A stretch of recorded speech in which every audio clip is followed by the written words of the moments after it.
Ladies and gentlemen, welcome to PUBG Mobile Star Challenge. This is an honor for me to present you the first ever PUBG Mobile event in Europe. We expect a lot of PUBG Mobile action during these 2 days, so let me briefly tell you about this event. So, 16 invited celebrities and their teams will fight for 2 tickets to PUBG Mobile Star Challenge Global Final, which will be held in Dubai. But we expect not only the fights on the battlefield, but also we prepared some interesting and maybe even extreme challenges for them. And also have a lot of interesting upcoming for you guys. PUBG Mobile Star Challenge with title sponsor Samsung Galaxy Note 9. And you can also download PUBG Mobile at Galaxy Apps. So our analysts will tell you much more about the event and about all the teams. So over to you, James. That's right, thank you very much, Tonya. Welcome to the analysis desk here for the Star Challenge Europe, as we're about to get into things for the finals. We have 16 teams from all across Europe converging here on Kiev, and we are going to find out exactly which teams are going to be moving on to that final later on down the line here for the Star Challenge. Joining me, my name is Kyle Laris, of course, as your host, blah, blah, blah. Nobody cares about me. Joining me, we do have Mr. Porosaurus and we have Mustache Dave. Gentlemen, looking at how we have the tournament shaping up, excited to be here. It's going to be good. Absolutely. I mean, you know, we're obviously used to seeing more of the competitive on PC, so I'm really excited to see how things are going to play out on the mobile platform. There's a lot of big differences, Dave. Yeah, and looking at those trophies behind Tanya, those first trophies place, are nice, second aren't place, third place, gold, silver, bronze. I heard those helmets are detachable. That's right. So, yeah, not only do you get a sick trophy, but you can also wear the helmet as well. And you can wear it on your plane to Dubai. There you go. there you go. Who doesn't want a level 3 helmet replica? A shiny one as well. Oh, yeah. There you That go. was They might pretty not sick. let you wear it on a plane. Let's be think? real. Yeah, it looks a little Oh, yeah. dangerous. Does it? I mean, Maybe, it's maybe. fashionable. Maybe. It's fashionable. He's right. It might be a little bit of a hazard. A little bit of a Not wrong. hazard. Yeah. A little bit over, a little bit too much. A little too much. Just a little too much. Let's check in with the tournament as a whole and get a rundown as to what is going to be going on here today, because we have 16 teams captained by a lot of influencers, some pro players. We even have a weird ginger up to the number 2 as well there we can talk about later on. But guys, we have these 16 teams that are going to be coming in. There's a lot of familiar names there. Who are you guys looking out for coming into this tournament? I mean, you got to look at team number 11. It's definitely not Fuzzface.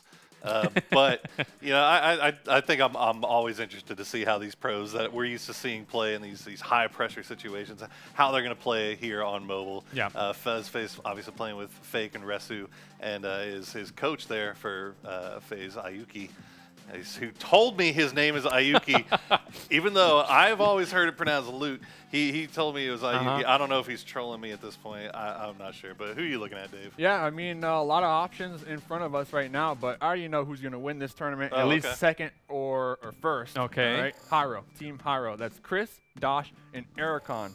That's my easy pick. If you guys had to ask me today, I'm going to say the same answer all tournament long. First place or second place. You seem pretty confident in that. What are your reasons I'm for confident. I'm confident. I feel like you got some insider yeah. information here. Insider. Well, I heard about the scrims that happened yesterday. Okay. 2 scrims. Yes. They won both games. 20 kills each game. Wow. Easy. Easy in the bag. So, Look, I mean, I've gotten 20 kills in PUBG Mobile before, but I think it was at the very beginning with the bots. Okay. So I guess When it I makes you shouldn't- feel good I to shouldn't start feel. off. Yeah, it makes you feel. It makes you feel like you're a badass. But Yeah. no, this time, I mean, obviously, you're going into these games. You're not playing against bots anymore. Yeah. These are real players with real skill, and it's going to be interesting. So you're picking Hyro, or All Team tournament. Hyro. I'm keeping an eye on Fuzzface, but there's definitely a few other teams in here that we need to look at as well. Absolutely, and we'll get a chance to highlight a lot of those later on down the line. We can take a look at how the points are going to be shaping up as well here, because all importantly are the points that you're going to be able to bag in PUBG. And unlike some of our PC tournaments that we've had going on, actually, some of the later placements are very, very lenient here compared to what we've seen in our PC tournaments. That's true. I mean, you look at first place, obviously a huge point advantage over second place, and then it kind of goes down from there. Yeah, But yeah. The 20 points per kill as well, you know, if you're looking at just top 3, you know, I think that even going into tomorrow late, we'll still have some teams that have designs on making third place Sure. and maybe even first place. Yeah, and looking at the kills, 20 points per kill. Like I mentioned, we got some teams that frag out here.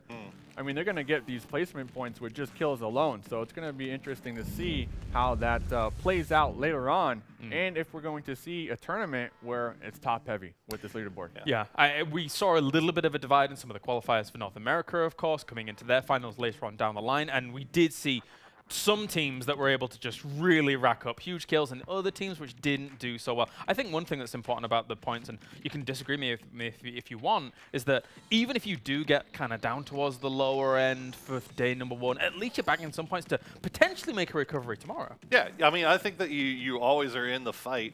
I mean, the only way it's going to start getting weird is if you start having maybe one team that constantly just win after win after win, and they start building up that huge point total. At which point, who knows what'll happen? But I think that this in the mobile setting, you're a lot more likely to see teams send it a little bit if they might not be doing good. Maybe do a little hot drop in. What do you think? Well, probably tomorrow, right?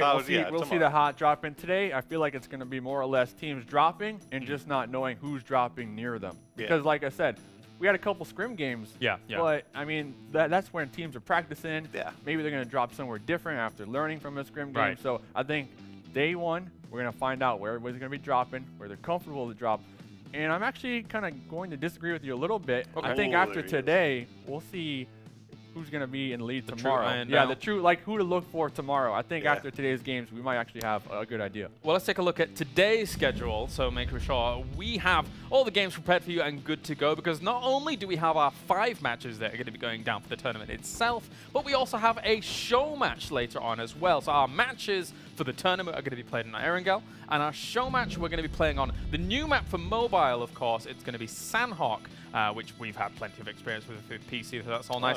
Tomorrow for day number 2, we're starting with the show match. We're shaking things up a little bit, and then we're going to be moving on to our Erangel matches for the rest of the tournament. Now, there is a slight surprise later on for the show match, which we're not going to talk about it just yet. No leaks. We're going to allude to it. No leaks. I'm worried, and that's all I'll say. We're all worried. We're a little bit worried, but you know, it just. Rest assured, stay tuned for the show match. Don't go anywhere. It's going to be great. But you know, we still got 5 matches before that even happens. Before it's a way do we kind of figure out who's going to start stepping away. Do you think we'll see any one team win multiple games? Well, before we do get onto that, of course, we do have one team that in particular that we want to focus on to begin things. So let's take a closer, magnified look at Lenin IV.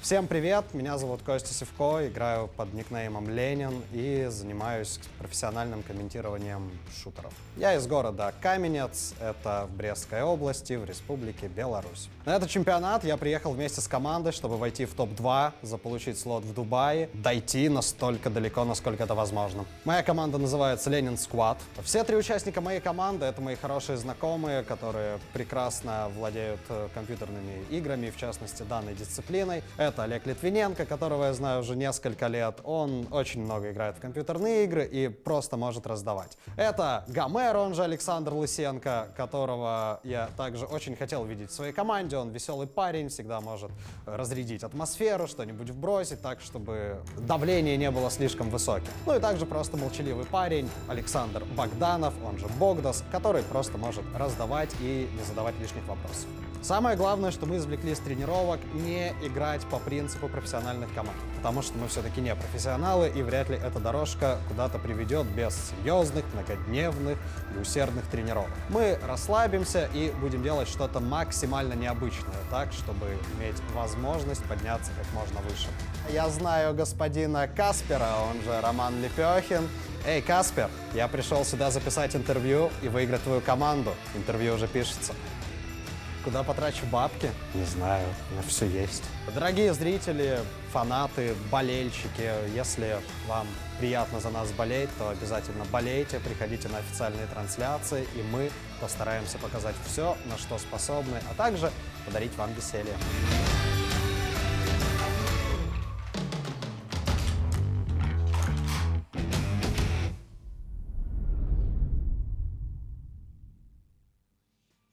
A star-ladder rivalry for sure between Mr. Note9 and Casper, as hopefully we'll get to see those guys go to war. And as you could briefly see there during that, you could see that they were in our studio. We kicked them out. It's our studio now. That's how this goes down. Gentlemen, what do you make of this team and maybe some other teams coming through, but also Note9 just in general?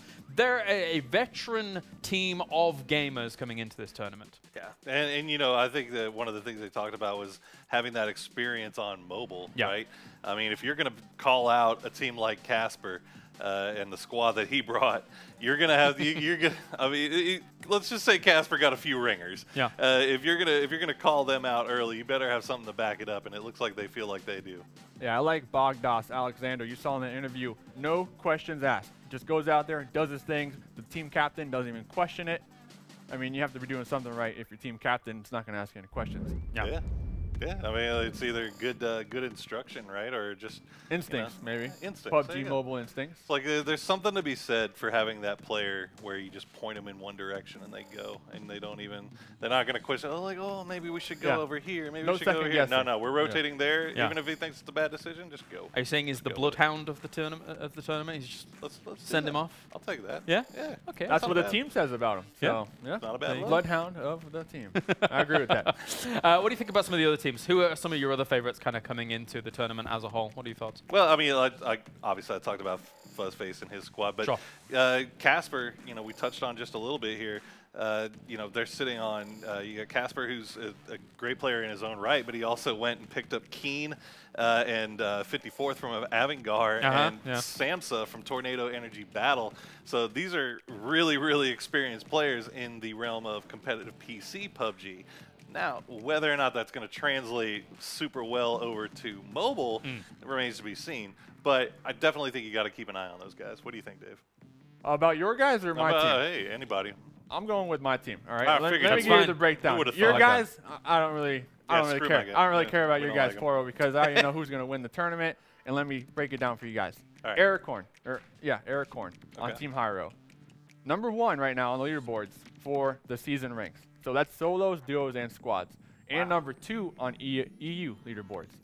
Grinding, you know, so that's one of my reasons why. And then also, that whole squad in general, they play on the Chinese PUBG Mobile, which means they play a patch ahead of the EU Mobile. So they've had a lot of practice here in preparation for this event.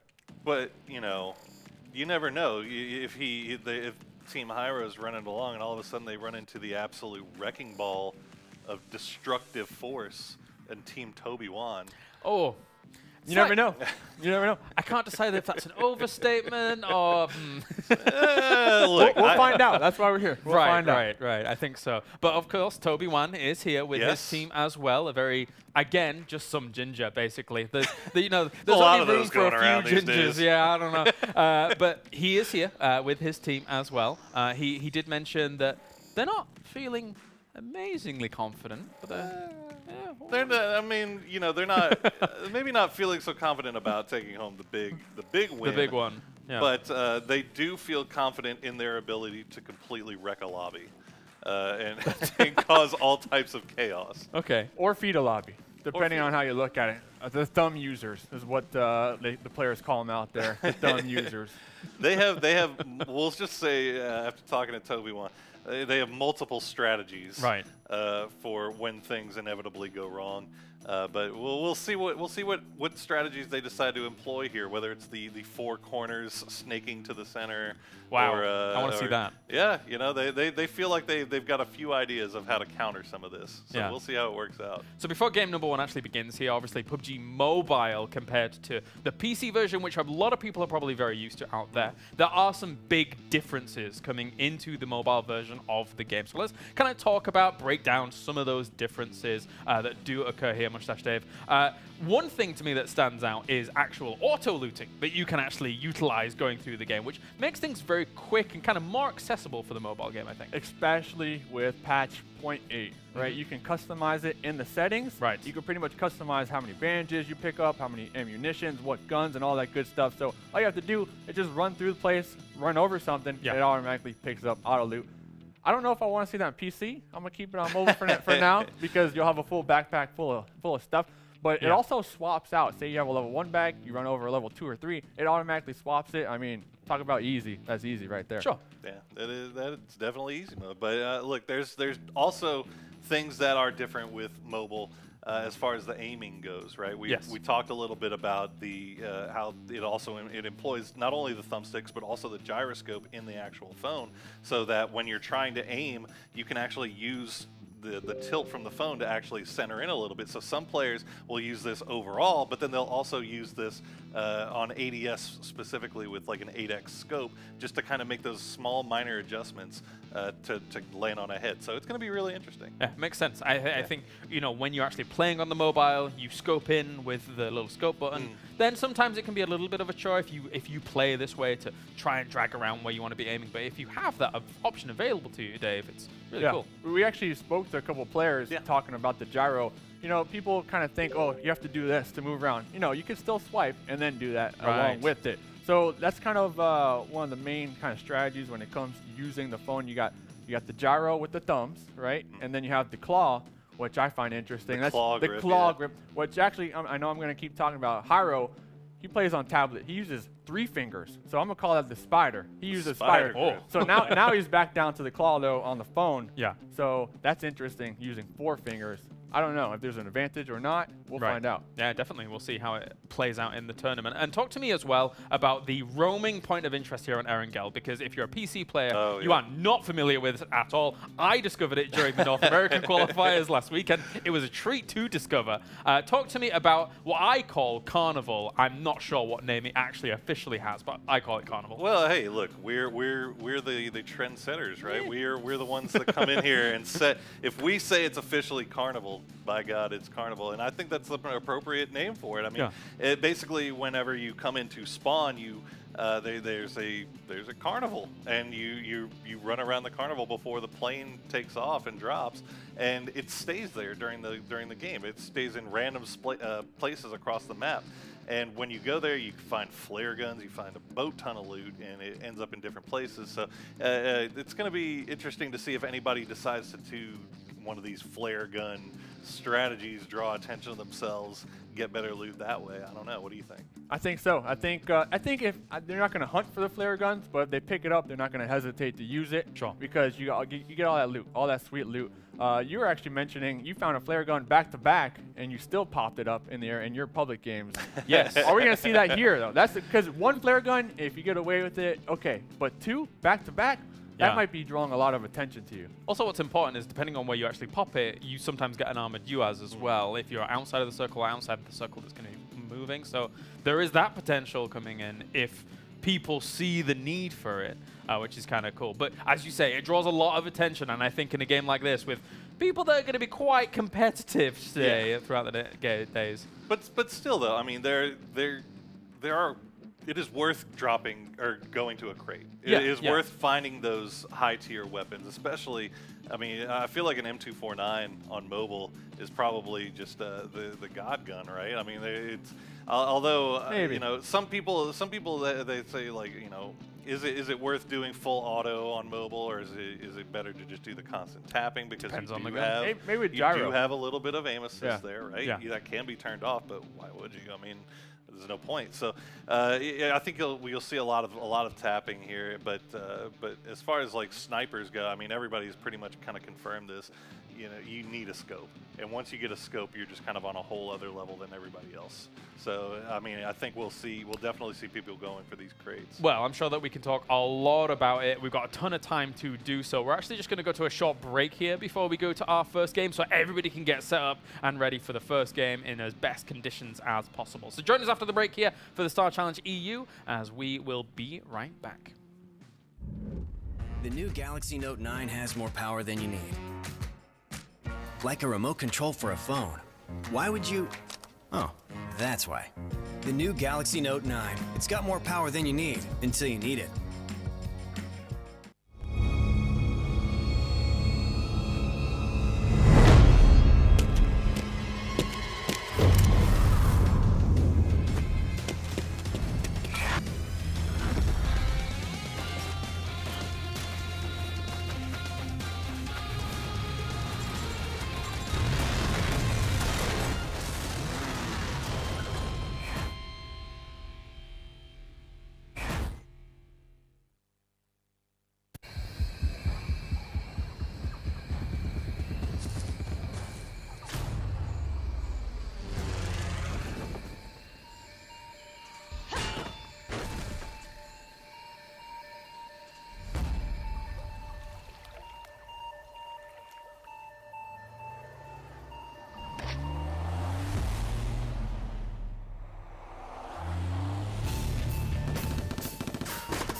Play PUBG Mobile for free.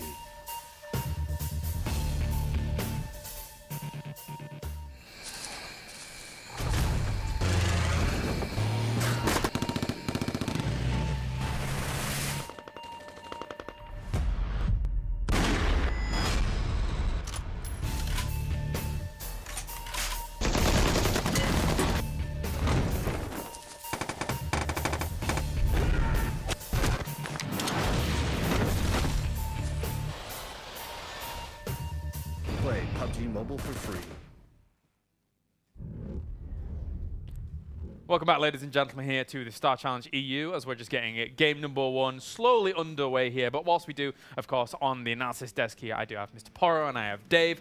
Gentlemen, we have still a lot to talk about that I want to discuss, of course. I want to discuss, firstly, differences in guns, difference in kind of the mechanics that do come along with guns, gun control, etc. Because we've got an opportunity to play a few games. Some recoil is different compared to things like on PC. Some gun mechanics in general are very different. So talk to me about some of these topics. Well, like you're saying, recoil is almost non-existent in the mobile version, which is why we were saying, you know, the tapping strategy works so well. But I know this is something near and dear to your heart, and we saw it playing out in the scrims a little bit. The VSS. It's almost like a god tier gun. Yeah. As far as snipers go and as concealing your position, right? But that's not why you're saying it. You're saying it because You've always loved the VSS. I've loved it for PC, but here on mobile, if I see it, I make sure to pick it up. That's my first weapon, and then I maybe get a Groza as my secondary. You know, that's how much I love it. But no recoil pretty much on the bullet. No bullet drop almost, and that's on full auto. You can spray it on full auto. You can see those bullets land. No drop on it, so easy kill.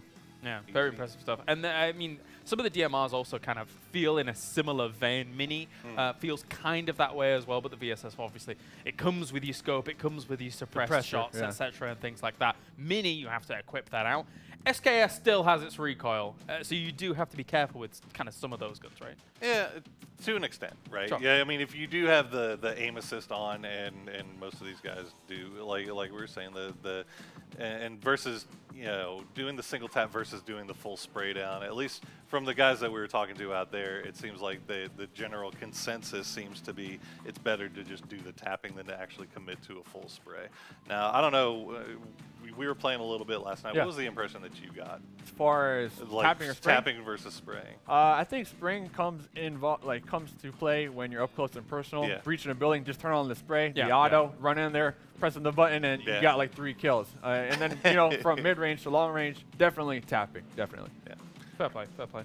Let's talk about some of the teams then as well. And in terms of what you guys have been able to extrapolate, because you guys have had an opportunity to talk to some of these teams, see how they've been able to prepare, how their kind of thoughts are coming into the tournament. Dave, I'm going to start with you.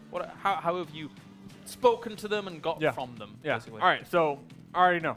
Hyro, you're going to win the whole thing. Yeah. But if there was one team in particular to give them a run for the money, Torty, they kind of play in the scrims together. And I've spoken to both teams, and they both said, they actually pointed because they're across from each other, across the state. They said, that's our competition right over there. So I'm going to pay attention to that. It's going to be some fierce competition. When it comes to the mid-range, the leaderboard, I'm going to say Raptor to Raptor because I know him personally. He went and scouted out the best players that YouTube had to offer. That's what he said. He went on YouTube, you know, asked, inquired, and pretty much picked up his roster like that. Yeah, and I mean, you know, talking to them, they seem really excited about not only being here, but at the opportunity to maybe get in that top spot and maybe head to Dubai for these finals. Yeah. I mean, they really like their chances and they're really feeling confident, but they're also feeling, you know, loose and not stressed and not too overwhelmingly, you know, it's definitely a different vibe. Is what I'm going to go for here. You can tell that they want to win, but they're also going into this to have a lot of fun. And I think we'll see that play out. Yeah, that vibe kind of does resonate when I'm walking through, seeing how the players are kind of interacting with one another. It does seem like they're here to really enjoy themselves, but then also at the very end, there's a lot of potential money on the line too. Yeah. I mean, here, I think top 3, they get money, they get those trophies, but the main objective, top 2, so you get on that nice plane to Dubai for that $600,000 USD. $600K. And that's a large prize. That's even bigger than most of these PC tournaments have to offer.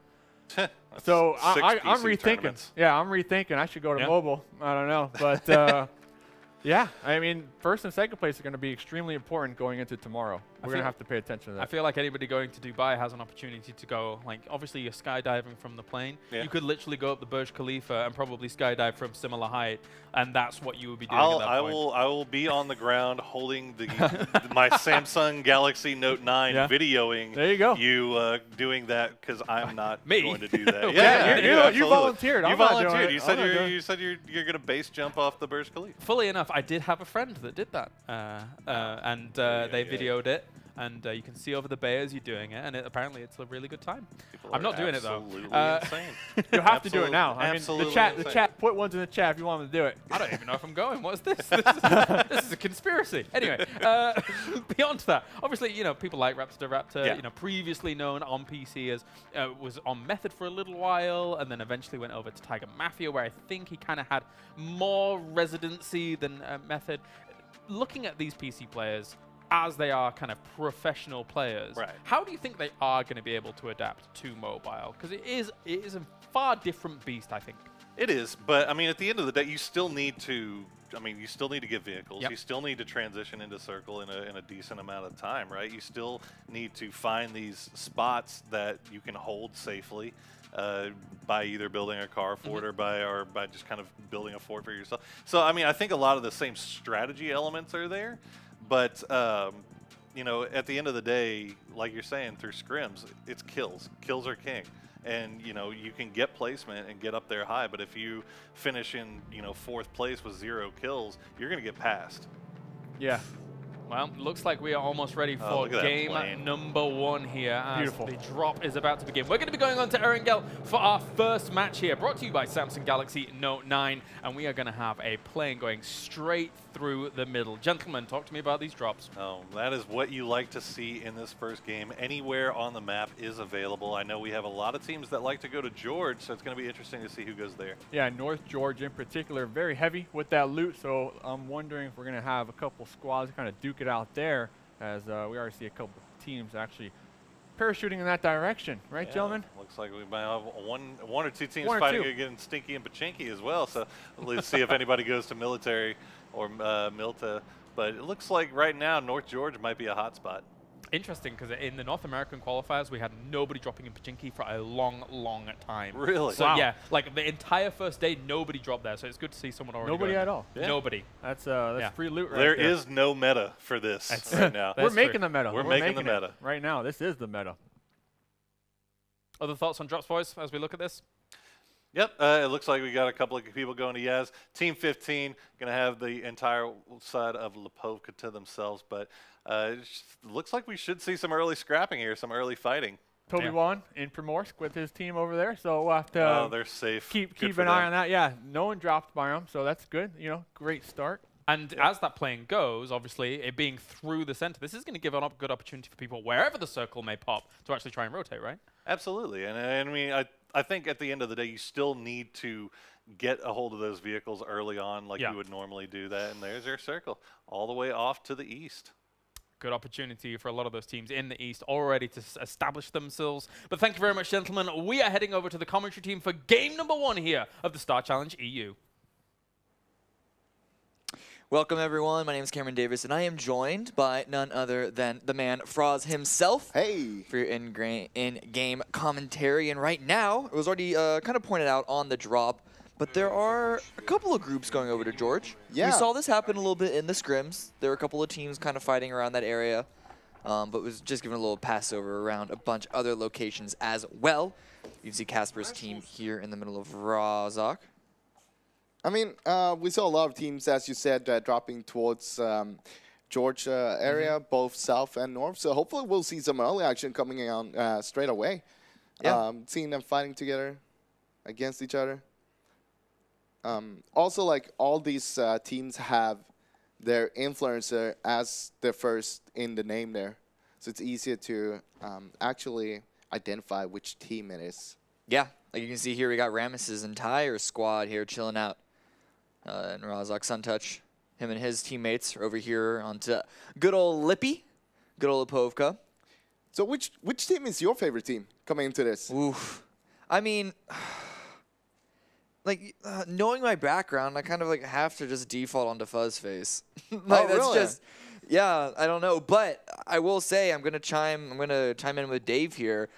What we saw with the scrims and everything, Hero's looking like a huge force. So you're going with Dave's safe bet there. I don't know. I kind of, I want to see Fuzzface as well. Yeah. No, there are a number of players in this lobby that we haven't really had a chance to see how they're going to perform, especially on a best of 10 series. And so no one really knows how good everyone else is compared to each other. Yeah. But I think it's pretty safe to say that Hero especially is like the favorite coming in. But there are certainly a lot of wild cards happening. Look at this shortage on Fuzzface team. FF, friendly fire. Let's hope they don't shoot each other. Or what, /FF for surrender. Maybe that too. Yeah. Let's hope they don't do that. They should be fine. Yeah, not a lot of early action this time around. So it looks like the scrims were actually useful for a lot of teams to figure out where they can go, where they can drop that is safe. We did see some action earlier in with Torty and I believe Hero's team fighting out for this area of South Georgia, and I think Torty was able to successfully grab that for themselves before the games have started. Because right now it's just a whole bunch of looting, not a lot of fighting. But that's the nature of it is for PUBG. The very beginning, you want to grab that loot. You want to get that firepower. I say that, though, because Raptor's squad, a couple of players. Yeah. Coming in as Naya area, wrapping around the eastern side up against Mithrain. It doesn't look like they want to go super aggressive, though. It looks like they're actually on a rotational maneuver now. Just trying to get out of the city without running into a fight, maybe grab a vehicle and get closer towards the circle. Because we did see the circle in the very beginning. It was on the east coast. Yeah, southeast coast. But Yasnaya is big enough for 2 teams, so it shouldn't be any problem for them to just loot their stuff and then get out of there without fighting each other. I think most of the teams that will just try to take it easy the first games, feel the game a little bit, because even though you did have the scrims before, it's not the same thing scrimming as playing a competitive game. So they want to just have the time for himself, feel out what's going on, how everybody's going to play, because the teams does play the game differently from the scrims compared to a competitive game, at least on the PC version. Yeah. It's safe to say for mobile as well, just because, as you mentioned, it's all about kind of testing the waters. You can't take anything for granted coming from scrims to the actual game. You never know if actually a team is going to be employing a strategy that's just a bait, but there is a fight breaking out between Raptor and Mithrain squads. Ooh. SLTV taking a bit of damage, but not without returning some onto Revi. But SL is going to retreat away, trying to find a little bit more hard cover while the teammates come and assist him on that. You can see them in minimap in the top right. And we are playing third person, so yes, even if SLTV there, or is that Mythrain? No. That could be Mr. Mythrain himself. Yeah, so even if he's prone there, he's going to actually be seeing over the booth there and know what's going to happen. He's going to see if anyone's pushing him. And I think they're just, they're trying to not engage here. They know each other, poked a little bit, and like, yeah, let's not take this fight right now. Let's move on, and we'll take this fight later. Yeah, I mean, good initial damage. I don't know who started that fight first, whether it was Revi or Mythrain, but good trades back and forth, but a nice call for both teams, especially Raptor, to just disengage from this because it's the very early game. Not a single person has died yet. And so to do a full commit on a fight that there's still a minimum 30% chance, if not a straight 50% chance of you losing, it's not that valuable of a commitment this early on in the game. So North George, Fuzzface and his team, they got it for themselves. Oh, Fuzzface 9000. That's a nice nickname.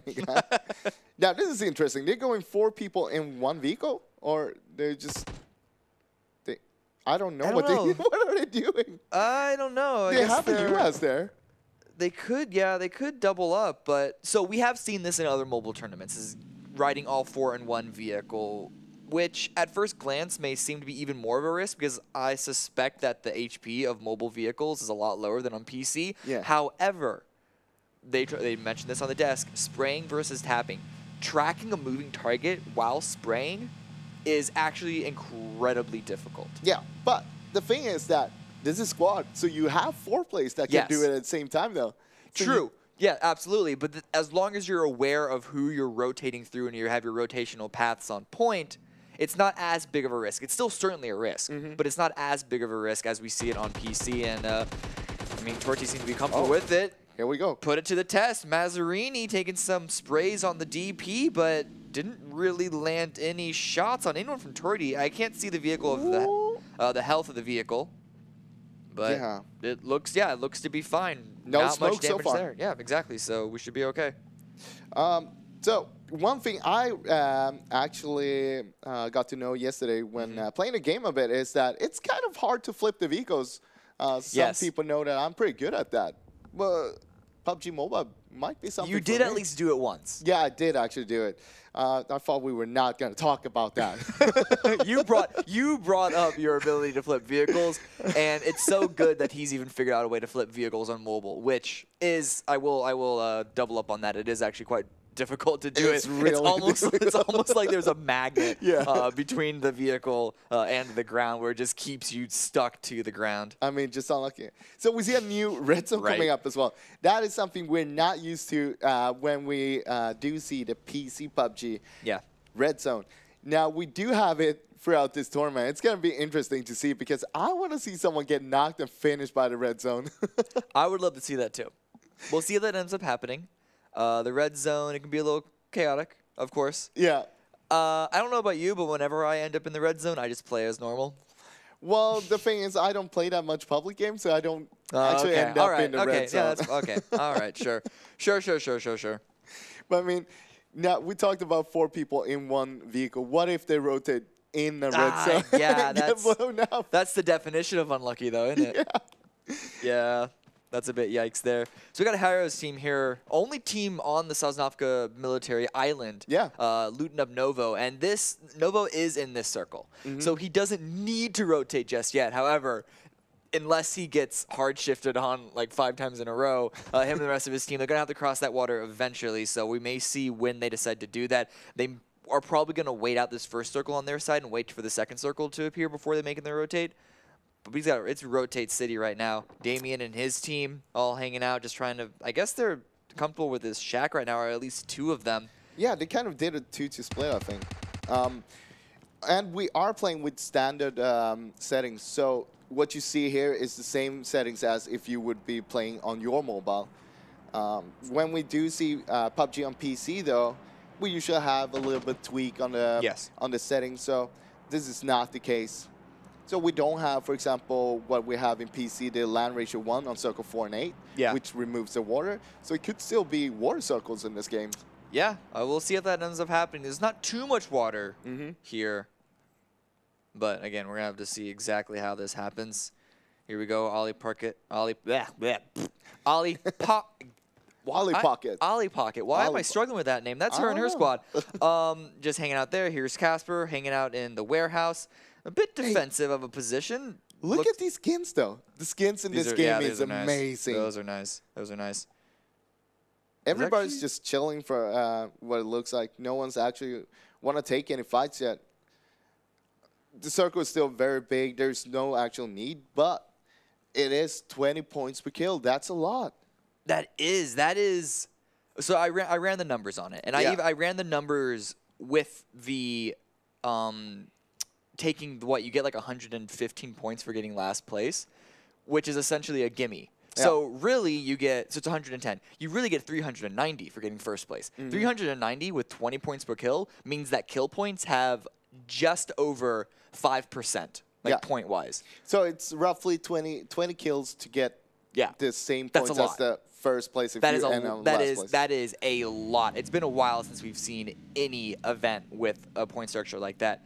Mazzarini and that team, they're still in the blue. A very, very late rotate from them, but they are going to be coming in quite safe. It's still just the first circle, so it's not going to do too much damage to them. They did a 2-2 split. 2 guys were on west side of South George and 2 guys on the crates. So they might have a lot of meds, and it's no rush. It's the first circle. 10 bandages, 15 first aid kits, 3 med kits on 1 person. So I think it is actually quite safe to say that they're going to be okay on meds. They are perfectly okay. Well, this one only has 2 first aid kits. Maybe they should probably share the load a little bit. They're probably going to do it when they get inside the circle. But 15 first aids? I didn't even know you could have that many. And this guy's also got 1, what is that, the syringe? Well, he does have a level 3 backpack here as well, though. Yeah. So, yeah, in the bottom there, you can see... just 1 first aid kit. This is looking a little more standard. Yeah. So you can see in the bottom there, it shows the backpack, the helmet, and the armor, and the small yellow lines tells you what level they are. So 2 lines, level 2 of that sort. That was Raptors' team pushing onto a compound, going in by foot. Yeah. It gives you the time that you need to be able to scout out, see if anyone's hanging out inside, or at least see if anyone's peeking you or not. Maybe they could be sitting around the corner and using third-person camera to their advantage, but no one was in that building, in that compound, so they should be okay. Torty hanging out with the squad here on the coast. If we can pull up the next circle, I don't think we have a real chance to see it just yet, except Ollie. At least a teammate. A couple of shots out, and actually takes a couple of shots from a VSS, I think. Or maybe that was just a couple of shots below, but another shot's going to land on Buddy. Buddy, you have to hide behind and heal right now because Torty's dealing a fair bit of damage to you, applying a couple of bandages, but that's already a little bit of damage on the vest. But another fight is also breaking out. They're pretty close to each other here, though. Already 1 player's been down. Vicarian's trying to rotate away, maybe trying to escape. Don't know if they're going to want to get the revive on that. Has to get out of the vehicle, I think, and run away. But already shots still coming down, and that's going to be a 2nd down on that team. Yeah, they're also running into another team there. Which team is that? Team number 4. Number 4, I think, is Damien. So, yeah, that's Ramus. This is not looking good for that squad. That's 2 down already. That's 40 points for Mithrain. And now it's just Adu and Ramus 53. Left alive to try and save this game for the squad. But hiding in a bush, solid strategy. Mithrain's squad was still hunting them, though. They saw that they passed them, and they were still hunting them. They were going towards them. They wanted those kills. Yeah, I mean, kills are very, very important. So here's the 2nd circle here. It cuts out a lot of water, and it's, even though it is a medium shift on the northwest, as far as where most players were playing, it is actually pretty much a centralization, more or less. It shouldn't really be upsetting many people. In fact, I think the only people who would have to rotate from that would be Hero coming in from Sosnovka Island, and I think they've already rotated into the north of Milta right now. Here's another airdrop, AWM. Solid pickup if anyone can get to it, but this is a thing that's going to be consistent across mobile and PC, is that drops. It's an extension to go get them. Yeah. Well, it is really good. You do get the level 3 helmet and the armor, right? But at the same time, I'm not sure that you want to have these bolt action snipers. So M24, Kar 98, AVM, I don't know, because it's much hard to aim here and actually hit those shots. Yeah, you really need to be, it's a commitment Yeah. on having that one single shot, and you want to hit that head or at least hit that body to do some massive damage, depending on which gun you have. It's a commitment. I mean, if it's unforgiving on the PC version, it's much more unforgiving on the mobile version. Like, there's a little bit of aim assist in this game, of course, but it only really happens once you start shooting. Yeah. Which is why, as you mentioned, the bolt action, it's not exactly worth it. So the AWM, I think, honestly, the AWM would probably be more successful as a shotgun in this game. You just run up and just shoot them. Solid strategy, Damien. Sending 2 people in a shack. Hey, We'd love to see it. You can actually see on the minimap on the right, it is going to be a 2-2 split. Yeah. So if this section, if this split here stays in the circle later on in the game, which it looks like it's going to have to be because they've lost a number of tires on those 2 buggies, they could actually deal some good area control around that area, but we're going to have to see. It's pretty central, though, so I can't imagine that's going to be taken out too soon. The second circle is in the process of closing right now. We've seen some pokes already. We've actually seen a couple of deaths, but no squad has been wiped out just yet. But the third circle, that's when the game really starts to kick off, when these 16 teams start to get pushed closer and closer together. Red circle has, luckily enough, missed everyone. So far. So far. So far. Well, I mean, this particular red circle Yeah, is not on a single person. Oh, and that's a big shrink and a big shift up to the left. Only 3 squads are in this next circle. A big chunk is taken up by the Osnaya fields as well. And everybody's going to start rotating. And we also saw it was actually the AWM drop that was inside there that someone might just get lucky and get it. Ooh, okay. Bro from Tordy's squad. I thought he was going to try and punish that rotation from Ollie's squad a little more, but he's actually backed off right now. They're currently making their own decision, while Ollie already in those vehicles, already on those maneuvers out of there, try and get into the next circle. Spike also doing their own adjustments on their positioning. A little bit of the normal like PC play. You build up a fortress with the UACs, making sure. If not, you can like save the tires and use them later. But they're also really good as cover in an open area, or you want to have, like they did there, a wall behind you. You just build up something with them. This right here, a lot of teams are trying to get these yellows in the middle of the field, but Casper's already here. Raptor, though, him and his squad are pulling up, trying to take a fight here. Raptor, in fact, is driving around while the rest of his team has already engaged Casper, or at least Keen. Previously from Avangard in the middle of a fight. Got a little bit of spray down, but an overcommitment. He's going to get dropped. Chimus throwing out a nade. It's going to be a flash grenade to continue that push through as Revy rounds that corner right into that flash. He's going to have to pull back because of it, but 53 HQ is downed as well. Keen finished off. Raptor swinging in from the opposite side. Can Samsa, though, get a trade? Does get another down before immediately traded himself. I think it's just one player left standing for Casper's defending team, and it's going to be RRR. Yeah, so 1 versus 3 right now, and Raptor's coming in right there. Just wrapping it up, and that's the first wipe we see. That is the first team out. It's actually going to be Casper, and we talked. It was talked earlier. A pretty stacked team did not fare to the top leaderboard owners. To be fair, they're really good PC players. Sure. The teammates of Casper.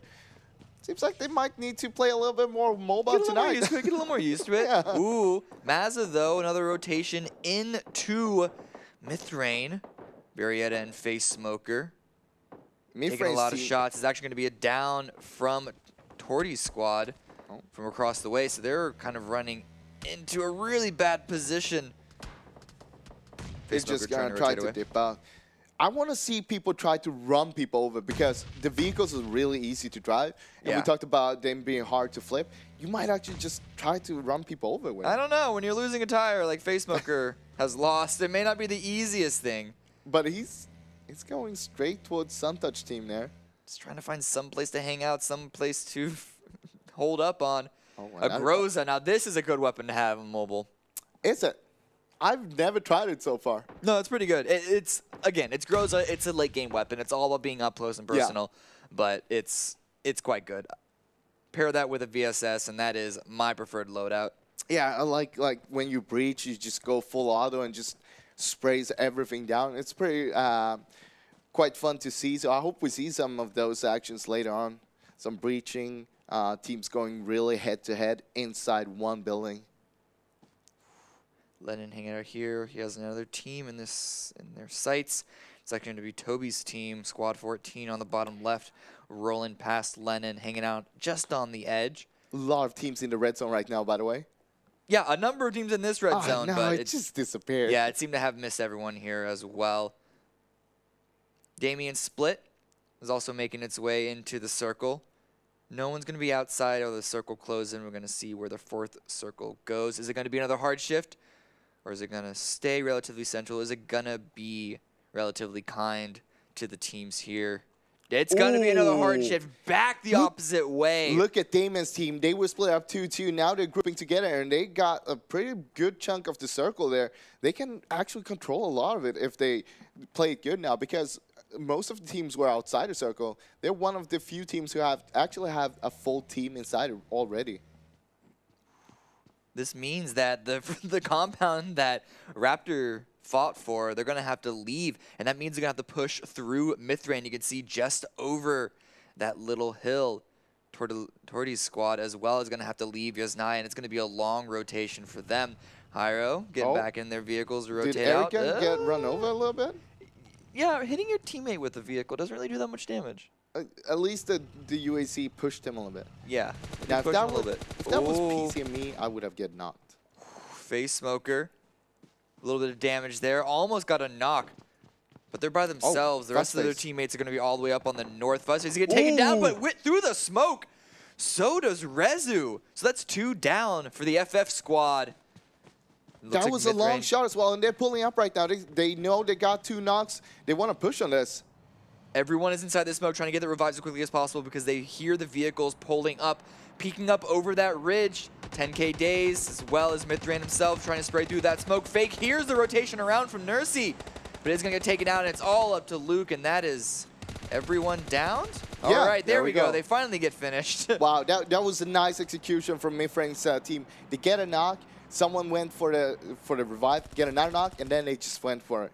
Ooh, it's going to actually be 2 downs here for Toby. Trying to get a third there, a little bit of a spray down. Wants to pick up the teammate that was dropped, but is currently in a 1 versus 2. Has the nade out, going to throw it. Trying to get behind the tree, but takes a lot of damage and actually gets taken out. So that's going to be the second squad out. Toby unable to clutch it out for his team, and this is going to give squad number 1 an opportunity to get the revives and stay as 4. So Suntouch team here, pretty close to Mazzarini here. It seems like Mazzarini's team wants to get closer and try to push through Suntouch team. Oh, look at this. A lot of people fighting here for the Heaven compound. Mithrain spraying down from above onto the attackers from the north. Tortellini's squad also taking shots onto the west side because we have squad 12, which is going to be Lennon's squad, trying to come in and approach the compound. It's a free squad action going on right here. I think maybe even 4 squad. 4 or 5. Yeah, there's a lot here. Going on? Raptor trying to take some shots through. Discovered Rax. Trying to get it down onto him. A little bit of return fire isn't going to hit, but he doesn't commit too much down onto that field because he knows of all the threats currently surrounding him. Lennon trying to get a nice spray down himself. Gets a knock there. Torty gets down. Lennon trying to peek out through the window, trying to find more engagements. Onto the multiple squads here, all attacking for this 1-1 tiny compound in the circle, but it's a very impactful compound. It's a huge chunk of the circle because the next circle was a hard shift onto the north. Not only if you get that, it's like one of the few compounds. I think it's the only compound who's in, but you also have the high ground, which means that you can control a lot if you have it for yourself. But as you can see, a lot of teams want this, so everybody's clashing into each other there. Look at this Suntouch. Yeah. They just wiped Mazzarini's team there. Yeah, Mazzarini, they're going to go out. I think, no, at least a number of members. I think they're still alive. We still have 13 squads here. But Lennon, bogged the, what was it, the Bloodhound of the squad, does get fully flushed. But Nursey with the third-person camera gets a sight onto Arksy and gets a down onto that. Now, Mithrain's team already got 9 kills as well, as you can see in the top left corner. That's a lot of points, 180 points so far. Harushid here giving a revive on the teammate, has a smoke to support that endeavor as well. This is actually a pretty safe place to get a revive because you need a nade to take them out, but nades could easily roll down that hill. But look at this. Lennon's team, they might have sight on them over there. Yeah. Also, Rasmus' team as well. And I think we saw a Suntouch team were kind of rotating in towards them, a little bit southwest of them right now. Arxie was forced off of that revive because of a push from Mr. Nursey. Looks like Arushit was actually finished revive. It was just very, very low health. Almost got taken out a second time. Was able to first aid up. But they're still on the low ground of that engagement. But a fight here in the field. Ollie Pocket squad gets taken out. They're going to go out in 12th, and so Suntouch, they're going to stay alive in this, but the engagement goes on in the Heaven compound. Mythrain distracted by multiple sides. Torty squad up on the north, and then Hyro squad there on the south. Look at the skin. It's a beautiful skin. It allows you to breathe. It's on a May model. Yeah, and? I would think that is more for a female, actually. I think it's perfectly acceptable to wear it for no matter what gender identity you... Hey, you can wear whatever you want.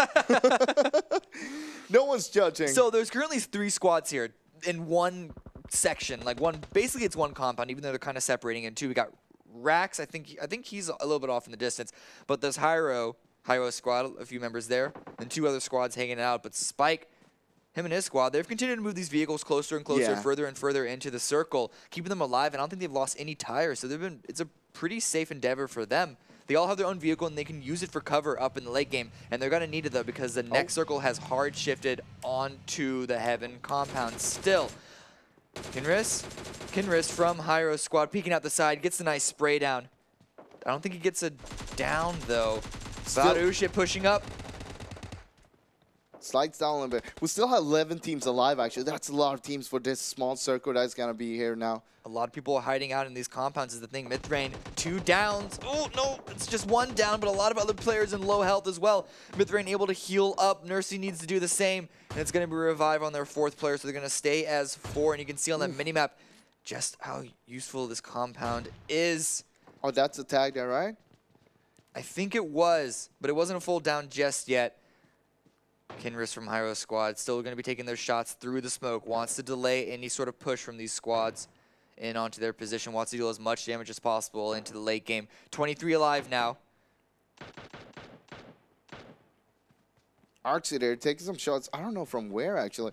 He's kind of exposed there, and he's the last man up for a team, so he needs to try to survive here. Yeah, but he's also got to get into the circle. Only the southern half, the high ground half. Oh, he's taking some shots, though, and gets a nice down and a nice finish on, I believe that was the last member of Lennon's squad. Yeah. Because we're now just down to 9 squads left. But he did give his position away. He wants to continue to push into the circle, though, but that DP may be waiting for him just over that ridge.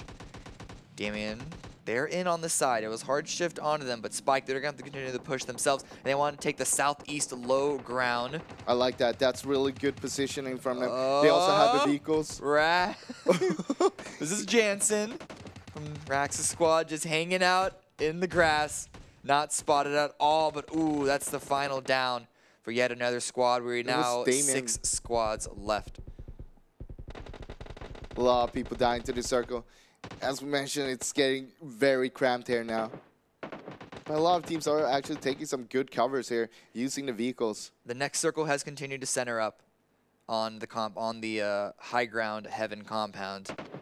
Hyro, it's only 2 players left for that squad, but if they're able to manage their angles well, they could deal a lot of damage, because once any of these teams, Suntouch, Spike, once any of them try and push up over that hill, over that basically like the only thing, the ridge blocking the cover, it's going to be open shots while they push up onto that building.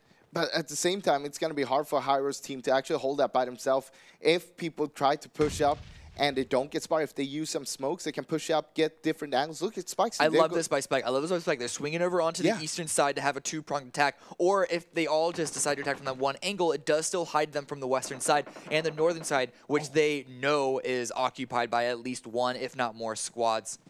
Because one thing with the PUBG Mobile is that you actually see on the minimap where people are shooting from. So you can actually just look at that and see, okay, they're over to the west there. There's some team to the northwest. We don't want to go for that. We want to take the east side. It's completely free.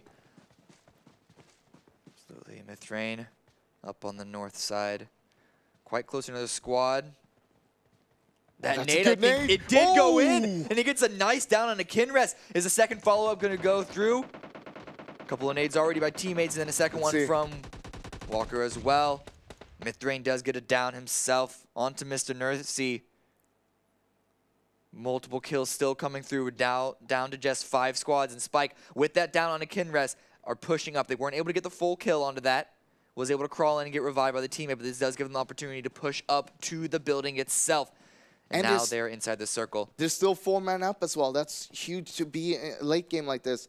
Suntouch team also got 4 men up, but Larry is knocked and bleeding out right now. If they don't get him up quick, they can't get him up.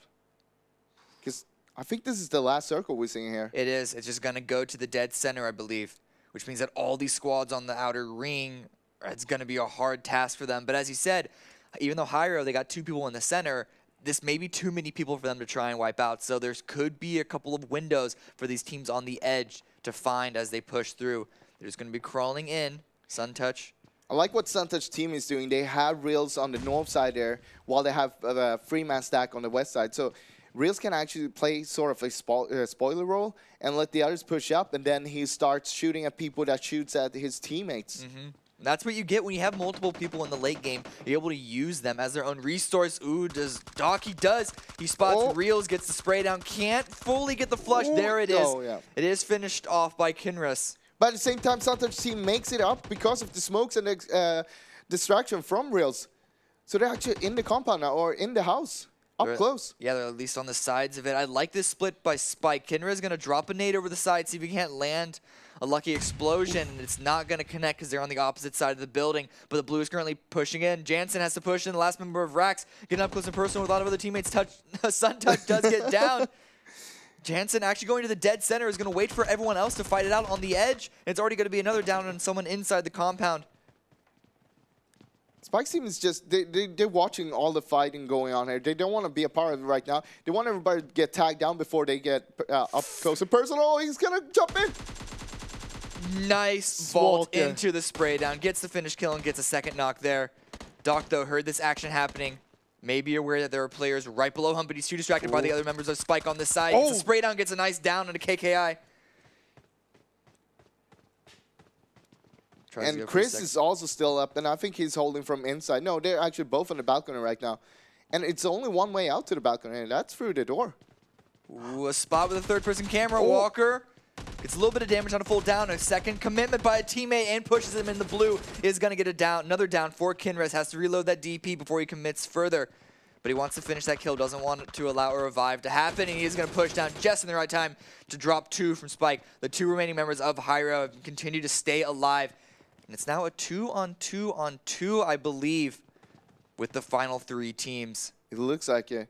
Hyro's team has actually been keeping this compound really good. Oh, that's a good headshot through the window there. Able to find that connection. Still on the balcony. Still controlling a lot of the space. Where's Suntouch team? Larry's just outside there. Wait, does Spike's team have 3 guys? No, so, okay, Larry here as well. No, yeah, Larry's the last man for Suntouch team. Is that Nate? No. It is going to stop the revive. It was just a flash. They didn't know it was because it all sounds the same, but because it stopped the revive, that means it's an even further commitment for them to finish that out. And Kinres is pushing forward, trying to use this to his advantage. Definitely hears the footsteps. Tried to pre-fire that, but Kinres, he was already on the trigger. Doc at the same time, Raptor on the other end, and they split off from each other, but they knew exactly where the final players were. And how many kills is that? That's 13. 13 kills for their very first game for Hyro's team. Certainly the favorites. And even though they only had 2 up until the very end in the late game, that's all they needed. Yeah, I didn't think they would be able to hold that by themselves for that long. We talked about how hard it is because you can't just like run around like on PC and just snap with your your aim and stuff like that. It's just kind of hard to like rotate around and look through every angle, making sure nobody pushes up to you. But they did a really good job. Well, the thing is that a lot of squads actually were able to make it up to them. Yeah. They were able to make up to the wall. Everybody was fighting each other and not fighting Halo's team. All they needed to do was control that staircase. Yeah. And that's what they did. Everyone was a lot of other teams, and it was mainly Spike and Suntouch, those 2 squads that were going out at it. But they were clashing down in the bottom floor. Hyro's 2 players, they didn't need to worry about that at all. It was all about the staircase for them, and they knew that no one would be pushing up on them, or at least they were comfortable knowing that. So they just had the balcony and did a good job of controlling all the space around them, everything else. Yeah, I thought Spike's team was going to do really good on this.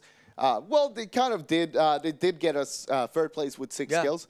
But I thought they were going to take the win because they had 4 man up and they were just spectating while everybody else was fighting, so they could choose when and where to engage.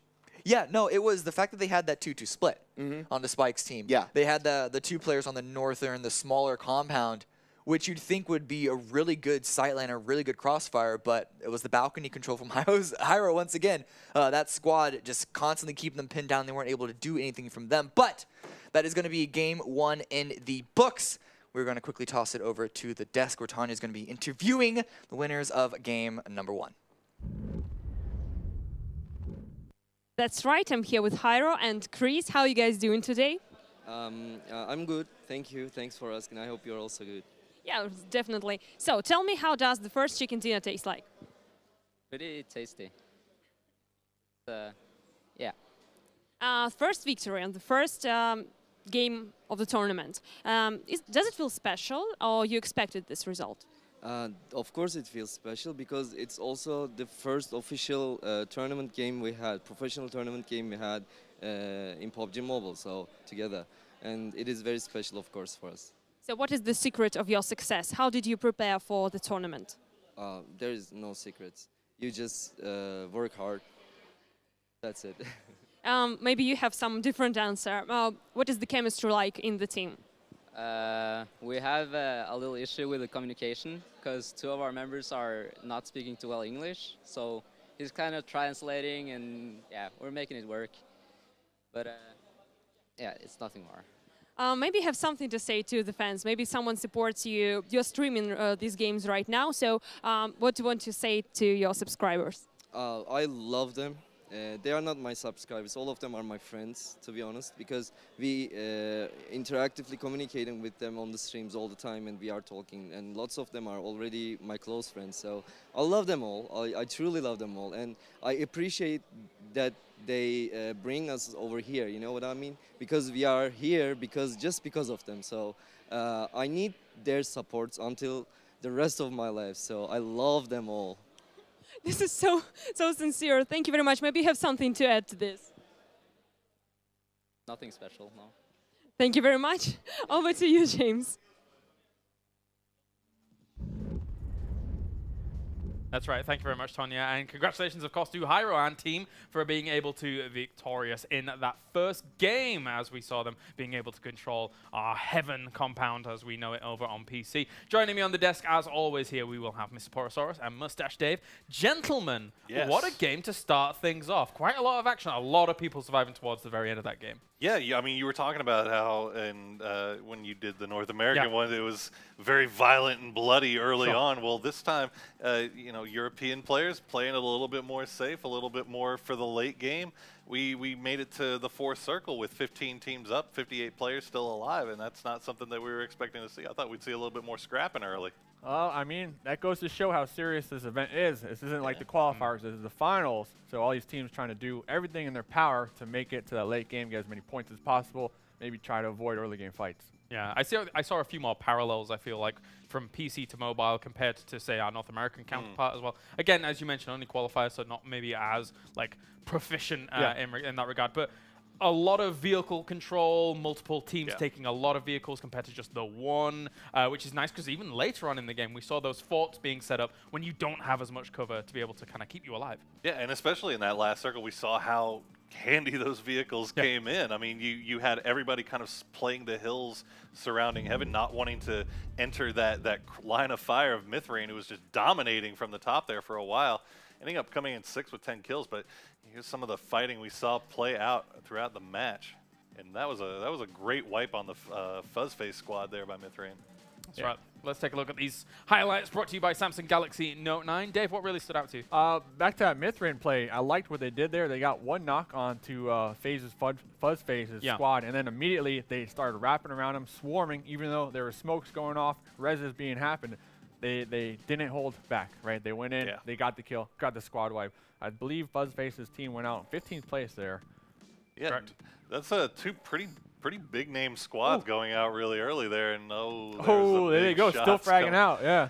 But you got to be feeling pretty good about your predictions here. There's a reason Mustache Dave is on analyst desk, ladies and gentlemen. That's right. Calling Hyro as his team to watch, and they come in with the big win. I mean, I'm not going to lie. The hard shifts definitely playing in their favor there, and in particular this compound. I believe it was Chris who made the push out, and above him was Dosh on right here, overlooking that whole entire time. That compound just so strong in this endgame circle. Absolutely, that's the power of it, right? We saw 5 teams towards some of those later circles really contesting that position because of how strong it is, and you saw at the very end just how strong it is. Well, and we saw some pretty heads-up play there coming from Dosh throwing the flashbang, making the I think it was the boys from Spike, thinking that was a frag, so they pulled off the res, allowing his teammate time to go and pressure that and be able to finish off the kill. So really heads up play coming in from these guys from Team Hyro. I'm feeling good. I mean, I'm over here. I don't have anything to say. I mean, I told you so. I'm not going to say that. But and they only had 2 members there in the end, and they played it phenomenal. Yeah. They played it phenomenal. There is part of me that really doesn't like that you got that prediction so spot on. I'm here with you. I want to give you a high five, but you said no high fives. Let's do all right. Fist bumps. I like high fives better. We'll hey, if I'm the right, high five? hey, high five. All right, thank you. This is what I have to deal with. And then beyond that, looking at how some of these players were well played, I think one player that really stood out to me was Arxy. A-R-X-Y. Arxy. Oh, yeah, Arxy from Torty. His gun control, we briefly saw it there in those highlights as well, but you can see that he has proficiency when it comes to mobile, because that gun control was phenomenal. Yeah, there was a couple of players that we saw that had the M4s on full spray down, and were still able to just control that recoil really, really well. And, I mean, that's kind of the difference when you're getting into these last-minute, late-game, close-range fights, having that spray control. Spray control. We saw it from S-Walkers as well. After they threw that grenade, they actually took down one of the members from Hyro, and then they pushed that compound up on Heaven. Weren't successful enough to, take it, but they did get, 3rd place there. So they were able to make it to the end. S-Walker, we saw multiple plays from him in particular, just getting some nice kills. Yeah. So you briefly mentioned it before, and I was scared that this was going to happen after the North American one, but Hard Shift, the video game. This is something that I thought might happen coming in, because we saw so much in North America, saw it here as well, even saw it in Asia when I was kind of checking on the VODs of that as well. So looking at that as a competitor, edge strategies can be a little bit dicey, right? You might want to be playing a bit more center. Well, and especially in late game, if hard shifts are going to keep being this much of an issue, which it apparently looks like they are going to be, it really makes you question whether or not you want to commit to trying to hold down a compound. Okay. Because you get in that compound and you hold it down, you let everybody know where you are, but the second you have to move off of that, you're in a lot of trouble. Yeah, even the center strategy I feel like can be kind of dangerous, because you might be in the center of circle 2, but then hard shift circle 3. You have to make that push out. So I think the name of the game here, just be flexible. Don't get any roots, right? Don't tie yourself down anywhere. Just have those vehicles, like you mentioned. A lot of these teams implementing that. I feel like because a lot of these teams come from PC as well, that vehicle play might be a little stronger. But I think vehicles will come into play here. It definitely does look like that, and it's a really good point that you bring up. Another point that I want to make, and that we should actually make for the viewers out there who may be kind of more used to PC in general, is weight. Because it's different in mobile compared. Talk to us about that. Well, yeah, I mean, it's I think we saw a little bit of an example of that early on when we saw, I think it was Mithrain coming out of North George or South George, holding 15 first aids, 3 med kits. Team Mazarin coming out. I mean, basically, you can hold up to 40 smokes and still have room for your meds. Across the team, and just you have all this space to hold these things. So all this utility comes in handy. So if you're going to be in a position where you're having a car fort kind of thing going on, why not? If you have the smokes to do it, if you have the meds to do it, why not? There's no reason not to. I mean, I agree with you. You have the smokes. I'd maybe swap them out for grenades, because like we saw in this final circle, these grenades would have been a big impact. But smokes are always good for those reses, for those revives, especially 15 first aid kits. I mean, who doesn't love that? Who doesn't love that? Look, if you've got the smokes to do it, and you see a team like same Team Hyro holding down that one particular compound that's so strong. Why not use these smokes to throw them inside the compound? Yeah, block their vision. Yeah, block their vision. Force them to maybe come and play a different angle, or at least just not give them all day to just hang out on that flat top and just shoot whoever comes by. Like obscure it a little bit. That's all you would have to do. Flash or smoke that tie top. That would have took out all of Dash's vision, and then Chris might have went down right there without his guard pretty much up there. Yeah. Would have been a different game. It's interesting to see how the utility is going to get played, especially since you can hold so much of it. Definitely. And once again, a big thank you to Samsung Galaxy Note 9 for joining us along this journey here for the tournament as a whole. That is game 1 in the books for the most part. And here are our standings, with Hyro sitting at the top with 500 placement points and 260 kill points. Oh, man. So a nice lead to start things off, Dave. Yeah, I mean, I'm proud of my boys out there. You know, your boys now, officially. And I was actually curious because Hyro in particular was saying how I made mention coming from a tablet. I was very curious to see how that will come into play on the phone. And not only that, the visibility. I mean, on the tablet, you can see all this stuff free and clear. On the phone, much more smaller. Look at that. The first time in history, and the only time in history, Toby Wang can say he's above Fuzzface in by 10 points there. That's true. 14th and 15th. Not a great first game there for Fuzzface and Casper in these squads, but I mean, these are good players. These are competitive players too, and they're going to see that leaderboard, and that is not going to sit right with them. So keep an eye on them going forward. I don't think you'll see them down at that part of the leaderboard for very long. And here are our 2 teams that were able to take first and second place, of course, with SunTouch bagging themselves 9 kills overall. Were they another team that kind of impressed you throughout the game? Did you get to see much of them and how they were playing? Yeah, I mean, they were one of those teams that were holding the hillside, basically, and you know, we saw, since everybody, you know, Hyro and I think it was Mithrain that was holding the top of that hill so well, nobody really wanted to push up it. So instead, you got all these side fights breaking on the side of the hill between different car forts and back and forth. So the guys from SunTouch and Spike also doing really well, surviving at least on those side walls and picking up those kills. Yeah, talking about pushing, Torty actually, I believe, pushed Mithrain up there on that northern compound on the Heaven Hill, and they actually went out early. So SunTouch's squad not going for that push, utilizing that ridge, that ledge, to kind of play it off and wait and see where these final circles go, paying off right there. They didn't commit. They didn't commit. They held back, kind of patient, reserve, and it paid off. Absolutely. Well, let's take a look at a magnified look, even I should say, at one of our other teams that's playing in the tournament at the moment. It is Team Damien.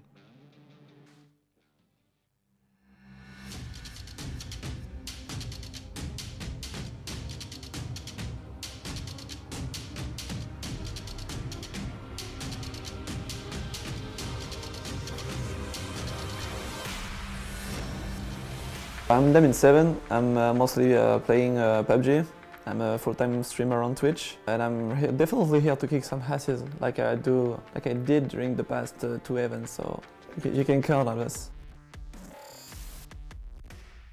I decided to bring the most beautiful French girl with me, and definitely we are going to win this tournament, for sure. The first one is Gomar, which is also a streamer on Twitch and play good. Elena, same profile, streaming on Twitch, good player. And the last one, Little Big Whale, aka Petite Baleine. Yeah, she's pretty good at the game, so we are pretty confident. Take with me 3 streamers, well, the easiest way. So this is my strategy. All of them will be like, oh my god, a team of girls.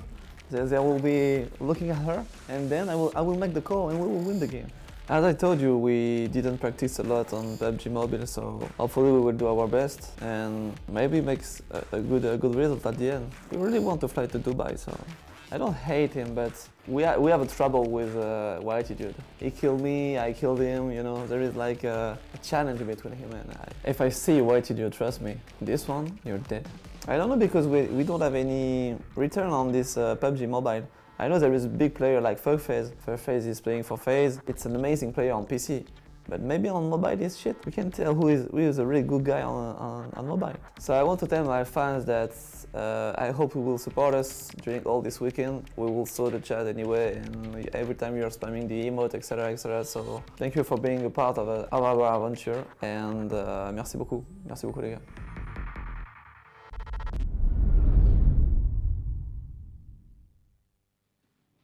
A potential winning strategy coming out from Damien in his selection of team and looking to push forward here. We shall see if that comes to fruition. And yeah, he had a call out. Ollie Pocket's team, better watch out. Whitey Dude going to be trying to gun for them. Let's see if he's going to be successful.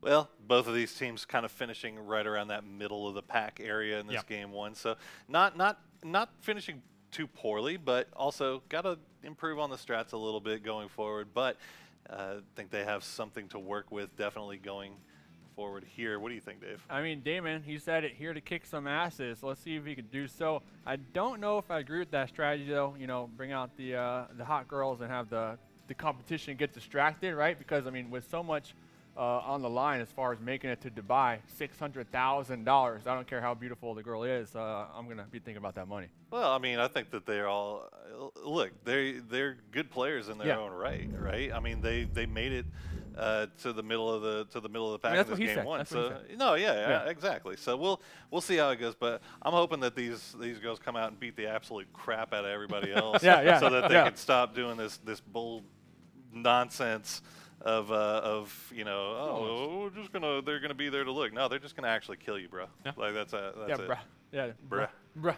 Never underestimate. I was watching whilst actually they were playing and things like that, just on the desk, and it's a very weird feeling for me right now because usually I'm at a tournament, there's the PC, there's the keyboards, there's a setup. Oh, you got just your phone. Just your phone. It's pretty and a streaming PC. Yeah, that's it. It's pretty relaxed down there, I think. It is. But of course, things are getting a bit more tense as it continues on here with the amount of money that is on the line, of course, Dave. Yeah. Looking at that other match as we've coming into game number 2, are there any other teams that particularly impressed you, apart from your boys, apart from them? Are there other teams that kind of really stood out to you? Not necessarily. I'm still going to go with Hyro. I'm not even looking. Boys. But just stick it. I'm interested at Georgia Pool, though. I'm not exactly sure who dropped there, but I know we had one team in Crates, one in North, one in South, and then even a squad at Hospital. So that whole area, if we get a circle over there, I mean, we can have some early game skirmishes. Yeah, definitely. Georgia Pool definitely a little bit congested there. I will say I am proud of Toby Wan. The squad did not come in last, and Toby managed to stay alive. Made it to 14th. Yeah. So you know, that's something to build on. Can go up from there. Can also go down, but you know. Only up from here. Only up from here. Could go up. Wishful thinking. Probably down. All right. Thank you very much, gentlemen, here, as we're going to go to a short break before we come back for the Star Challenge. Hope you're having fun out there. We certainly are as well. We're going to be coming back with game number 2, not day number 2, in just a few moments' time. The new Galaxy Note 9 has more power than you need. Like a remote control for a phone. Why would you... Oh, that's why. The new Galaxy Note 9. It's got more power than you need until you need it.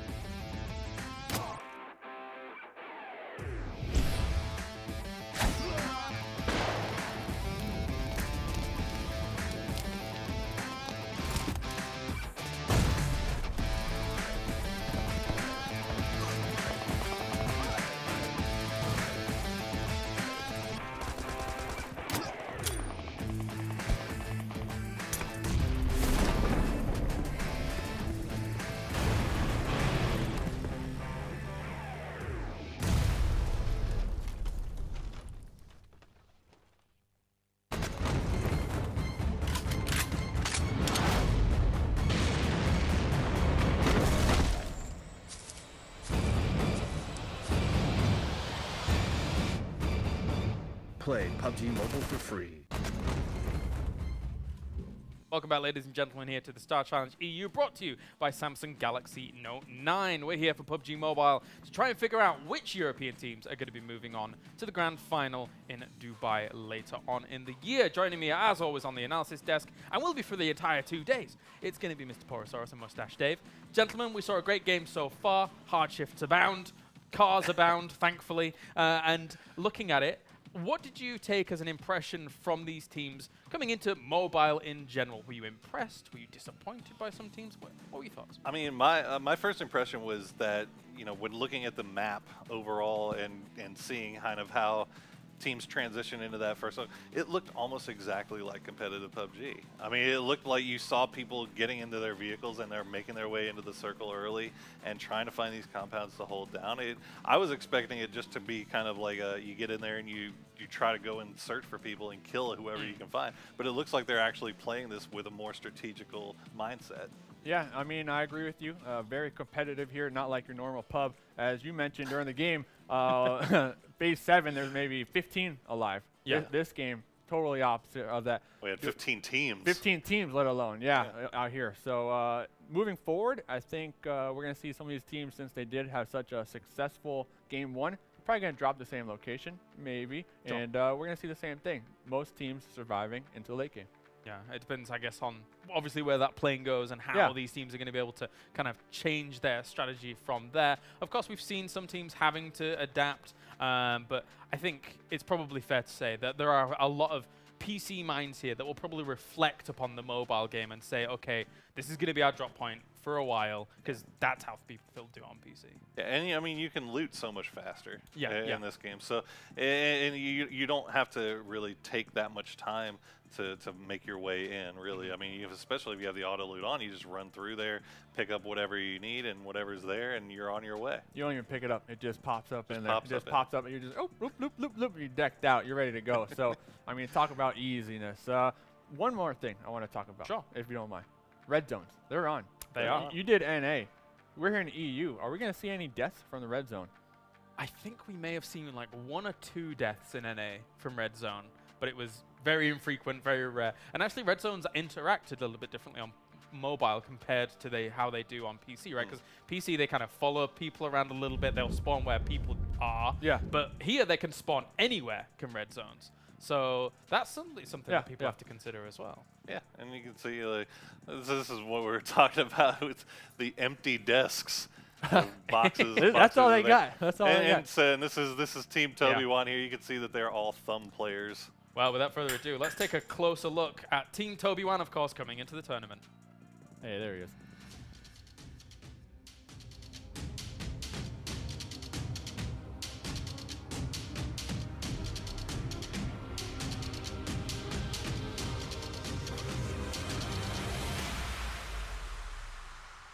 My name is Toby Dawson.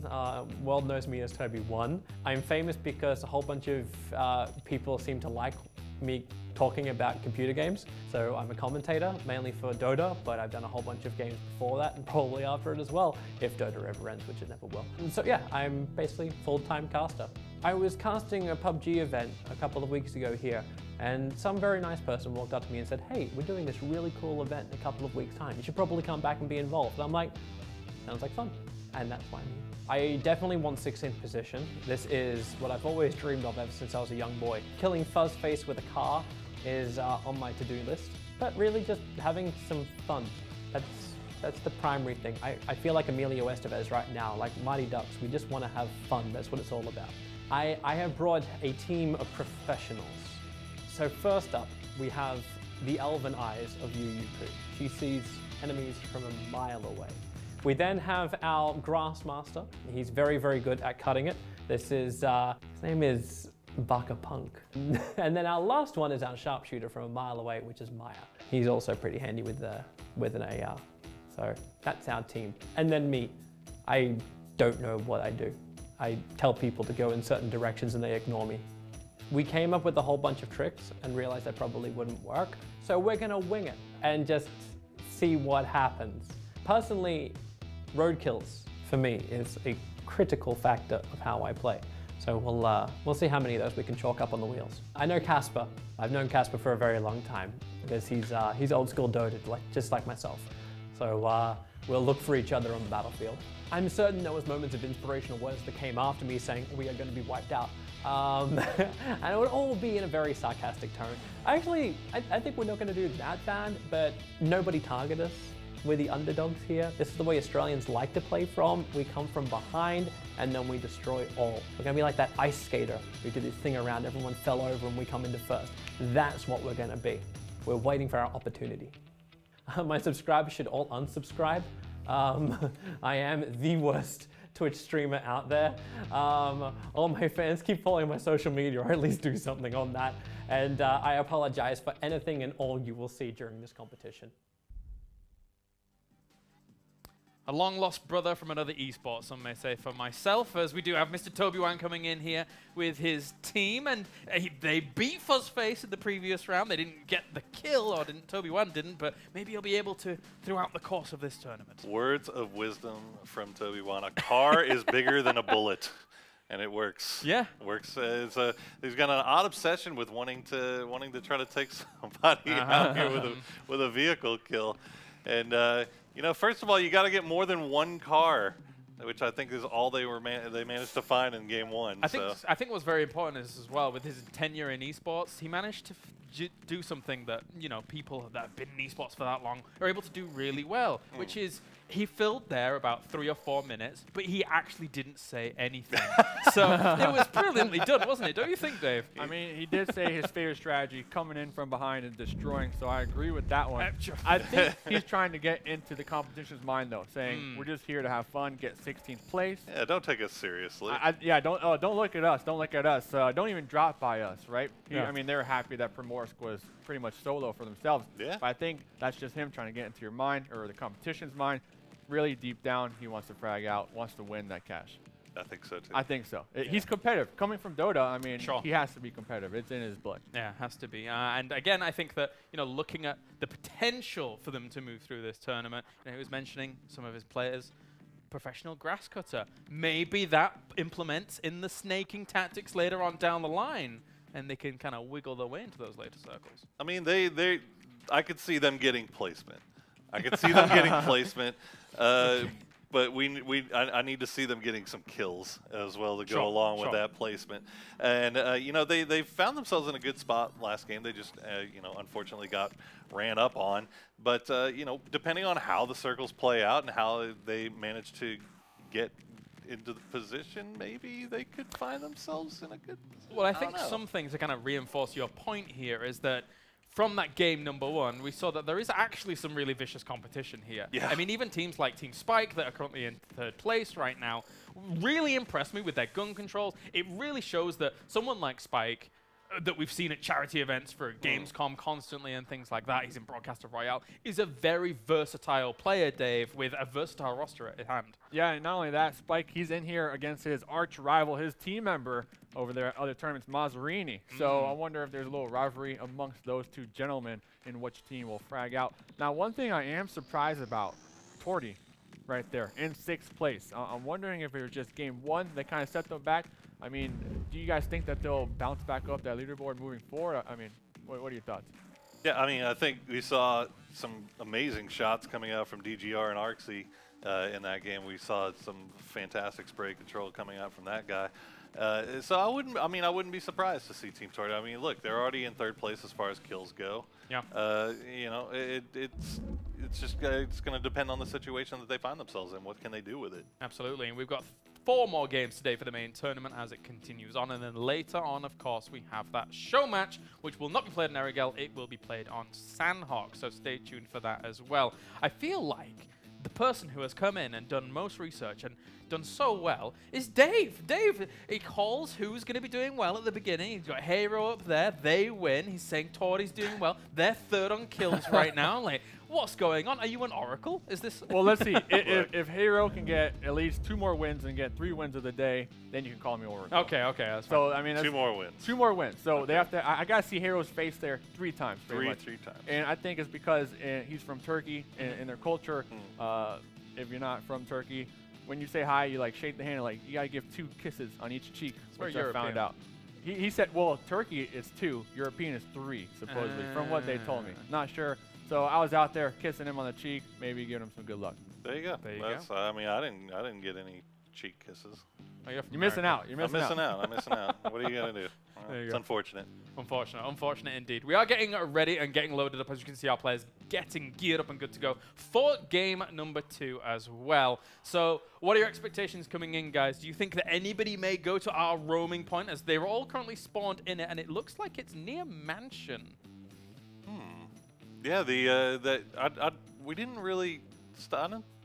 We didn't really stop and check to see if they went to it last game. No. But yeah, this one's going to be near Mansion, where our last game ended. If it goes anywhere near that, it's going to be pretty interesting, because I don't know how often the circles end on those carnival locations. Just humor me for a moment. Surely, because it's a random spawn location and things like that, I guess it depends what it spawns close to say, like, if you loot this place, you can then also loot said place. Like, for example, now, if you go here, you could also go Mansion Day. That could be a winning strat. I mean, it makes Prison a more... Prison and Mansion, because usually you do a 2-2 split with those two locations, and then right in the middle, you got the Carnival. You should be geared out, right? I mean, that's 3 spots. Yeah. I mean, that's way more loot than you would normally get doing just like a normal prison shelter split drop. Well, that, and also, I mean, I suppose if you go to either Mansion or Prison, transitioning between them, that area is very open normally, right? Only problem with that area, though, not a lot of vehicles. Sure, So if you find yourself the circle and end up going way off of you, you're going to be another one of those teams going 4 deep in the US, which nobody wants to be that team. Well, it's time to look at the drop now for game number 2, as our teams are getting ready to drop here. It looks like as either they're getting ready to drop, or they're looking very concerned to what's going on currently. Yeah, drinking water. It looks like maybe some issue right there, but not for everybody. Looking very concentrated. So a couple of the players. There's another thumb player. That was one of the coolest things that we found out talking to a lot of these players. Just the different grips and the different ways to kind of to hold the phone and while you're playing. Some people prefer doing the claw grip, and then we have some that lean it up against the thing, like an iPad box. Yeah, like an iPad, right? Makes sense. Or the claw, yeah. It gives you extra purchase to try and kind of tap away at, I suppose. It does look like that lobby is being recreated, so we'll get to theorize exactly where that roaming point of interest is going to spawn once again. New spot, right? I mean, I can't complain. Well, I wonder if it will, like, does it really spawn anywhere, or does it have flat locations? Flat locations. It can't be, like, on top of Mount Everest. Like, a bit Carnival. middle of the Gatka Fields. That would make Gatka Fields way more interesting, right? Yeah, especially if there's circles there. Right? As many people hate seeing the final circles in Gatka Fields in normal, PC competitive. Imagine if you could just have a random carnival just spring up right in the middle of it. That would be very different. It would be. For sure. I don't know. I don't mind some of those field endings. I particularly I liked them a little bit. Yeah. What's the reasons? I think it starts pointing out, it highlights good shooters, and it highlights the teams that are able to get those good positions to kind of oversee and use their scopes and kind of basically hold on to the stronger positions. And if you find yourself in a poor position, it highlights your ability to be able to fight your way out of it, which I think is good. Yeah, I believe we're just looking at you, Poo. I disagree with you. I think it highlights your ability to snake it. Well, I mean, in the field. Look, the snakes are always let's be real. You never see people out there just gunning hoeing. You don't see them shooting each other. You see them always crawling in the fields. I mean, snaking is always going to be a part of this game. Which is good. It's just fine. It's fine. It's a survival thing, and if you put yourself in a position to where you're in the middle of the field and you're having to snake it, then what did you do to get to that position in the first place? Snake it to make it. I guess you have to make it there first, right? So you can't just snake it to make it. You got to make it to snake it. And it's Team Fuzzface. They're not feeling too good about things right now. Hey, look, it's your boy Keen. Good to see you with your shirt on, buddy. Oh, yeah, last event. Gave us a peep show. But this is actually interesting because I know every break the players, they get to juice up, right? They got to charge their phones real quick because while playing the game, they don't want that extra plug in there because they can actually throw off their balance as far as their grips go. So. Yeah, it makes sense. There's actually a lot. You guys were mentioning the grips and things like that. Even just positioning and seating and stuff like that is something that you kind of want to get comfortable with. It's not like on PC where I've seen 1 or 2 professional players that actually put their feet up whilst they're playing controlling, and they're mental. But what you do know, they do? normally like put their feet up. Oh, put their feet up. I think yeah. Rafi actually does that sometimes. Oh yeah, yeah. Like some crazy stuff. But Showing off. most people like are sitting straight, you know, kind of very composed about how they're controlling their mouse and keyboard. Here, though, you got a lot of options. You can be very The elbow pads. Yeah, that's pretty sick. You gotta He's a come claw prepared, player. man. He plays with the claw because then you know that he's on the. He's a tippy tapper. Because if you're a thumb guy, you got it right there in front of you. Yeah. Or a thumb girl, you got it in front of you. So it's gonna be interesting because I know we were talking to a lot of these players. You were saying play, you know, because PUBG Mobile available not only on Android but also on iPhone and iStore. So you can play it on iPads. And it's a free. lot of these, it's free. Yeah. And you can play it everywhere. Yeah. But in a subway. in a subway. But yeah, so some of these players we were talking to, like they're used to playing on an iPad. Yeah. And they're now downscaling to what is a huge phone in the Galaxy 9. But it's still that's still way smaller. You know, way smaller than what you're used to as far as playing on a tablet. So it's going to be interesting going and talking to some of these guys after one day to see how that transition goes and if it's really impacting their game in a really big negative way. And we can see from our re-lobby that hopefully we're going to be able to use this time that the point of interest is located just across the bridge from Yasnaya, next to that, It's over there by the gas station. Yeah, the gas station. Yeah. There is quite an open field there. Really depends on where our circle's going to be popping. But that one, compared to our previous kind of analysis of where it was between mansion and prison, doesn't create, I think, as many possibilities. Yeah, I mean, well, whenever you see circles end up in those areas right there, you have that strong position of the gas station and that sniper tower. Yeah, that's right there, and then the yellows that are just off to the east on the kind of the coast of that lake there. But other than that, there's just nothing but wide open area. So if all of a sudden you drop a big old carnival right in the middle of it, it cuts a lot of the sight lines down. Well, whilst our players look like they're almost ready for game number 2 as well, our plane is flying across. So we may be able to take a look at that and see how these teams are going to be dropping coming into game number 2 of the Star Challenge EU. But there's still confused faces that I see. So maybe this is real, maybe it's not. You don't like to see it going, what is that mode when you flip it? Oh, yeah. I see an exit match button. Yeah, we got an exit match. We can't play it in portrait mode, unfortunately. Portrait mode, yeah. Look at Raptor. He's getting in there with his team. He's strategizing. He knows exactly what he wants to do. He wants to win. Speaking of which, in terms of Mr. Raptor's strategy coming into the tournament, Dave, how did he formulate his team? What was his... So pretty much from my understanding and what he told me, he went on to YouTube, Twitch, kind of just search for, in his opinion, the best players that PUBG Mobile had to offer. Right. And he actually reached out to a YouTuber or two, which I believe he said didn't have the correct visas, so they weren't able to make it, but they had recommendations of other players. And the 3 members that he has, they've actually played together for about 3 weeks, maybe even 4 weeks ahead of this. And then they kind of got him along the ride as their 4th. So they should have those comps, that comp synergy after playing together for such a long time compared to some of these teams who just met 2 days ago. I mean, maybe not have met, but played PUBG Mobile for the first time. Exactly. 2 days ago. Not to like leak anything, but it's the truth, right? I mean, especially with the PC players. Well, I mean, they didn't end up having the best game one, but you know, there's obviously we've only played one, right? We can say that after one game, we can say that who is that? Team Hero. Looks really good. SunTouch looked good. Spike looked good.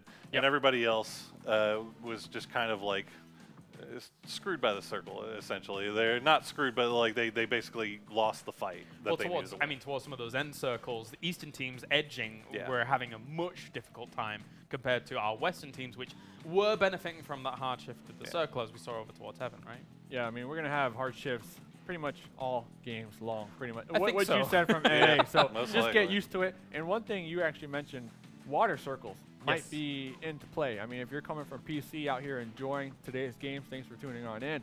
But we might showcase those water circles, which PUBG PC version had, what, like 3 months ago? Yeah. Maybe 4.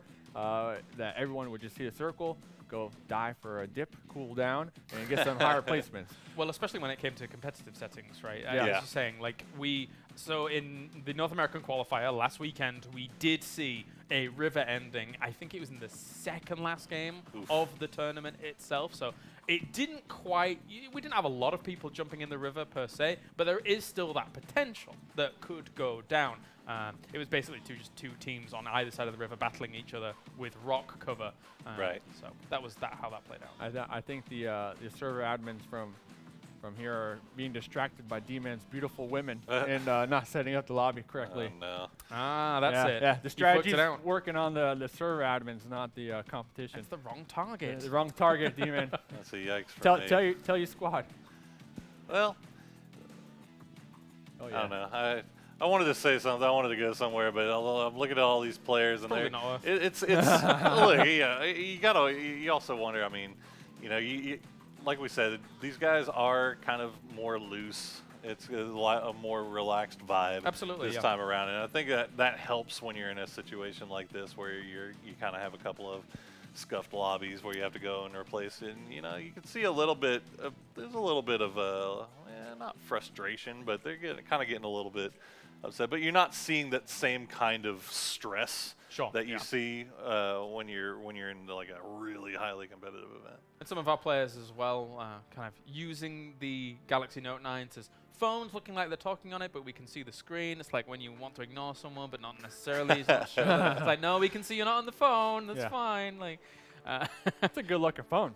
Yeah, it's a fantastic phone. Fantastic phone. It's got a really cool stylus as well that I was playing around with over at the North American event, and I was having a whale of a time. I'm not gonna lie, just drawing on with the little stylus and stuff. I heard the players actually might get their phones to take home. Really? What? I don't know if it's confirmed or anything like that. This is just them talking. These leaks, man. Where are the talents from? Yeah, that's what I'm saying. Like, where's our phones, right? To be fair, we're gonna get a like a late '90s Razr flip phone. I mean, the thing is, T-Mobile Sidekick. I think most of us are on the Samsung hype train anyway, because I'm using a Samsung 9 Plus, S Plus. Yeah, there you go. You're using a Note 8. Yeah, I got a Note 8.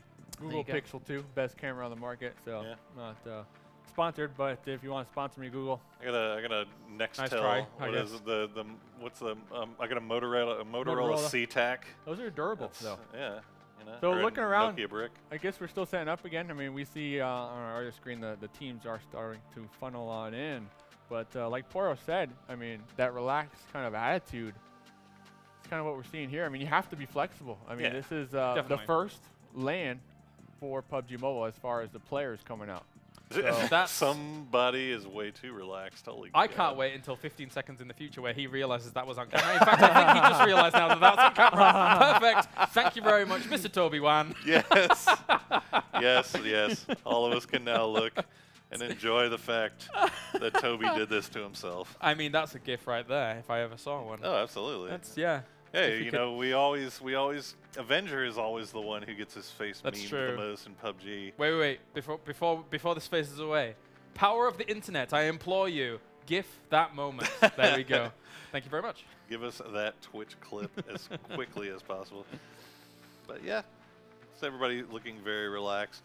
Oh, and you know what I'm kind of surprised about, right? I don't know about you guys. Whenever you're playing games on your phone, you usually laying down on the couch or something, maybe lean back in the chair. I don't see anybody here with their chairs just all the way back. Oh, just like spread out with holding the phone up pulling a Moody. That's what they call it. Pulling a Moody. Pulling a Moody. Yeah.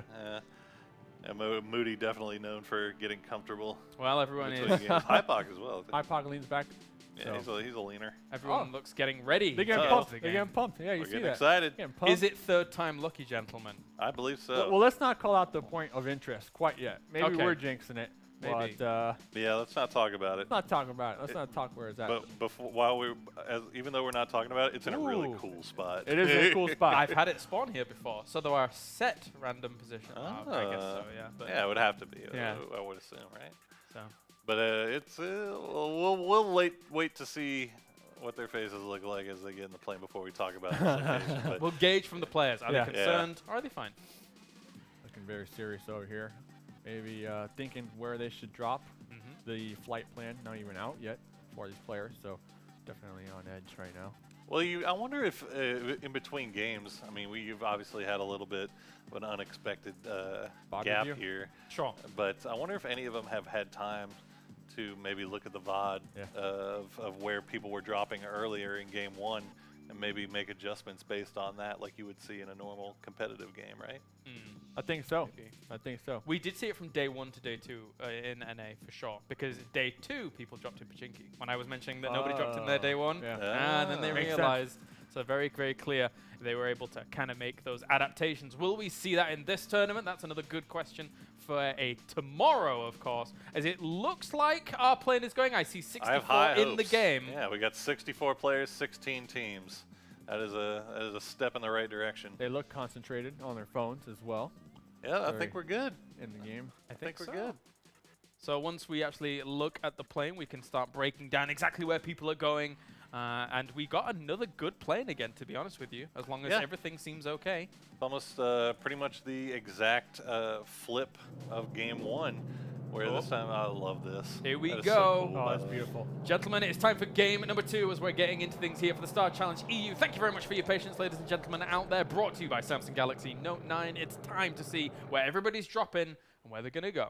Yeah, and you see, again, opposite. We did have the spawn point was on Ferry Pier, which we didn't talk about it, so maybe that gave us a luck. But the Ferry Pier spawn was pretty cool looking. Pretty spot on.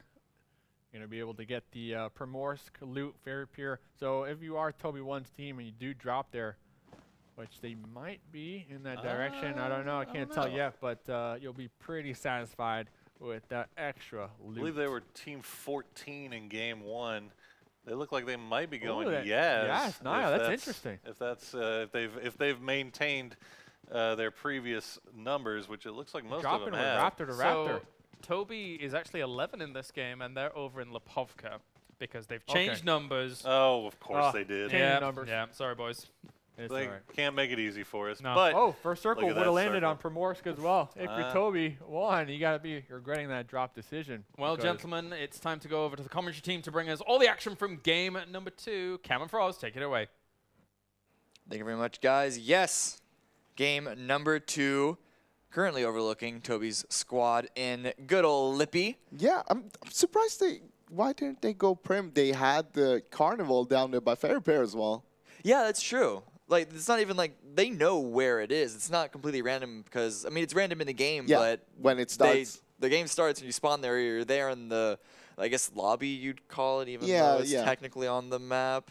Spawn Island. But yeah, Claris was saying this earlier, how they didn't see that many people go for it in NA, and it's the same thing here. And I'm curious why, because I don't know. Maybe is it because it's too much of an unknown? Well, maybe they're just afraid that other teams are actually dropping there. So no one has gone for it. Well, they don't know that though. I mean, I'm sure some of these teams have studied NA. Yeah, but they probably don't do VOD reviews between the games. No, but even if they watched NA, they'd see that not that many people even in that region. Yeah, but it might be different. I'm just surprised that no one went for like Prim and Ferry Pier.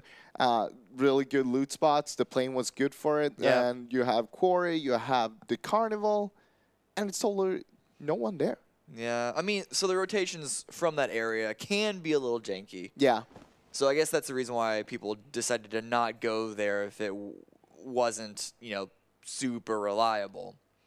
Yeah, and Toby1 said in the video that they were gonna just like wing it a little bit, see how it goes. But well, he did do better than Fuzzface and his team in the first game. So once again, we're gonna see a little bit of multiple squads here in South George, and Varietta, who takes a little bit of damage from squad 13. I believe that's Torty's squad. Up around the side, Facemaker though trying to peek around the other corner, trying to get some return fire there. They're kind of stuck here, though, behind this little shack. They have nowhere to go. Yeah, they pulled away from the barn building. But now, if Torty's squad pushes forward, which it looks like they are, they're not going to be stuck here because they have to get over that hill. And Broxy, trying to find an angle onto them, going to be running around to the right side. I want to see 2 guys from Torty's team actually going towards Pizza, which is just south of Team 7 there. Ooh, the smoke! Ooh. It gave them a little bit of a head start, but yeah, Varietta taking a bit of damage down to, what is that, 25 HP. but they are far enough away and broke line of sight. At the same time, they're running into another team that is over here by the crates. Gee, you're right. I thought that was their teammates. No, that's an entire other squad. Their teammates are on the north part of George. So this is squad 3. This is Fuzzface squad right here in containers. And I don't know if Mazzarini's players here are going to be aware of that. They might not, because Fuzzface team was dropping in North George last time. And Mazzarini's teammates are actually up in North George this game, so they should know that no one's over there, up there at least. Yeah, that would clue them in. Varied able to get a heal out, up to 75 HP. Going to be jumping around a little bit, trying to find some information, but may end up giving some away in return. I'm wondering if Fuzzface team knows that they are there, though, because Fuzzface team do have a lot of experienced PC players, so they might make a move on that if they know that they're there, make a flank on them, and kind of just pinch them down. Looks like they're actually running away from this one. I don't think they know about each other yet. Well, Fake certainly spotted them there. Oh, yeah, now they know. Ooh. And if they didn't know then, now they know. Because Fake has dropped down to less than 50% HP right when the Uber arrives. And this is where their fourth teammate is, the man Fuzzface himself, all the way down on Hospital. Not in a position to help at all. But everyone's getting in that bike, and they're going to be driving away, trying to find themselves a better spot in the circle, because South George is in the circle, but it's on the northern edge. And you don't want to be on the edge in the first circle. But we were talking about this on the desk. Hard shifts, we've been seeing a lot of them. You definitely don't want to be on the edge if you can avoid so. And so they're going to be moving into a more central position. This gives these two players from Mazzarini the ability to loot up safely and allow the other teammates to group up with them and then move into the circle themselves as 4. We see a lot of teams actually moving into the circle now. We don't have the map stream up, so you guys can't actually see that. But yeah, lots of them on rotation right now. They're going to try to find a spot where it's good to hold out for the first circle, making sure it's an easy rotate for the next circle, no matter where it's going to be pushing. If you're early on the rotation, you get to choose whatever you want to do. Oh, here we go. Here's the map stream. So look at that. A lot of teams going kind of center right now. And there's a lot of good compounds here too. There's a couple of buildings around Gatka, around Chopsticks, and then you get that whole hill area, the row of hills essentially north of Quarry that can be quite impactful. You can actually get some good punishes on rotating teams through there. Oh yeah, for sure. I'm kind of surprised we see Torti's team actually rotating on the east there in a boat. In a what? In a boat. Okay, we'll come back to that in a second, because right now we're going to be watching Damien. They've found themselves a compound just outside of Gatka, just southwest of it, hanging out all 4 players, got their vehicles. You might want to move that buggy inside so it doesn't lose its tires, but small things, small things. Well, small things, but as soon as you clear the compound, you want to make sure all your vehicles are kind of safe, so you have the tires to rotate next circle. Yeah, they have multiple vehicles, and I guess they're really confident that the circle is going to stay on them because they are not actually center, but it's pretty center. Yeah. But we can still see those hard shifts. Loot trading going on right now. Yep, they picked up. Hey, if you have the space in your backpack and you're coming across stuff to add attachments to weapons, pick them up, because who knows? Maybe a teammate's going to want them. Even maybe the shotgun have use of them. Yeah. All right. All right. I mean, you don't know. Yeah, it might be good for close combat with a shotgun. I actually haven't played PUBG Mobile with a shotgun yet. I haven't tried them out. They might be really good in close combat. I mean, this is a third-person game, and shotguns are quite useful in third-person if you do end up in that close quarter scenario. Just imagine if you see someone, you're outside the house, you see someone inside, you can just jump shoot through the window. Yeah, that's true. That could be a tactic.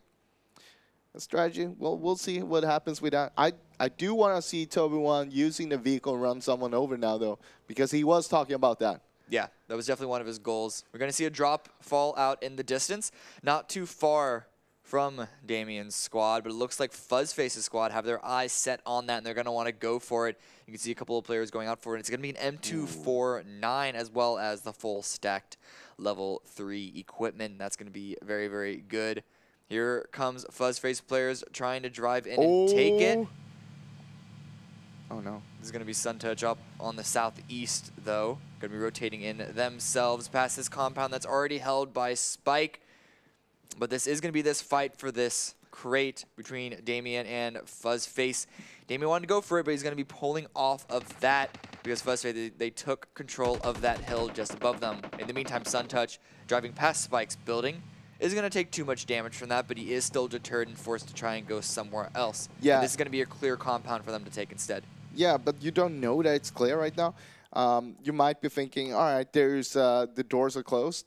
But at the same time, in PUBG Mobile, there's no glass in the windows. Yeah. So you can't spot through them and see, all right, is there any broken windows or so? All right. Yellow here trying to get some shots onto Fuzzface. Yelena not really going to hit too much of them. And Fuzzface was able to get the crate without receiving too much damage. And they're going to be backing off from that one. Retreat a little further into the hills. They don't want to give away too much of that armor resistance right now. But Rammus' squad trying to roll up directly into the line of fire from Casper. They're stopping. Looks like they want to fight, or is this just an unnecessary accidental break? A lot of damage onto those players. Rammus himself taken down very low, actually taken down as well as Omen. So that's 2 kills already, 2 players down for Rammus. That's going to be 40 points for Casper. Yeah, and their teammates were just south of them up the hill, and you saw that straight away. They were just stepping out. They were like, all right, you guys are dead. We can't do anything about that. A down from inside a vehicle. Raptor gets taken out. Drive-by. Literally a drive-by. They don't even give anything about it. They're like, all right, we're out of here now. Yeah, the rest of Mythrain squad are pulling up as well. They're going to keep this position, popping out in an interesting spot to get that heal on from Mythrain. Wait, who was that pulling up behind him? There's just other players from Mythrain, but... Oh, it's Raptor's friends here. So Raptor was overextended away from the rest of his squad. That's going to mean that Revy's going to have to push out to get the revive on the teammate. But Mythrain still had... Team Mythrain still have a player up on the road there that actually stopped and is hiding behind the vehicle. Yeah. It might just be spawning out. I don't know if this is a commitment to try and get that kill. There is a smoke deployed, though, by Revy to get the revive. Question is, can they get back across the river? They're not going to want to go, though, because the next circle is going to be hard shifted onto the west side. And that northern part, that Georgeville area, is going to be taken out. They got to push forward. But the 2 players, actually, no, it's all 4 players, I think. Oh, taking lots of shots. sticking around. Oh, tries to run away, but taken down Mythrain by Revy. Now, this story just turned. Oh no, and now easy tap fire shots onto 10k days as well. Taken down to about 25 HP. Doesn't want to go for the revive onto the captain. He was thinking about it. Oh, Nurse wants to go for the fight, but takes too much damage. But Revy also dropped down to about 30 HP. Stops that commitment. This does give Mythrain's, the rest, or at least the surviving Mythrain squad, the opportunity to retreat away. Look at this. Revy was hitting a lot of shots down there. I think some pretty good damage. And not only like if you get them low, you make them use their meds, and you hurt their armor and helmets as well. So it's not all about getting those knocks, because you're weakening the team. You can push them later on and take the fight later on against them. This does, though, the fact that Mythrain's squad was there blocking their way, it did mean that Raptor squad lost priority on rotations. I'm looking at the map on my second screen, and there are a lot of other squads who've already made it quite center. Rax's squad being one of them, pretty much dead center where a lot of other squads are going. I'm Babimba taking a lot of shots onto Casper's team rotating through, but Sam said don't go to that. Saw the vehicle, was able to pull away before it takes too many shots. But look at all these rotations around. Everyone's just trying to find some place to hang out at. There's a lot of teams around here right now. Everybody's taking shots on each other as well. Look at that. Look how congested it is in the dead center of this map. Everyone wants to go center because the center spot is the best place to be if there's a hard shift. Unless it's hard shifted on you, the center spot gives you the best chance of being in a good rotational spot. But at the same time, if it's like this, everybody's going to hold each other out. Yeah. So you're not going to be able to rotate if you're a center right now. So Lenin and his squad down in the south in Primorsk is doing really good because they got free rotation routes from there. That's true. That is true. Everyone wants to go center, but if everyone does it, then is it really that strong? We're going to see if anyone is able to even make it out of this center spot, because even on this minimap, you can see how many people are around. A lot of people are dying. A lot of people are getting taken out. Carl from Ali gets dropped as well by Casper's squad. Casper was in a little bit of trouble earlier. it looked like. But, ooh, taking a couple shots, has to fall away from back, can't overcommit, but a lot of damage. That's going to be an easy bleed out for them. That's going to be yet another kill. It's probably going to rack up to 4 quite soon. Now, 54 was taking shots from behind, which we saw also something that we have on PUBG Mobile, directional markers when you get hit. So you actually know where you're getting shot from. Ooh. Gar's here, watching over. They got Damien in the compound, or at least close to the compound to the north. Yeah, don't get run over. Oh! There we go. All right, that's fine. Just jumped over. That's fine. Just parkour, doing a flip over a car. We've all seen nice little trick videos like that on YouTube before. What's happening in the north there? Is that 2 teams clashing? I am not sure. So we saw the congestion spread out a little bit because everyone's trying to go for the dead center. You can see how there's been too much pressure there. But yeah, it's actually a fight. Raptor pushing into a compound. That was a wipe. I think they wiped a team. What team was that? That was Madros. It was. So that's already taken out in, what is this, the second circle? Yeah. Pretty early into the game. And that was such a off compound as well, far up in the north. Not even in center where everybody was gathered before. Ooh, you can hear red zone coming on down. Can't see exactly where it is. Wasn't appearing on the map necessarily. Oh, you can kind of see it on the mini-map here up on the northeast corner, I think. No, that's another player. That's another player. I got baited by the color. Casper is still in a fight, though. Samson does get taken out, but that's going to be an easy revive for them. Does give an opportunity for Ramus' squad to perhaps reposition themselves in the swamp for that engagement. Now, if you cut the circle that we saw in half, most of the teams are stacked on the north side. Yeah. Meaning if you're on the south side right now, you're free to rotate wherever you want. I wouldn't say wherever because Quarry is a big chunk of that. The reason why a lot of people are on the north side is because Quarry is an interesting landmark to maneuver around. It is, but it does have a few good dips on the top there that you could play, especially in third person. Samsa is going aggressive, wants to push forward directly onto the tower. Isn't spotted at all. Wants to get the nade, but it misses, bounces back on him. That's fine. No one spotted that one. No one saw that. It didn't happen. Take your time. Take your time. Time 2. Oh! That one does make it in, but he's taken too many shots from Fuzzface's squad up on the hill. Is able to stay alive, able to prone down. Has a first aid kit to utilize as well. Hopefully he doesn't get peeked through that door. I don't think it's going to happen by Ramus' squad. Apu and Vicarians. Samson lost his helmet there. That's huge. Yeah, putting out a smoke just for extra safety. But they want this tower. There's no reason to allow these 2 members to stay alive longer than they have to. Now, Samson could shoot out the door or have like Keen shoot it out or and just then throw in Nate. But, or just run away. Or run away. That's fine too. That works too. He wants to find a new helmet. Okay. Avu didn't want to commit onto that one. Yeah, he could have been an easy punish, but there's only 2 of them alive and they just want to stay safe. They don't want to fight if they don't have to. And you can see on the minimap a little bit, the next circle, these 2 squads are still inside. Suntouch as well, also still inside. And actually quite isolated from everyone else. Well, yeah. The new circle. A lot of people that were center in the old one, they're on the edge right now. Yeah, if we can see the circle on the screen, it's going to be a very interesting rotation from the west coast. A lot of people went onto the western side once that center area was uninhabitable because it was already taken. Everyone just spread towards the west, and so that means a lot of people are going to have to come back towards the east because this next circle is centering up around the Gatka fields. Yeah, and we see Rack's team here taking the what we usually call it for God compound because they got a lot of good houses. Yes. But not much going on there for them. Standoff still happening here. The duo of Ramus and the Casper squad. Ramus' team is going to have a hard time getting out from here, though, because they also have Fuzzface team north of them by Observatory. Yes. Damien, though, they're just running out in the open. Actually, I think Casper, they're pushing in a little further east. They're in the circle, but they want to get a little closer to center if they can. They want to get out of that swamp area. Raptor, though, they're going to be pushing in from the north. They've already wiped another squad, and they may have to potentially push in through a second. Revido, we saw him with a lot of nice shots before.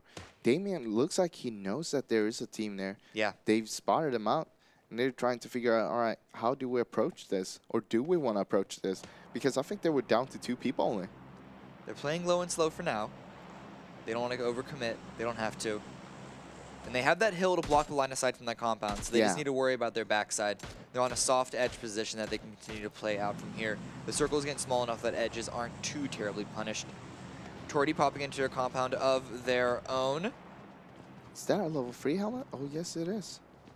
Yeah, That's level a 3. nice skin. Camouflaged. Except for the white patch. Except for the big white patch right in the dead center. Yeah, so here is the circle. A lot of these squads are on the western side, have to push in through each other over these hills to get into Gatka, but most impactfully, the Gatka fields. Yeah, I'm surprised we see all the teams, they more or less just rotating straight in. No one's taking the hard rotation going like far south or far north and then try to go in from the east side, which should be clear because that was far edge on the last circle. Shots coming through, they want this crate for themselves, and so they're trying to output as much fire as they can. They already got it down onto a member of Spike's squad. Ooh, Mark 14. Really nice gun, I would think, in PUBG Mobile. I haven't tried it in on the mobile yet. Oh, it's going to be a push in. I believe it's Jansen pushing in onto this building, onto this compound. And he's going to get another kill onto Varietta from Team Mazza. Rack's team is only down to 2 people, though. It's Jansen and Suter left. And they only have 1 kill, so they want to be careful. All right, here's Face Smoker from Mazza. Maybe wanting to get some revenge, lining up a smoke. Here's going to be a replay of that engagement. It's actually going to be Rax pushing in. A nice loop around. Yeah. Then Jansen pushes in and gets the trade. Varietta unable to have the time to get the heal to take a safer 1v1 secondary. Yeah, that's why it's so important that you try to go 2 and 2, so you actually can get that trade as we saw there. If you go alone, you get yourself knocked, you get yourself killed. You're not going to get anything from that more than some information that might be useless. Okay, so the thing is, though, that it was a secondary trade. Yeah. But it came a little too late, and so that first player, Labimba, got flushed out. Yeah. So they weren't able to get a revive, and so they did still lose resources. But the second player was there in time to still have a weakened opponent in the second 1v1. Oh, look at that. That's a hard shift. Another hard shift onto the left, and these circles shrink a lot in these middle sections of the game. However, this is a hard shift to go. This kind of goes in favor for a lot of these squads because everyone else is coming on the west. You can see how congregated a lot of these teams are on the western side. Yeah. And so they just need to kind of push a little further into each other on top of this hill. But Casper, they're trying to get some damage output onto these opponent teams. Onto Damien, just trying to find some place to land. Someplace that's safe. We've seen him run into team after team after team, unable to find a compound, unable to find a home, as it were. Instead, just has a bush. Hey, sometimes you just gotta go with a push play. Casper squad in dead center, already with 4 kills, about to get 5 and 6 as these players bleed out. They want to blow up the car, I think. Getting a lot of damage on these rotating squads. They know that he's stuck behind the car there. If they only had a nade right now. Bandaging up. It's going to be a counter smoke deployed by Mazzarini, using the hard cover of the Dacia to his advantage. Now this is really smart. He's putting out a lot of smokes. Oh! Meaty nade. A lot of damage. He even pushes the vehicle a little further away, so he has to crawl. In the meantime, Mithrain getting a lot of damage on a transitioning Luke from Fuzzface's squad. Knocks him down, unable to get revived. And here it's just Face Smoker. Mazzarini was already taken out, as we saw previously, and so Face Smoker is the last one remaining from this squad. Has to just hide out in this compound. Fake takes a lot of damage inside the observatory himself. Has to hide back to get a revive. And Fuzzface, we see he's downhill there, so he can actually help the others out. Difficult spot for him. Reese is he's just prone by a bush there. Oh, Raptors also close, though. Revy coming out as a third party. Gets a down onto Kalimandor. Look at Fuzzface also lining up onto Revy, though, to third party. The third party. Oh, no. Everyone's all interacting, but he can't land the shots. This gives Revy the opportunity to get some trade. And so Fuzz, using the third-person camera to his advantage, wants to find some information before going back inside the building. I can hear the struggle from Fuzz right now. He's like, what is going on here? This is not how I play when I play on PC.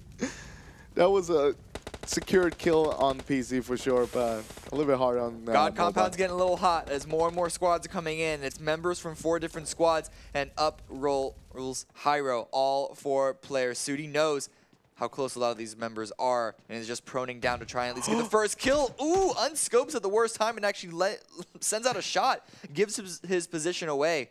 Not what he wanted, runs up, misses it again, and the second swing out the side from Hyro is going to get the full kill, the flush there.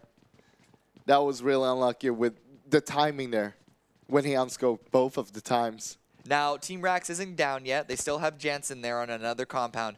And, of course, Face Smoker from Raza. They're on the west side of the left side of your screen in the compound of themselves. And Casper up off in the distance on the northwest of this circle. Do they push in on this compound?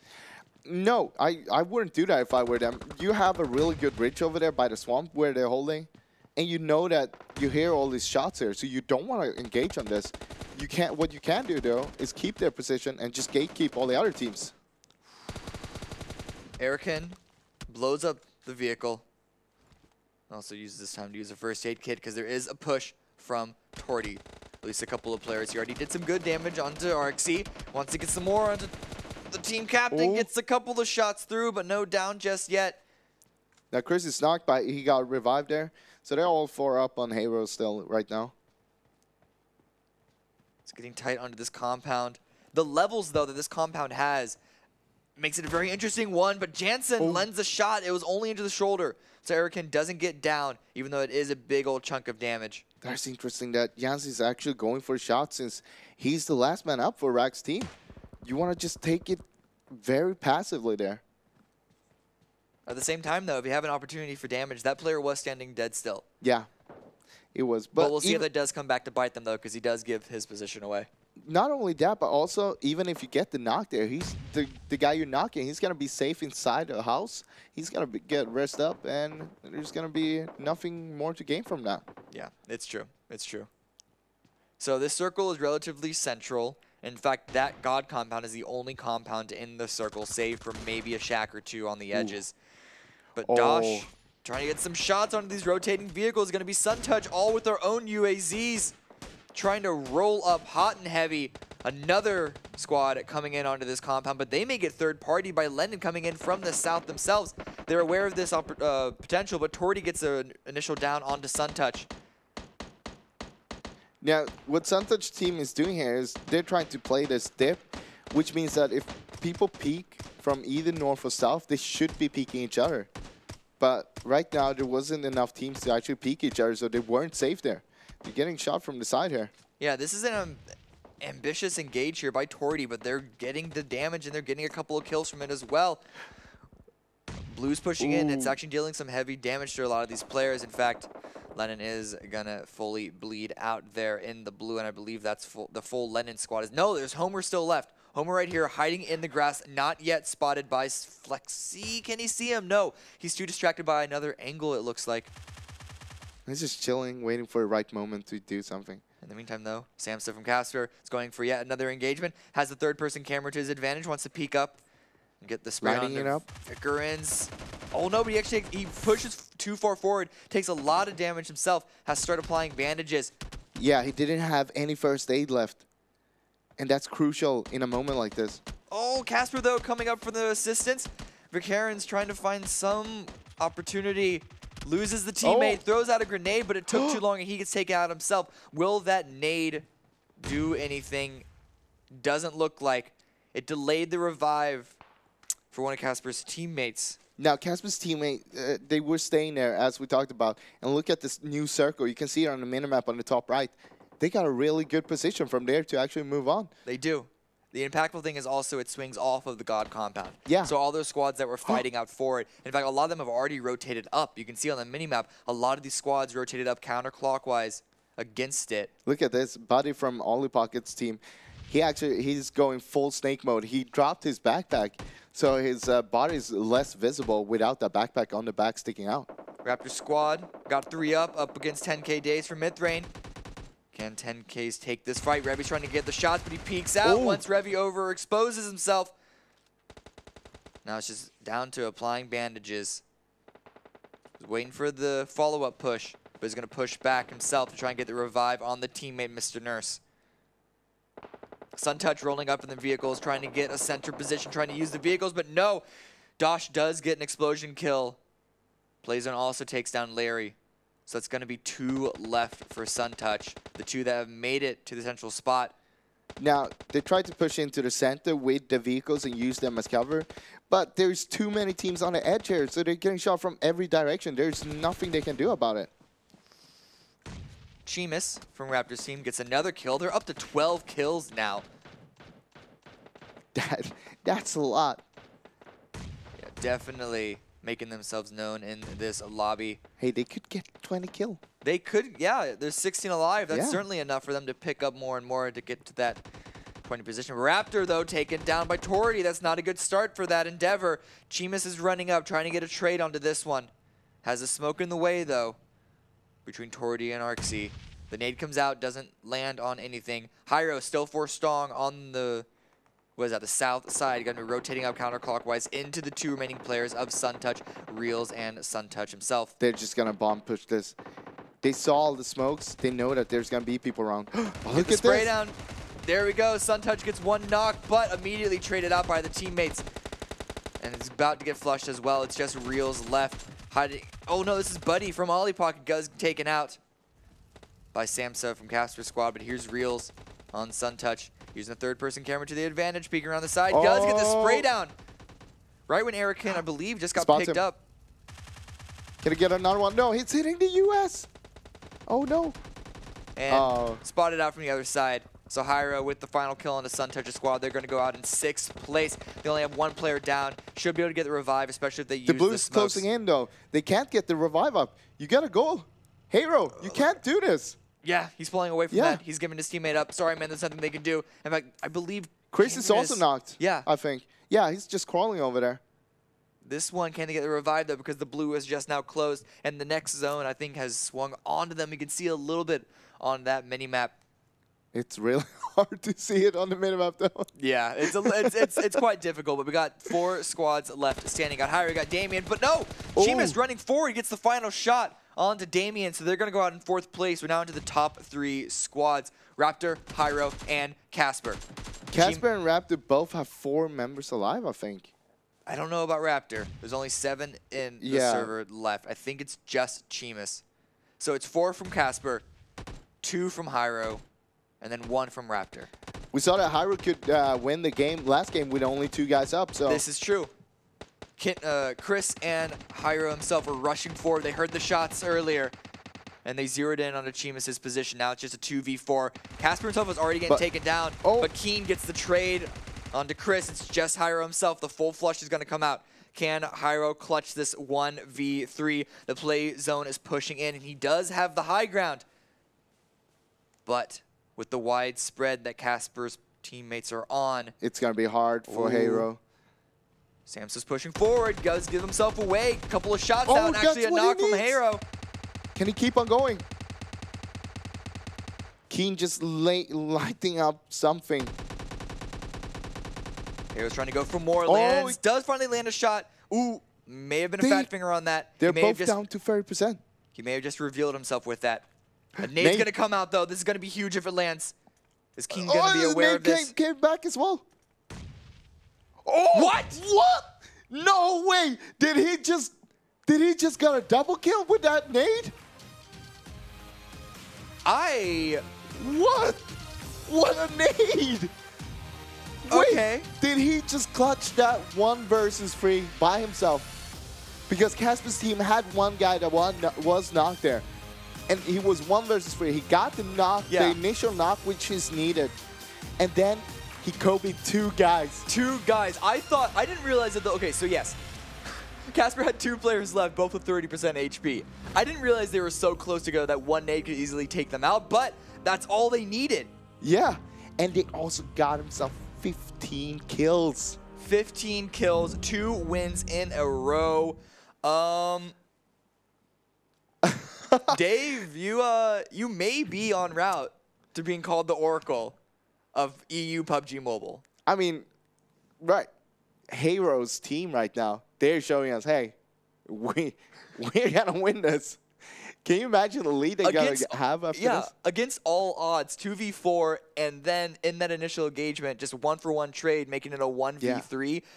You don't expect anyone to come out on that. But also, Raptors team, they actually got 15 kills as well. Yeah. on a third place, I think.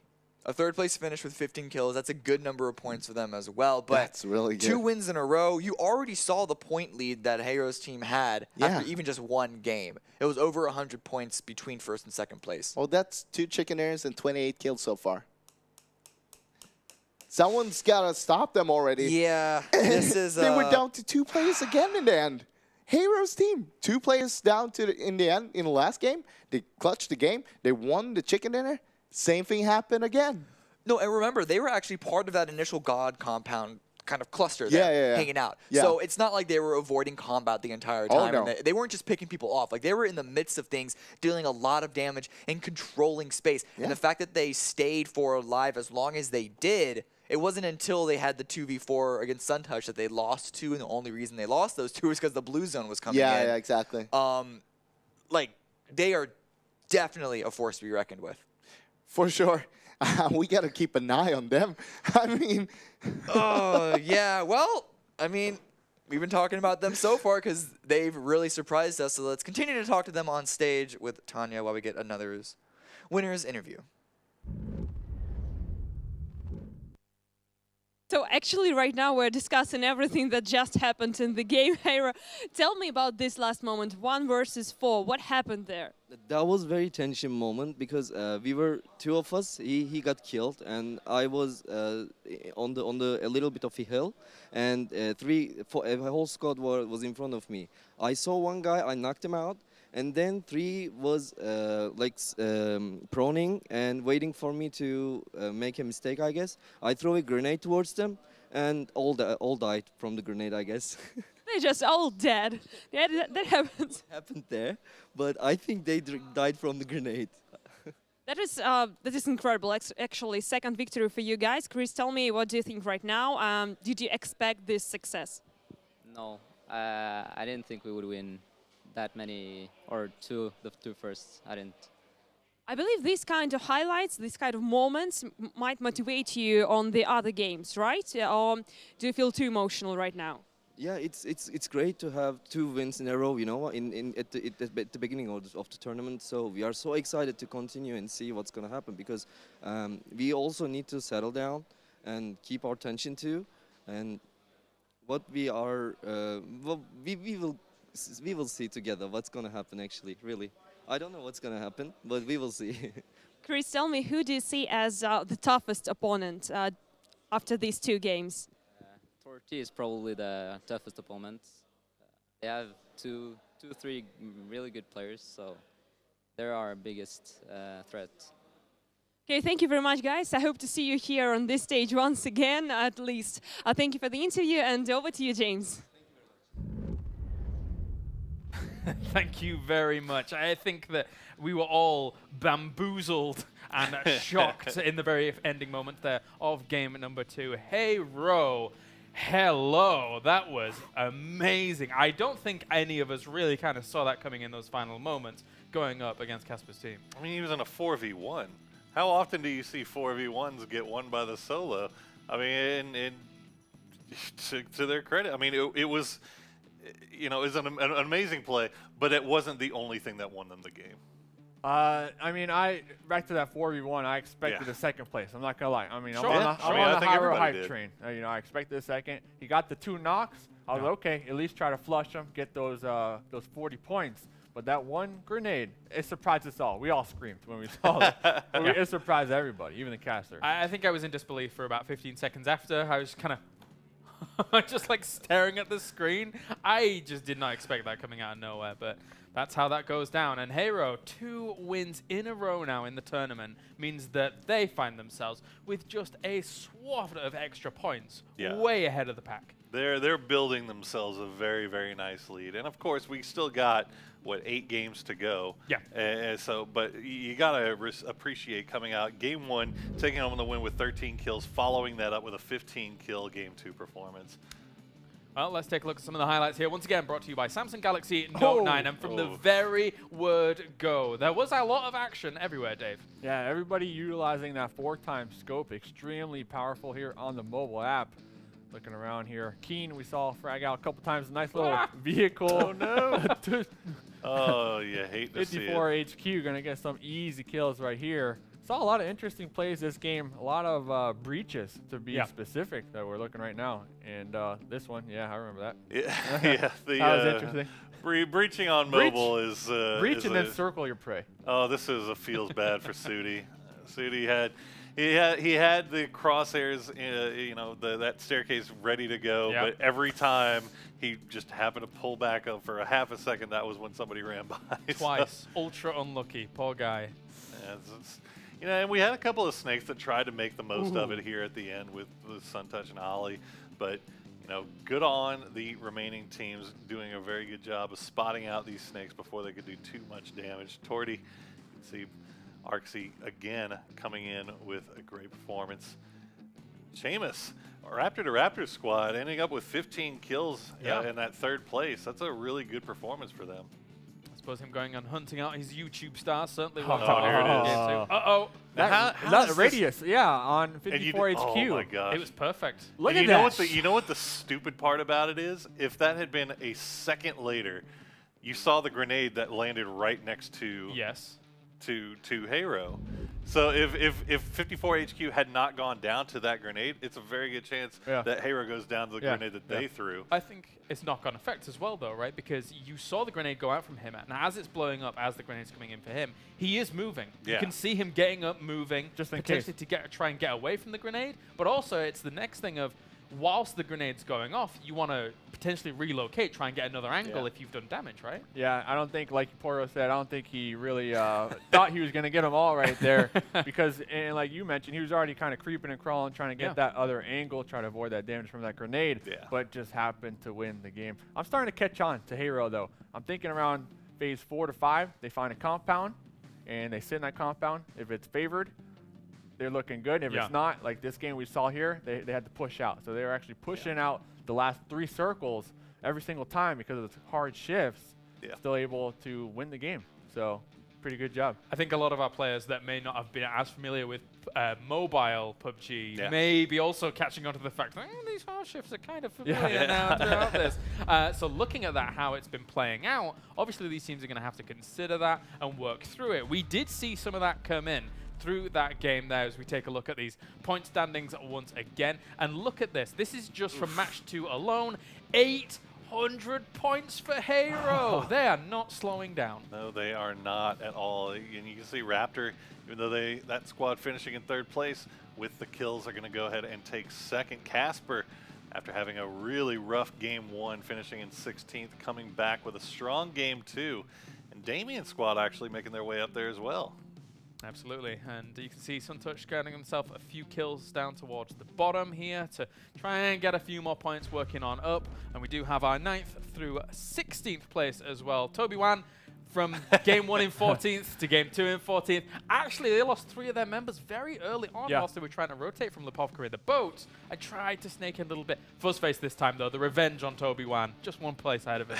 Yeah, we're seeing a lot of issues with transitions and early fighting coming in for a couple of these teams. For some reason, it just seems like, you know, some teams are able to avoid most of the conflict until late, and some teams it just seems to be attracted to them like a magnet. And right now, Toby and Fuzzface, it looks like they are getting caught up in very early scrapping here. Speaking of being attracted like a magnet, I think we're going to be seeing Hero's face and name a lot in this particular moment, I think, Dave. yeah, Hero, and like you said, and we saw with that winner's interview, they're actually kind of expecting Torty to give them a run for their money as far as competition goes. So I'm going to have to say that I am as well, you know, thinking that we'll see their face on that leaderboard at least once here today. Yeah, Torty's been ending up towards the higher end of that leaderboard. It's only going to be a matter of time before you see him start competing for that, you know, 2nd to 1st position.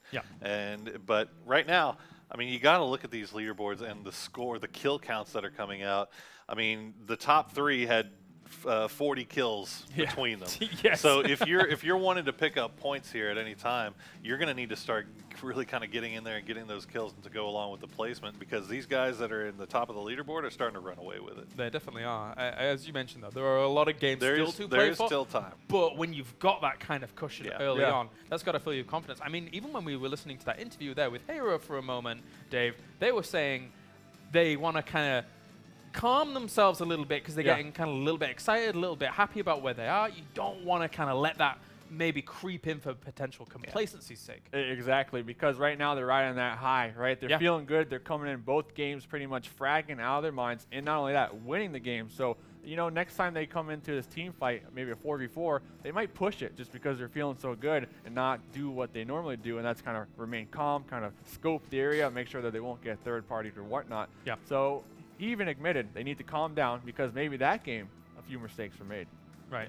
Yeah, you don't want to start taking unnecessary risks just because you have that cushion, or you might be just feeling yourself right now because you're coming in fragging out and doing crazy. I mean, I think that the way they're playing so far, as Dave's pointed out, I mean, they're getting these compounds, they're holding these compounds and protecting them, and when they're forced to push off of them, they're pushing off of them as a squad, as a group, and they're picking up a lot of kills and getting themselves further into the game that way. So as long as the circles keep not even favoring them, but as long as they keep kind of playing it the way that they're doing it, they should be in good spot. Well, let's take a look at one of our teams that was hanging out in schools and apartments that game, late to the circle, trying to push on forwards. It is, of course, Team Malamadros.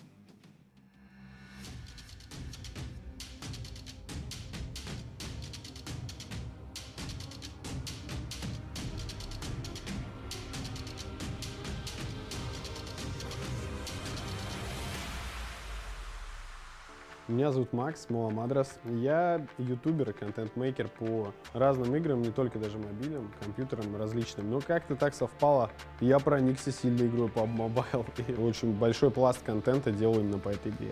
На чемпионат я приехал побеждать, конечно же. Побеждать в первую очередь. Да это, в принципе, уже крутое мероприятие, попасть на которое это реально круто. А победить на нем, я думаю, хочет каждый абсолютно. И каждый нацелен на это. Как получится или нет, ну, мы будем делать все возможное с своей командой. Я привез вообще зверей, рексов, лютых вообще ребят. Я их нашел на самых глухих задворках киберспорта. На самом деле обычные ребята, просто обычные ребята. Как-то так вышло, что они являются моими зрителями, ну и мы с ними сыгрались, просто банально сыгрались. И каким-то чудом сошли звезды так, что ну, с ними мы прям вот понимаем друг друга отлично. Я считаю, что в команде, в принципе, помимо воли к победе, помимо скилла основного, должно быть взаимопонимание в первую очередь. И оно у нас есть. Ребята способны предлагать, слушать, и в итоге все получается хорошо. Дима у нас с отличным ником Хайзенберг. Я его ценю очень как игрока, потому что он играет гораздо дольше, чем я даже на телефоне, и он, в принципе, показывает хорошие результаты. И в первую очередь отличный человек. Да и они все хорошие. Тимур, парнишка веселый, настолько веселый, что даже иногда кажется веселее меня. Когда я иногда могу немножечко пригрустнуть, Тимур берет на себя всю эту грязную веселую работу. Вот. Ну и Макс, соответственно, дополняет наш коллектив серьезностью и очень неплохо действует по игре. Так уж, опять же, совпало, сошлись звезды, что и взаимопонимание, и, в принципе, игровая составляющая свела нас в одну команду. Конечно, у нас есть пару интересных тактик. Все будет зависеть от игры, конечно, от ситуации. Ну, приходилось немножечко потренироваться. На специальных кастомных матчах мы это все отрабатывали. Но есть один персонаж, конечно, на турнире, который, являясь моим коллегой, при этом является, ну, как мне кажется, самым таким жестким соперником на этом чемпионате. Это Торти. Торти, привет. Посмотрим, кто из нас покажет лучший результат. Ну, удачи на турике. Ребятки, зрители, обращаюсь к вам. Вы знаете, за кого болеть, за 8-битных. В этот раз я должен ментально чувствовать, что вы за нас. Ни в капле вас не сомневаюсь, а вам желаю играть дальше и стремиться к большему. That is Team Malamadros coming into the tournament as well. And looking at how they were able to play out the second game of the tournament so far. Again, they were coming in kind of late, just playing it a little bit more steadily and a lot more safely. Definitely erring on the survival side of PUBG.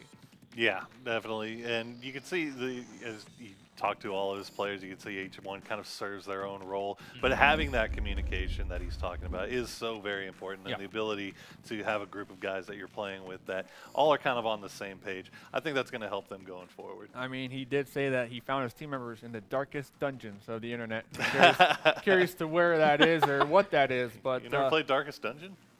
Yeah, I played it, but it's not a multiplayer game. It's a single player. But I did play it. But you can find them I'm hoping, you know, they're coming in here. They're looking like they're having a lot of fun. Yep.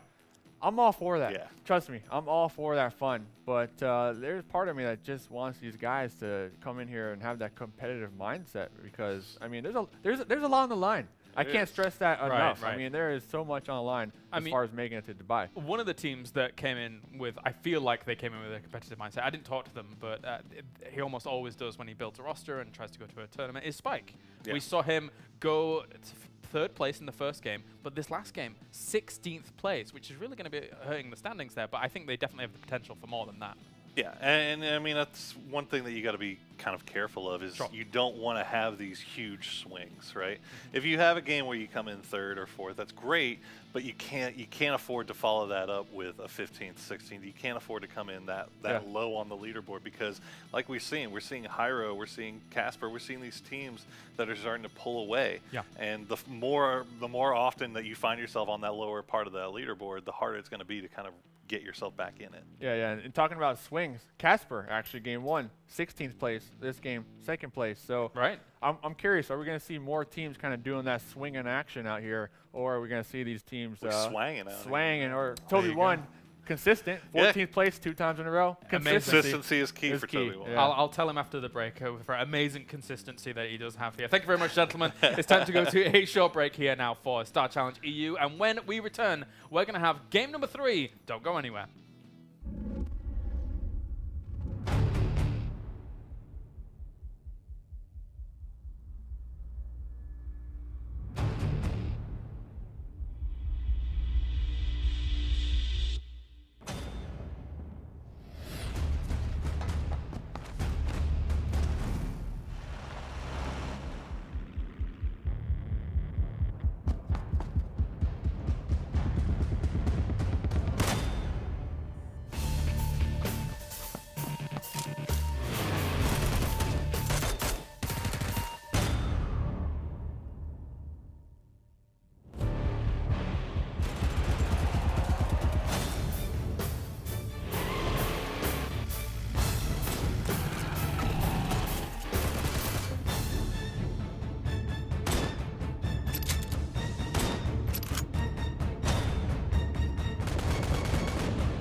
Play PUBG Mobile for free. The new Galaxy Note 9 has more power than you need. Like a remote control for a phone. Why would you... Oh, that's why. The new Galaxy Note 9. It's got more power than you need until you need it. Very cool. Welcome back, ladies and gentlemen, here to the Star Challenge EU as we are in the finals of the European section. And this will determine our 2 teams which are going to be moving on to Dubai later on in the year. Joining me at the analysis desk, Porosaurus, and we have Mr. Mustache Dave. Gentlemen, so far we've had our 2 games go down. So far, 2 games have been won by the same person, looking on a roll.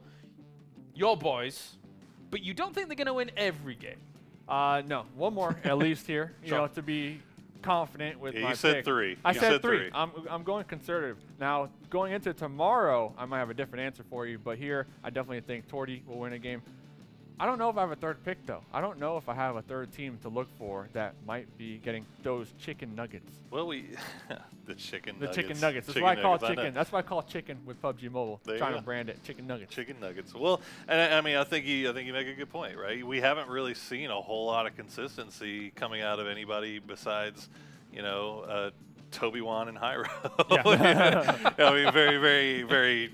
You know, far opposite ends of the spectrum, really. Yeah. But you know, there's teams are having, you know, that one good game, one bad game. So, you know, we still have 3 more to play tonight. Yep. We still have 3 more to play, and it's really you want to see if any of these guys can get on that upswing going into these last 3. Well, that man's got to be very happy on screen right now, Mr. Raptor after getting themselves the 3rd place and the 15 kills. I think that overall, if you get 3rd place and 15 kills compared to your 2nd place and 10 kills, you're still arguably trumping that position of a 2nd place finish when it comes to points. So, a very good showing coming out of them. And we may end up seeing how they're going to be able to prevail later on. But let's take a closer look, of course, at Raptor and the rest of his team.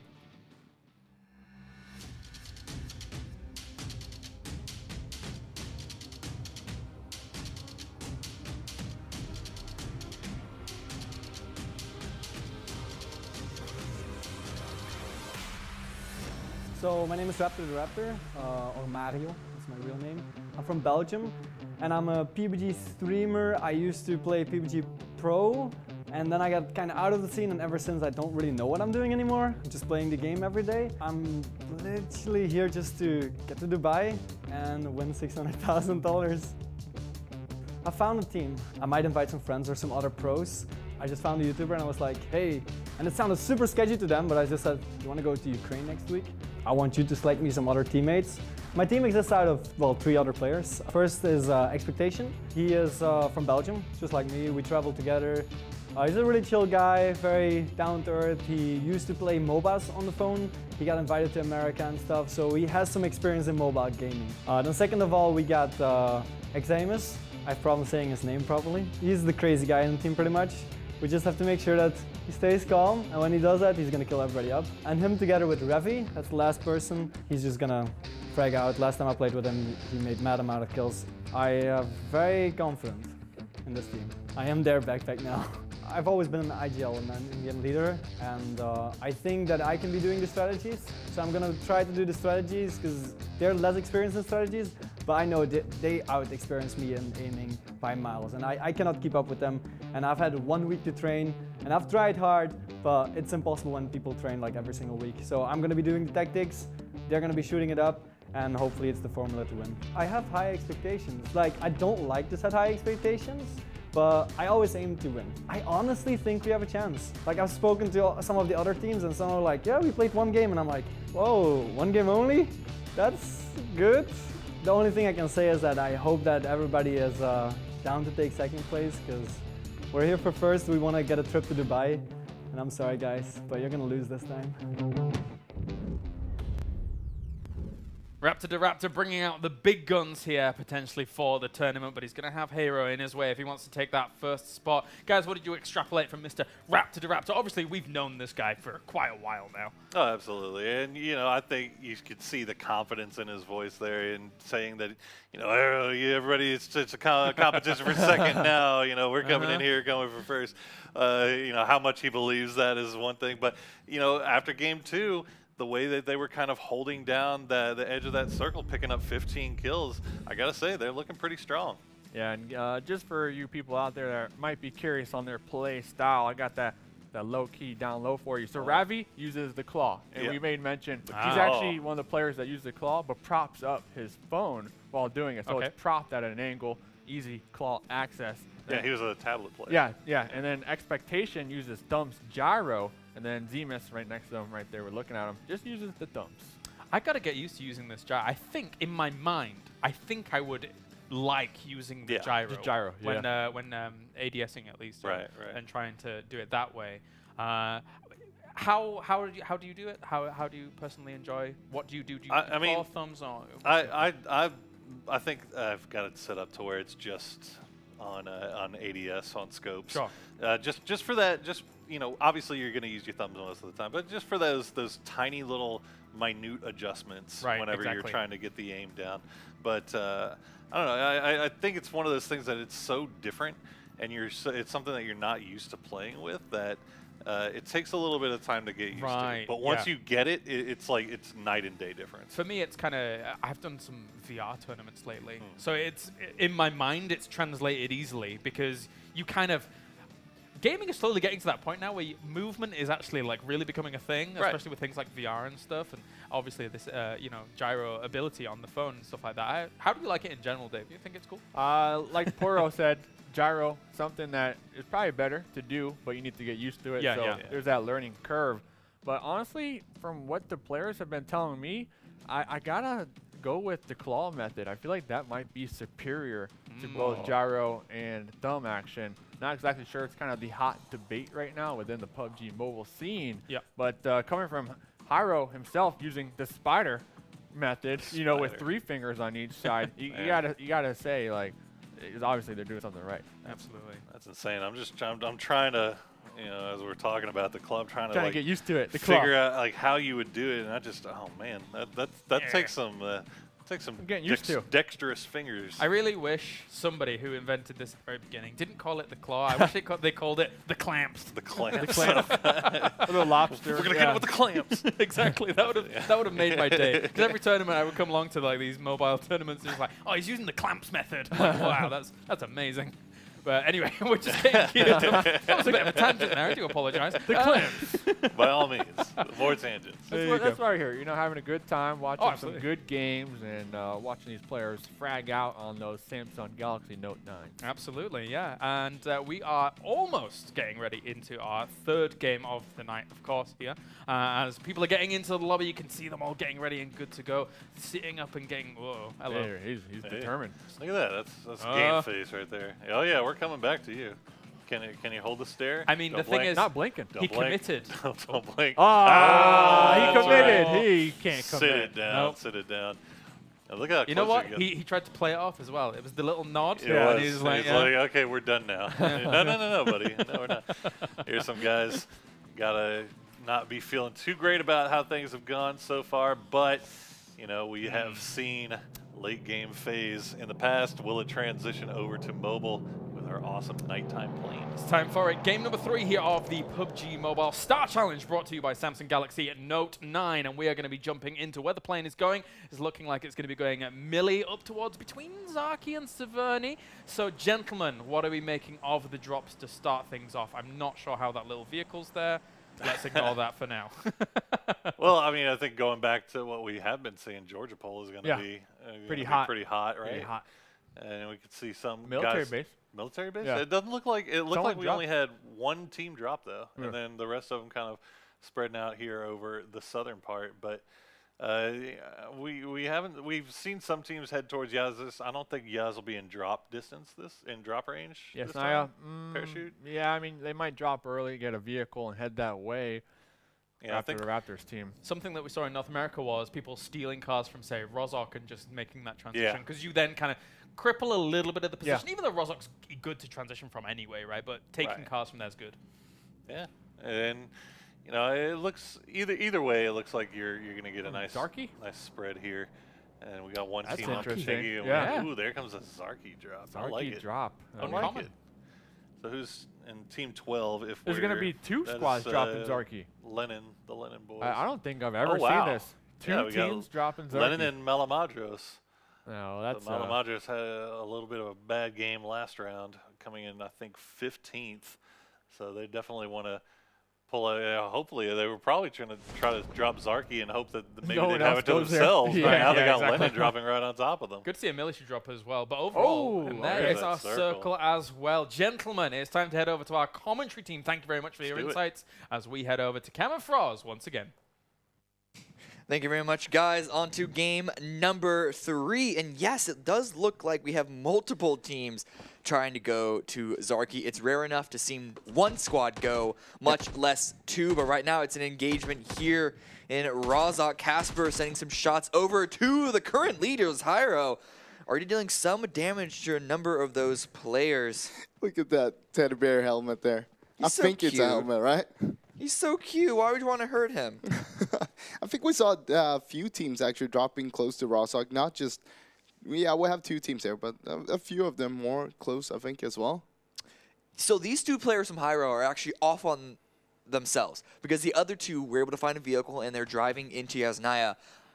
I don't know if those 2 are going to be able to make it out. We will check back in with them in a little bit. We're also going to have our eye on the kill feed just in case something does happen. Right now, we are scanning around, making sure that everyone else is okay, everyone else is safe in their own respective loot spots. I do want to check out Zarky as well as Georgia Pole again because, once again, what squad is that? That's going to be Mazzarini's squad, Squad 7, are doing the weird 2-2 split where 2 in North George and 2 in South George caught between Fuzzface as well as Torty's squad. Well, it didn't work out last time for him. I mean, we did see though for Hero, it works out to only have 2 players left. They can clutch the win. That's true. They're really good with 2 players. Yeah. Maybe that's what they're going for. Yeah. They want 2 players to just die early, so they have 2 left. They can clutch the game, get those all those nice kills. I mean, double digits both the game so far for our Heroes team. Your Raptor squad here, hang out in Primor. Yeah. All alone. All alone. We also had one team actually dropping in mill base. It's the first team so far. It's a Suntouch team. Yeah, dropping in the actual military base. And the plane was a little on the western shift. Yeah. And so it was actually not a bad decision to go there. It was an early drop, so they get a lot of time to actually loot straight away. If you go all the way to the top, that's almost a minute lost in looting time. Exactly. They are going to have to rotate a little bit, though, because the circle is a northern circle. Centered around, I guess you'd call it those compounds north of the river, north of the Rozhok River. What do we call them? Is there a call out for that? I don't think we have a call for them actually. We usually just call them like the that triple store. No, well, you have the triple store there with the yellow house next to it. Yeah. And then you have the flat top a little bit west of that. Yeah. And usually that's what we just call them. Like, there's no actual call out for them. Did your viewers pick that up? That's the call out. That long sentence is the call out of where it is. Yeah, so actually, surprisingly, not that much action. We did see a couple of teams kind of get intermingled, but nothing too big has come from it yet. That's how it is sometimes, even though if you're 2 teams dropping in the same city. Wow, okay, I'm realizing why. I was wondering about Zarky, because we did see those 2 squads go up over there. Yeah. Because... Wait. Lennon squad all piled into one boat. Look at that horse. And with very little equipment, 2 shotguns and a couple of backpacks, they are driving up onto the east side, perhaps to go Kameshki, Stalber-ish area. And they're scattered compounds north of Stalber, so they're gonna be able to loot up from that. But yeah, I was really surprised. I thought there was going to be an engagement for Zarky, but no, I actually like this because Zarky is not worth fighting for. No, it's not. Definitely not. Not just Zarky itself, but as we talked before as well, you don't want to have the all engagements. You want to take it easy. So even if you're 2 teams dropping the same city, you would usually just go like 1 team to the west, 1 team to the east or something like that, so you don't actually clash with each other. We see a red zone here on Severny though, and Meyer from Toby's team, he's all alone up there on that north row of compounds that we were talking about. Meanwhile, Rasmus' team just running around. We're just going through the teams here, looking. Not much going on. They're all just minding their own business, grabbing some loot. Yeah, I mean, that's what it is in this stage of the game. You're looting up, and now they start to rotate because the blue is just about to start to close in just over 20 seconds. Damon's team rotating in themselves, have a fair number of vehicles to utilize. Now, asking you, what parts of the circle, of this circle, are the most powerful to take at this time? So you have the river, which is kind of like in the center of the circle right now. And you gotta choose either you want to be on the south or the north side. Now, different teams have different kind of play styles, and you want to adapt to that, and you want to make sure that you kind of control one or another way to actually cross the river, because if it hard shifts to the south or the north and you're on the opposite side, you're going to need to cross it, and you have a few choke points there. So you can choose some of the bridges. You could go a Stalber way all the way out on the east, or on the west you have a few other bridges, because you don't want to be swimming. Yeah. Because then you don't have any vehicles still rotating later. There's a fight here. Actually, Hyro's pushing in directly onto Yu Poo from Toby's squad. Yu Poo already taken down and even flushed out. It's just Toby left on this side, building once again to try and clutch this for the squad. I don't know if he's the last remaining player. He doesn't seem to be.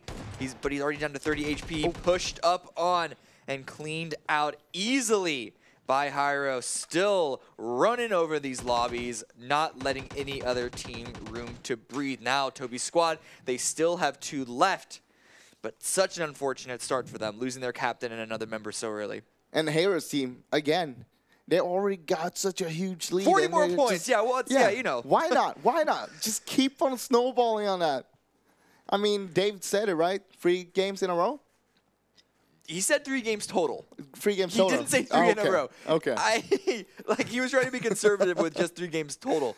But yeah, so you were saying earlier how you need to choose what side to be on. Yeah. It seems that most of these squads are choosing to be on the northern side. Is that just because it's easier to transition from the north side to the south?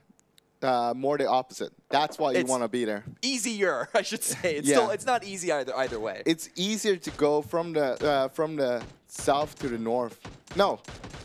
Yeah. From the south to the north and the north to the south. Yeah. We are seeing a little bit of a trade once again. This is very reminiscent of last game where the 2 players from Mazzarini's squad on South Georgia Pole in a little bit of an engagement with Tordy. This time, though, they are not locked into a corner and forced to run into containers into Fuzzface's squad. They actually have a way to exit this while also trying to deal some damage to Tordy, but they're not overcommitting onto it because they still want to find themselves a better position in the circle. What was he? Yeah. Ooh, yeah, but this is another member of Mazzarini actually taking a couple of shots from Fuzzface's squad, able to find a good position on the hills. Pretty close to center, actually. Pretty close to center, but I'm not totally agreeing on this compound, though. There is so many other compounds that you actually could choose. The flat top that is west of them, for example, that is so much better. You only have the hill over there that is like the main threat. Except from that, it's really hard to get to that compound. You can keep your vehicle safe inside the flat top or between the houses there. Does anyone go for this container? Not knowing what's inside it, of course. We can see that it's AUG, but do either of these 2 squads you can see on the minimap that are split by this container, does anyone go for it this early? Damien. Yes? Oh, Maybe? You are an Oracle. No. Never mind, you're a fake Oracle. Never mind. Now, around. Fuzzface team, they don't want to go up there because it's uphill. Yeah. So they have no information if someone's over there already. It might be looted for as much as they know. Is that a cop car Dacia? Yeah. That's an awesome skin. We're GTA now, baby. So yeah, Tordy, they're still in this engagement, trying to push these 2 players from Mazzarini's squad further and further away from the circle and keep them relatively locked out. Ooh. Meyer from Toby, another member of Toby's squad, but it's actually Hyro pushing in on a Fuzzface. They're not done after taking out those 2 counters, but a swing out from this side. Actually gets a couple of knocks. Just Hyro left to try and clutch this out 1 versus 2. Fuzzface, coming with your damage, but he knows the damage is done right now. I don't know how many is up on Fuzzface team. And the leap down, trying to get the shot, and actually gets the final kill onto Hyro to wipe it all with the amazing fall from above, Assassin's Creed style. What is that hero play? Our first place team gets taken out in 16th. Dave said this, that they had to try and calm themselves down because they were getting a little too overconfident, and you can see the results here. 16th place, though. They did pick up like 2 or 3 kills at least. So it's a little bit of points for them. It's a couple of points. Look at this. The replay here. Yeah, they definitely came in hot and heavy on that. You can see just how chaotic it was for both squads. But at the end, Fuzz, I saw him run up the stairs, and I didn't want to jinx it. But in my mind, I was hoping he was not gonna let that revive happen. Oh no, he definitely wasn't. But I was expecting him to underthrow a nade from through the window. That was the thing. But he did something better. He just threw himself out there. And also that he surprised us because we didn't see him in the camera angle, and then we just saw him drop down on top of the knock guys. So, the first circle is just about to finish closing, and the next circle is going to be very, very kind to a lot of these squads. But the river is still going to cut through it. Exactly, and that's what I wanted to talk about. We have the river still in the middle, so even if you still have a good position, holding one of the bridges or something, you still have the possibility to go south or north if you need to. Meyer from Toby was able to retreat from that yellow compound, able to hide in a bush. So Toby has at least 1 member left, perhaps a second, and I believe they have 2, but they are just very split from each other. Damien, though, still in the vehicle, has yet to get out and has been taking damage after damage after damage, maybe wanting to transition over to this buggy to keep driving this one instead. Good choice, but he's still takes some more shots. That's going to be from that compound here, from Casper's gas station compound, and they're going to continue to drive past it. This is a bit risky. They got to hear him. They certainly hear them now. Doing? They're just hiding right now. They don't want to overcommit onto anything just yet. Spike also in a compound of their own. Look at this. They got 3 USs. They know that it might be an open field ending. And if that happens, they still have free USs they can use to build up a fortress or build a few walls and play with them as hardcovers. Rammus' squad hanging out with the compound of their own as well. Not that many people feel like it's necessary to move just yet, but Spike out in the open trying to get some spray down shots onto Damien. Gonna land a couple that we saw earlier, but not too much after that. Tracking moving targets while spraying in mobile is probably one of the hardest gun mechanic maneuvers to do. But yeah. You know, you miss all the shots that you don't take. I mean, yeah, also you got to calculate for the bullet travel speed and the bullet drop as well. Oh, God. Oh, Myth wait, Rain is pulling that, up. Is that his teammate? That's a teammate. Oh, okay, okay. Yeah. That's a teammate in there. Gonna hold up in this nice little yellow compound. I just realized what was so interesting about the lighting inside these buildings. It makes it look like it's The Sims. Yeah, actually, now that you mention it, I didn't think of that before. So here's Bakapunk, the other member of Toby's squad, separated from the teammate, also out in the open, having to retreat from a compound and hide in a bush. Well, he's kind of center though compared to his teammate, which is in far Look east at this side. split. Look at this split by them. It's going to be squad 11 on your screen on the west side and then the northish central. They are split both sides of the river. Look instead how the river is playing in half of the circle, and no one's on the south side. No one's on the south side. We got 3 teams on the east side, but no one's on the south side. It's totally open. Everyone's going for the north side. Because it's Razak sunken and just like that, the hilly sunken field west of school, it can make it a little difficult to control the space around you, and which means you can easily get boxed in, which is why so many people hang out on the north side and then leave if they have to.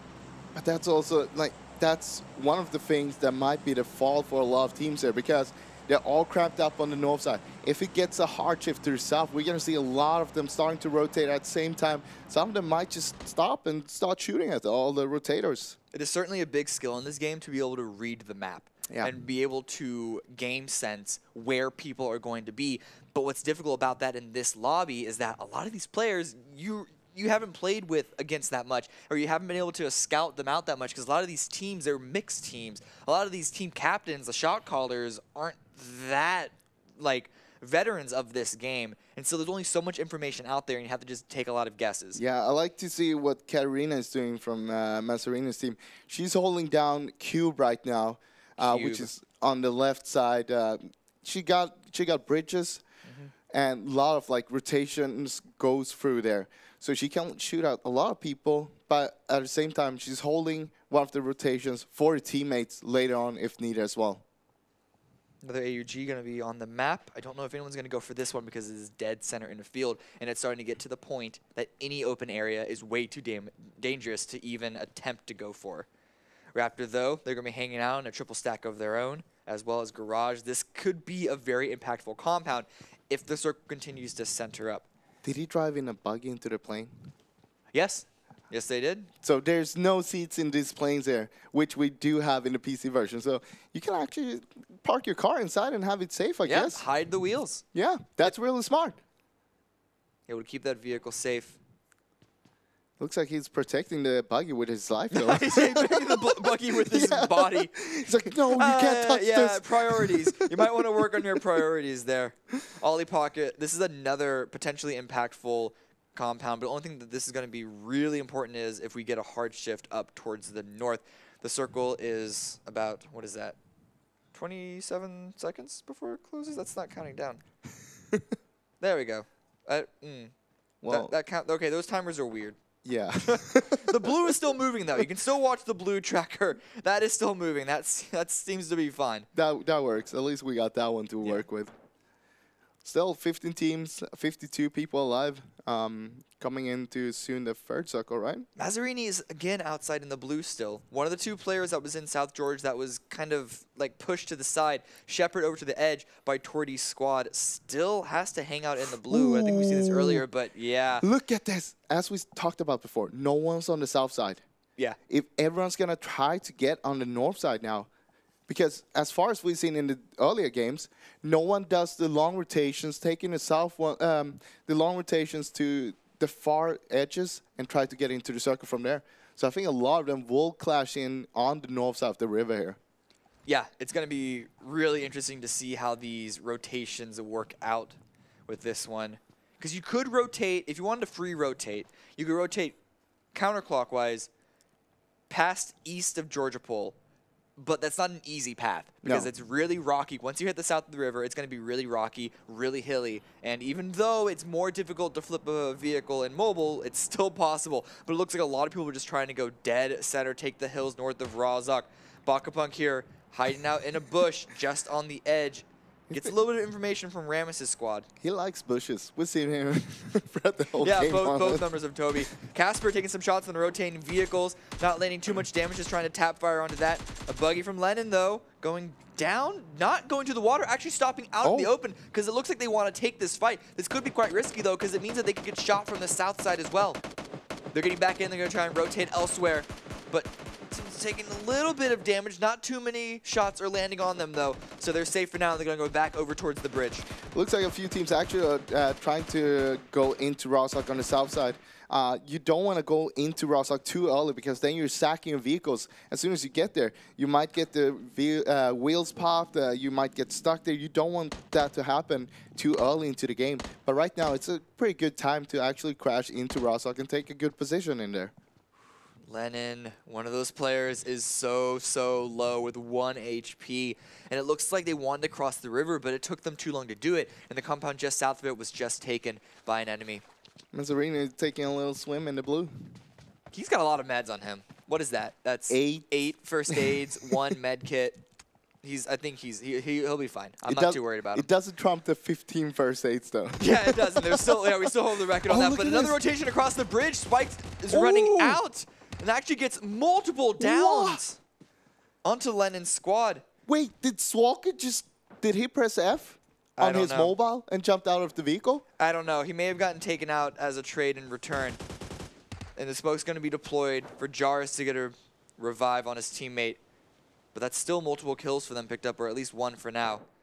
That was kind of free kills as well. They were just passing them straight next to them. Yeah, Fuzzface from another angle up on the north side. They're going to third party this engagement, but also know that the remaining players of Lennon's squad are around this area. Fuzzface is jumping out, trying to assist Rezo onto this one, trying to spot out where that player is on the opposite side of the water. Homer was able to get up on the beach, hide behind a rock. But here's another gatekeep happening right now.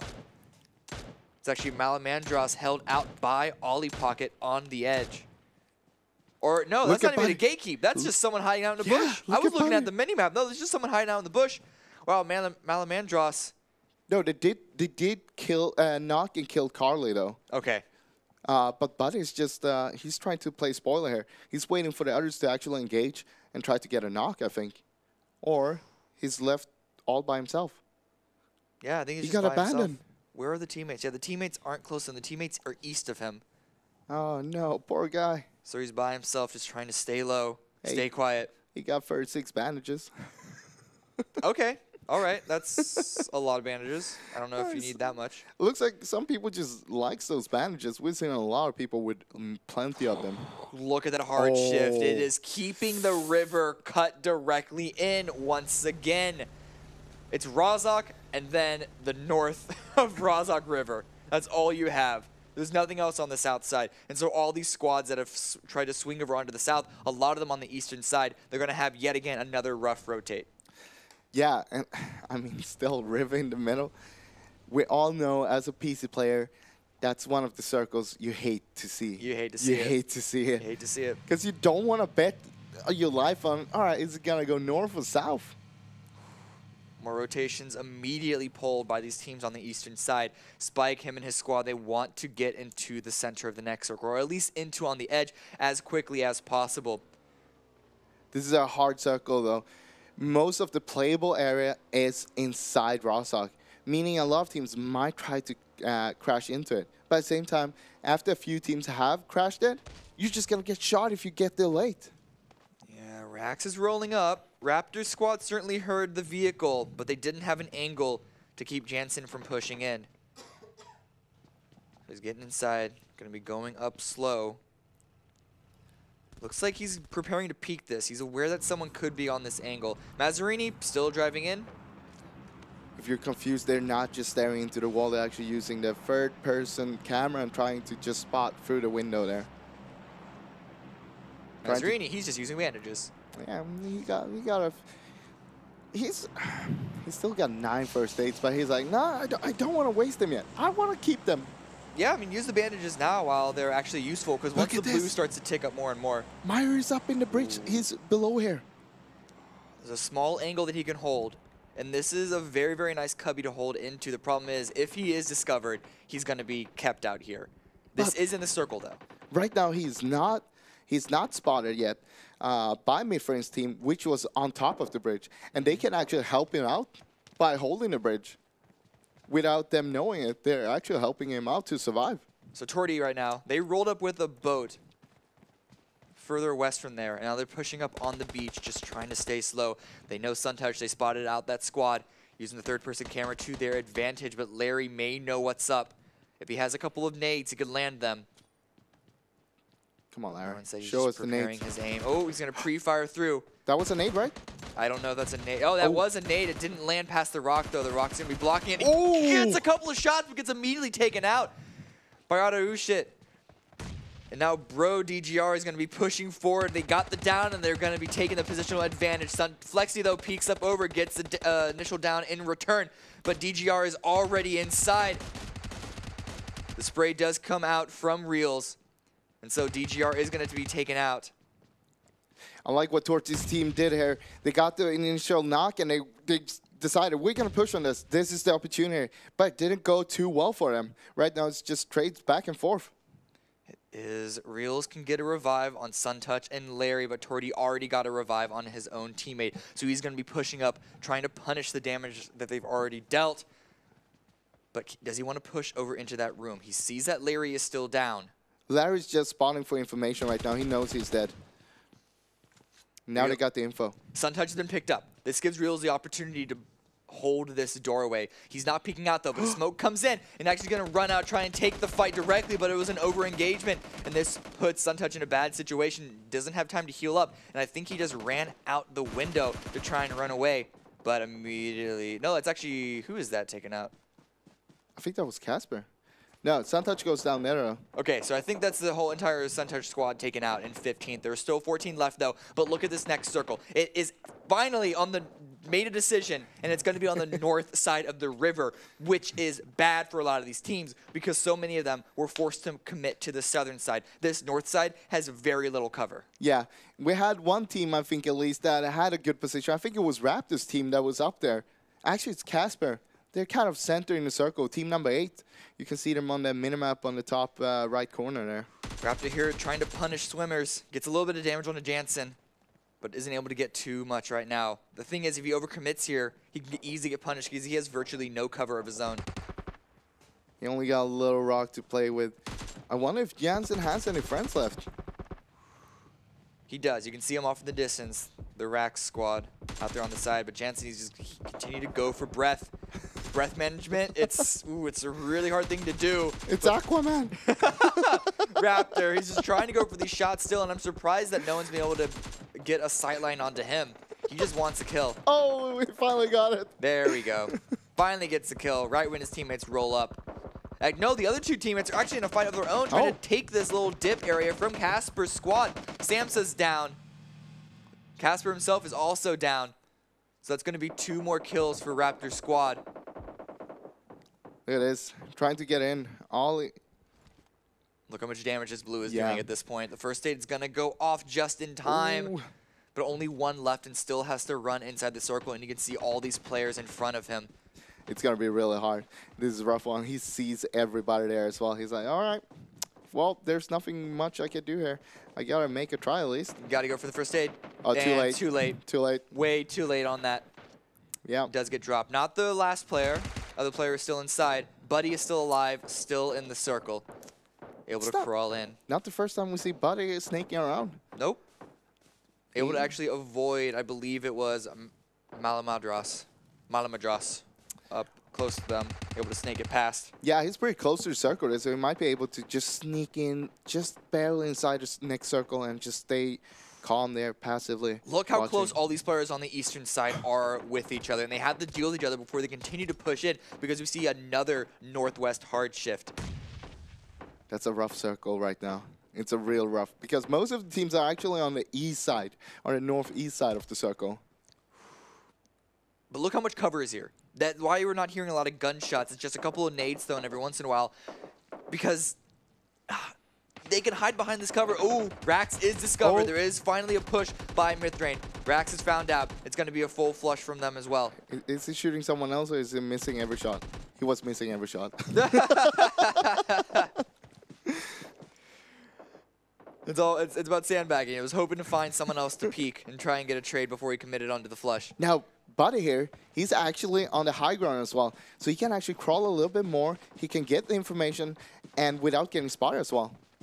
Yes, but is going to be pushed from the side, because you can see squad number 2, Rammus' squad on the minimap, going to be pushing counterclockwise up towards him. But Spike and Mithrain and Rax, solo members from all of them. The blue is pushing in, so all these players on the eastern side, they're going to have to deal with each other as well as the blue. The deaths are lining up because of the blaze zone.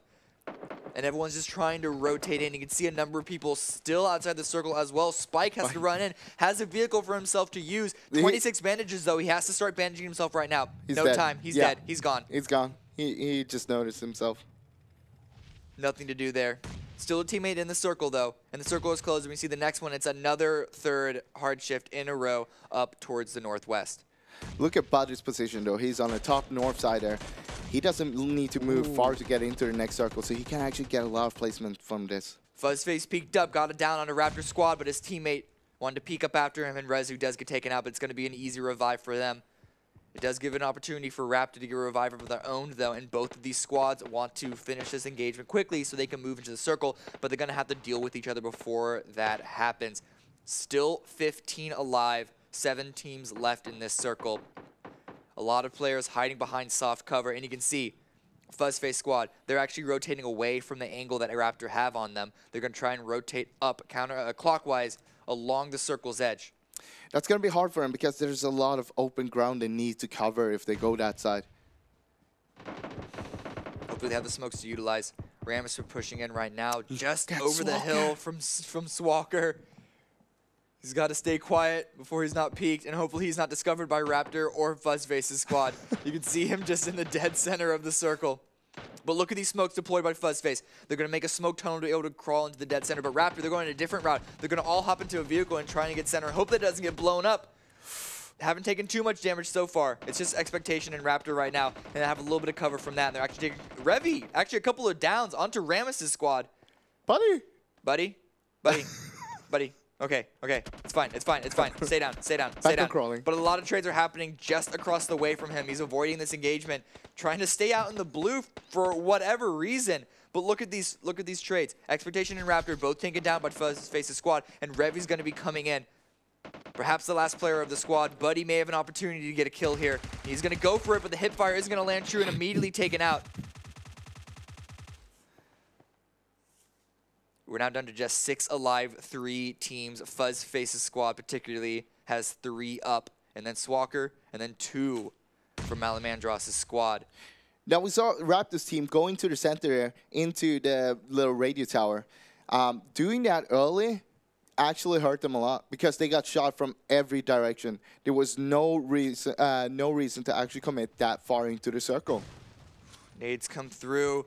Oh, that one is not that great, but it did bounce a little far away from them, thankfully.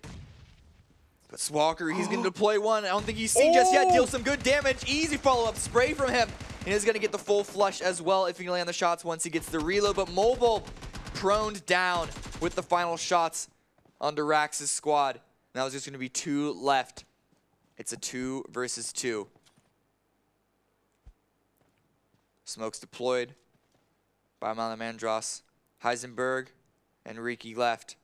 A smoke out because they want to push into the circle, try and get into a center spot. That smoke acts as an extension of the hill they had, but an overpeak by Riki allows Rezu the opportunity to get a headshot. Heisenberg trying to go for a trade, though, has to reload. Zigzagging back and forth, and he does get it down onto Fake. This makes it a 1 versus 1, but swinging around the side, he finishes the reload in time. And he's able to get it down onto Rezu. Malamandros off the back of Heisenberg's 5 kills, able to take game number 3. Wow, who would expect that? I mean, Risa got the initial knock there, and they were 2 versus 1. But when they pushed down that knock, it didn't pay off. They actually got themselves killed. We saw Fake first there, potatoing all his shots. I know that Fake can actually be a really good aimer, but that's on PC. Looks like it's another story on the mobile. It's a different world entirely for a couple of these players. Yeah. But they're having fun. They're happy. This Yeah. is certainly a lot better of a placement than we saw from the first 2 games from these guys. It was, what, 15th and then like 13th? Yeah, 12th? something like that. They didn't rack up too many points the first 2 games. I think they had like 120 and 130. Yeah, something like that. So now they actually made a lot of points coming into this game. That's good for them. Good for them. It's good. What's also good is that the leaders were out first. Yes. We didn't talk about it because it happened so early, but Hyro's squad got taken out very early on. So this is going to help upset the leaderboards. There's still 2 games left, so we'll still see exactly how it's going to work out if Hyro's squad can kind of recover from this. Or will this give an opening for another team to kind of push through? We're going to let the desk cover all of that, though.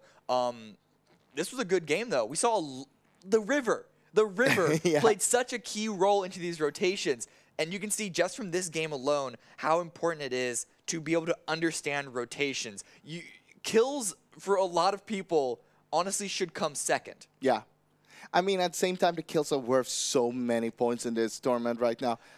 But if your rotations aren't on point, if you don't really know where you're going, if you're not able to keep yourself safe, if you're not able to find locations to hold out, you're not going to be in a good position to even get those kills. That's true, that's true. But we saw that Fuss team was in trouble pretty early into the game against Hyro there. Yeah. Fuzzfist was actually the last man up in the squad when he managed to do the hero drop from the balcony and get the last one on Hero. I think it was Hero himself as well. Yeah, it was. What a play. play. Was the 2 team captains at the end in a 1 versus 1. But yeah, we actually that is going to be it for us for game number 3. We're going to throw it back to the stage with Tanya with the winners of game number 3, Amal and Madras.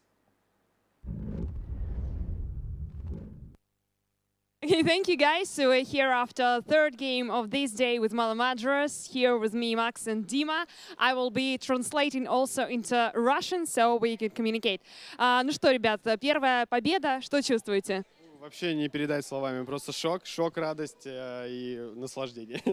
Okay, guys, really excited about the first victory, obviously. And what do you think, Дима? Что ты думаешь по этому поводу? Ой, да у меня до сих пор еще мандражируют все руки, так что я в шоке немножко до сих пор. Hands are shaking, everything is okay and very emotional.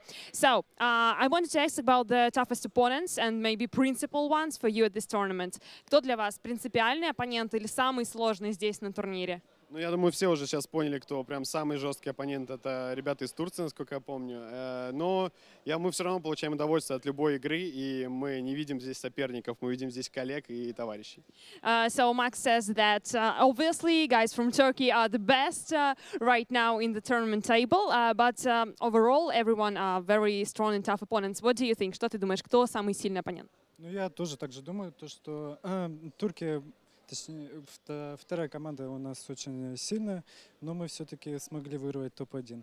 Yeah, guys, really glad that they could manage to gain the first place here on the game number 3. So, what would you say to all your fans, to everyone who subscribed you, who supported you here? Что бы вы хотели сказать всем своим фанатам, всем подписчикам, кто вас поддерживает? Ребят, спасибо вам огромное, вы крутые. Чувствуется ответственность, чувствуется ваша поддержка, и спасибо вам всех, вас люблю очень сильно. Вы молодцы, без вас мы бы не справились. Obviously, guys, say thank you to all the fans for their support, but I think that everyone understood what they're saying, because thank you very much, guys. Good luck in further games. Спасибо большое, удачи в других играх. And now let's hear what our experts think about game number 3.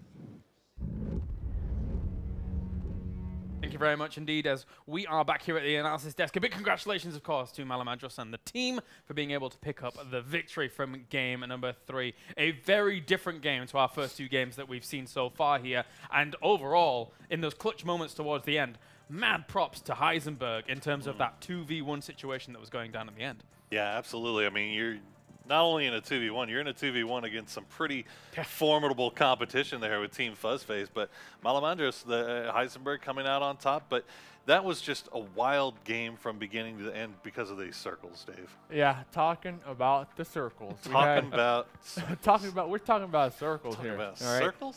What, phase 2, phase 3, phase 4, 50-50 the whole time. The whole time, that river in play the whole entire time. We were here on the desk saying, well, is it going to go north? Is it going to go south? Finally, we found out phase 5, it was going north, and then it didn't stop there. It kept going more and more north every single time. So interesting circles. Yeah. And looking at that first 50-50 circle that we actually had, almost every single team was north. Everybody. There was so much room down to the south to be able to potentially have comfort, have position to just go wherever you want, but nobody was taking that for a long, long time throughout that game. Let's take a look at some of the highlights here. Brought to you by Samsung Galaxy Note 9. Fuzzface with the Spider-Man drop right on top of Hyro, and that's your first place team going out in 16th. It's probably the biggest deal of the entire game, aside from the Malamadros actual win itself. Them going out in 16th is catastrophic for them at this point. Absolutely, and Torty actually getting a little bit. They won this. They won this, but they were taken off guard. But it was actually really, really well played by Torty.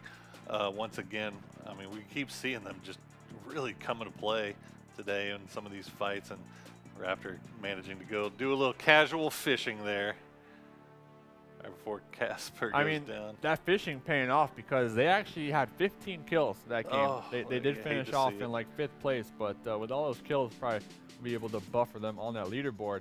Fuzzface fragging out this game, not only on Hyro, but other teams as well. That's right, 9 kills coming in from the team of Fuzzface overall. That made auto run. Oof. Auto run. Swalker just taking advantage of Fuzzface there, Fake going down there. But, you know, again, it was just really, really well played by Malamadros. You know, it was obviously a little bit wild because of how the circles kind of forced everybody to play into it.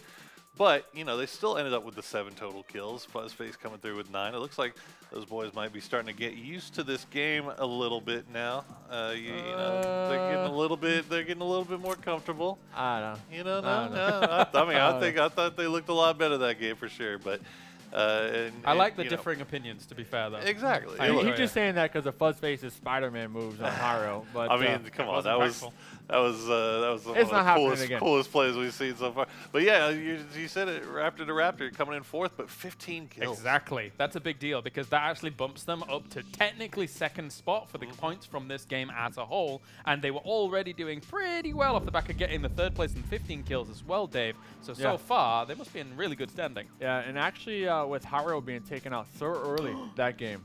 Gentlemen. They still had 4 kills. Gentlemen. What happened? 13th place. Not 14th this time. Oh my gosh. The meta has shifted. Oh my god. All right. They're becoming sentient. They're getting better. But actually, I want to talk to you guys about Torty and kind of that cleanup that they had in that compound eventually. Getting 6 kills there, despite being placed so lowly, that means that they were able to bump up quite highly in points. And it really felt like Torty and Appa especially were able to almost salvage that breach that they had, be it grenades tossed in initially to get things going, or, you know, even the smoke to kind of bait out the movement from that back room. It was very good. No, the whole thing was really well played. We saw just a number of really good team plays coming in. I mean, you talked about the Fuzzface versus Hyro and Malamadros. That whole squad just finishing that fight there around the smokes, using the smokes not only to their advantage, but you know, I mean, I think Team Fuzzface threw them down to try to use them as cover to try to get a little bit of res there. But Malamadros not waiting, not taking their time, playing it aggressively, and going in there and using that smoke to hide their approach. I don't know. Going back to that fight though with Torty and Suntouch.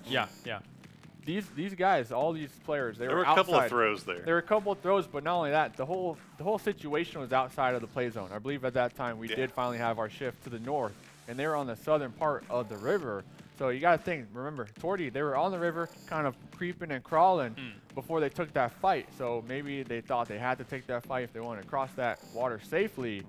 I would have liked to see them to avoid it, though. Even though they got 11th place there, Suntouch 15th place, I mean, they got some placement points, but Yeah. There was one of the big impactful moments as well towards the end of the game that I think we should talk about as well, which was, because I thought going into the final 5 teams, Raptor to Raptor team was in a great spot with 4 guys alive. They'd taken parts of North Rozhok to then eventually transition on, but they found themselves in a very odd spot when it came to actually transitioning into the middle of that circle. Yeah, and that's something that we saw throughout the game, just with how the circles were forcing everybody to play it. Yeah. You know, you had the first circle where everybody was to the north, and then you kept seeing them go 50-50 and 50-50 and 50-50, and everybody eventually started moving down south, but at some point you're going to put yourself in a position where you have to make a bad rotation. Absolutely. Well, let's take focus now on to Ollie Pocket, currently playing in the tournament. Let's take a look-see.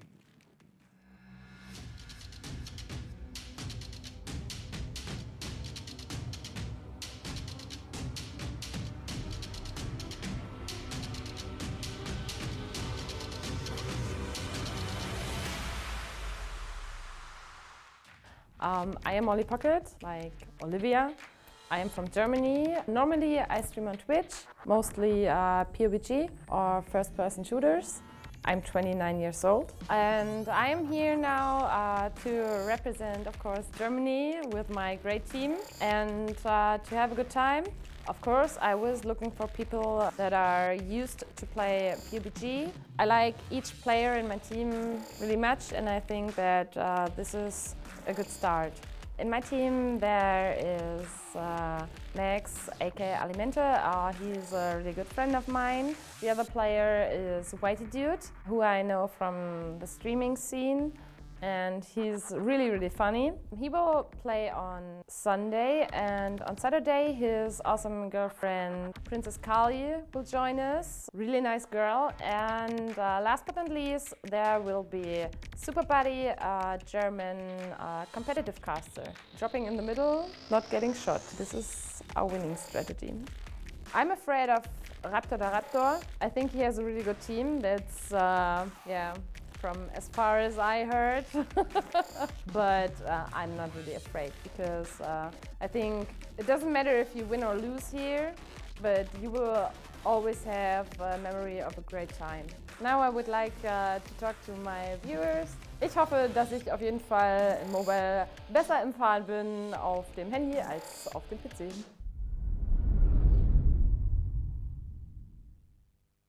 Dankeschön, Ollie Pocket, as we do have them coming in here for the tournament, looking to play out their very best they can. One of the guys that I am familiar with on this team especially is indeed Mr. Ben Peters himself. Commentated alongside many a PUBG tournament with him in obviously his German. And you know, it's great to see this roster kind of looking to kind of push themselves forward in this tournament.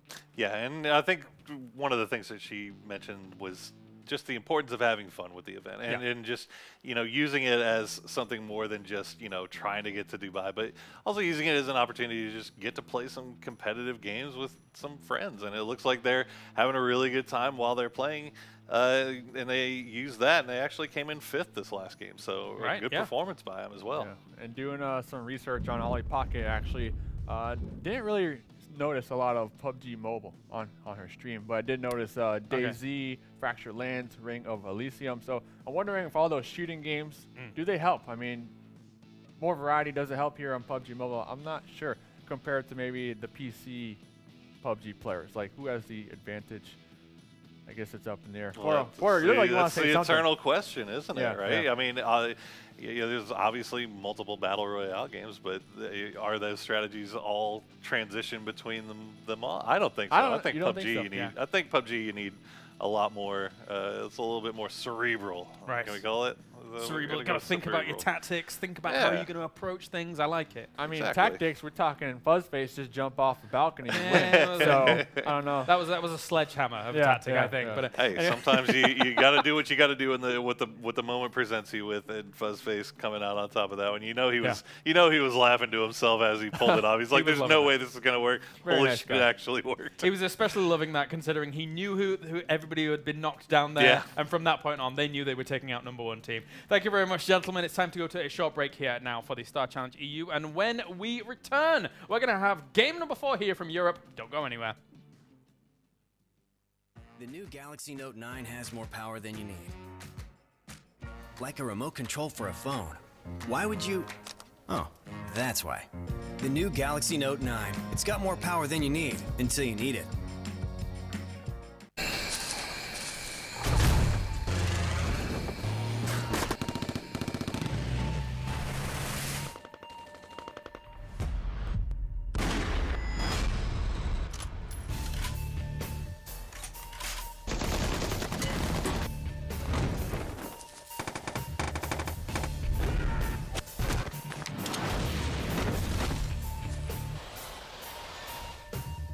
Play PUBG Mobile for free.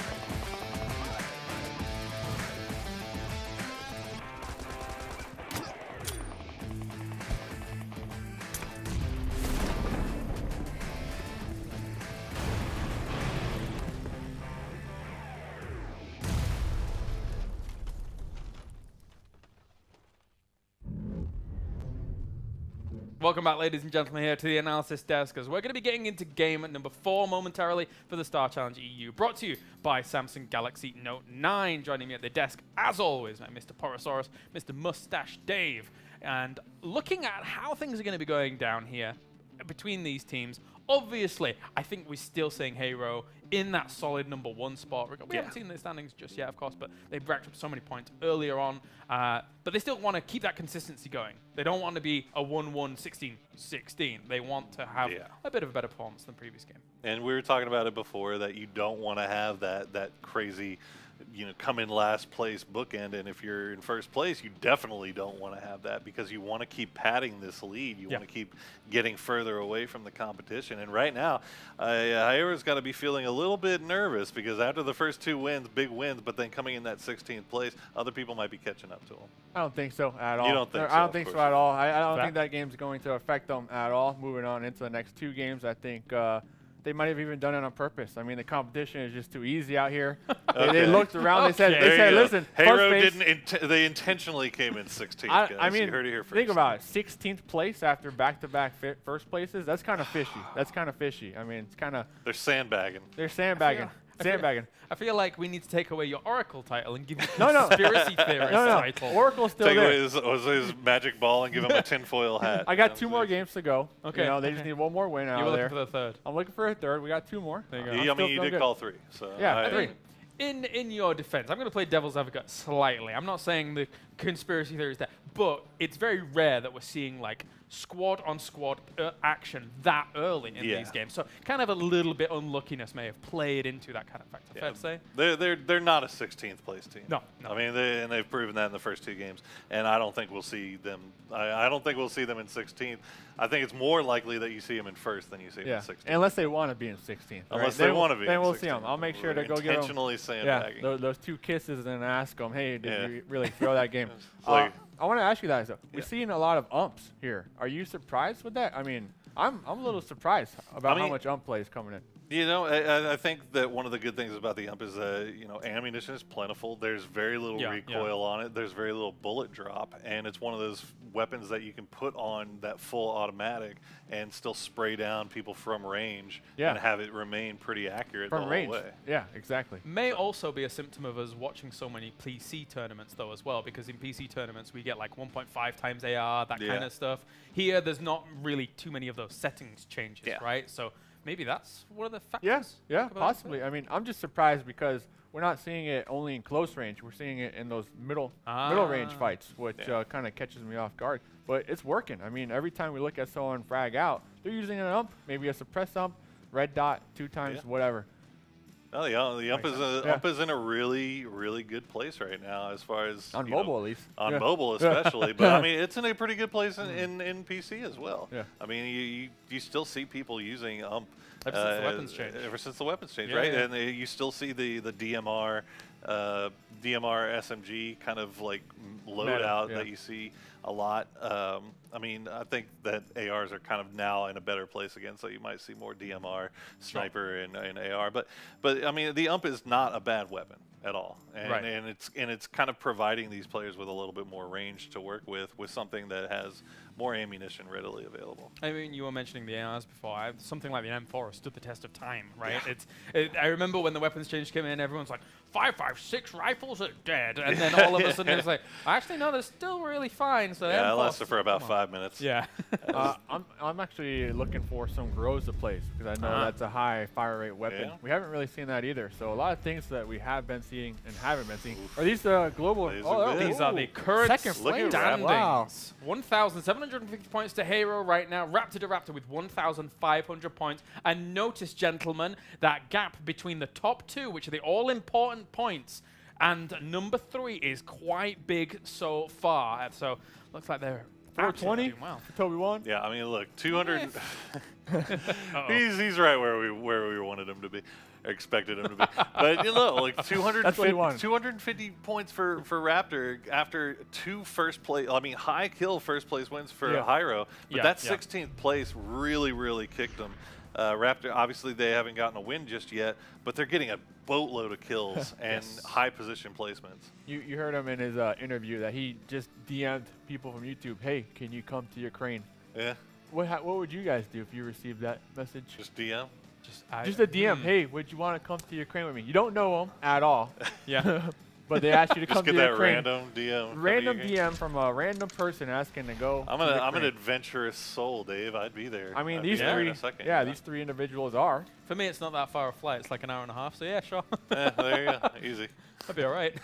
Well, it's working out well for them. They got to be feeling pretty good. They're in 2nd place, only 250 points out of 1st, and they got a nice little lead on 3rd. So I mean, if they can keep this going, they're going to be feeling pretty good. You were mentioning that he was looking for, the hot fraggers. Yeah. That's how he chose his team. Exactly. And it seems to have paid dividends so far. They're fragging out. They are fragging out. Yeah. Even without getting those high placement points, they're still making up for it in kills. Definitely. All right. Team Casper, I think maybe had some chips. Yeah, they had a good VOD game review. too. Maybe they're doing VOD review. Yeah, there you go. Look at them. They're all looking over there. They had a good game too. Not the best game too, but they're struggling with their consistency right now. And I think I think we should start seeing these teams start kind of figuring things out. All right. Well, let's take a closer look here at Team Casper coming into the tournament. Oh.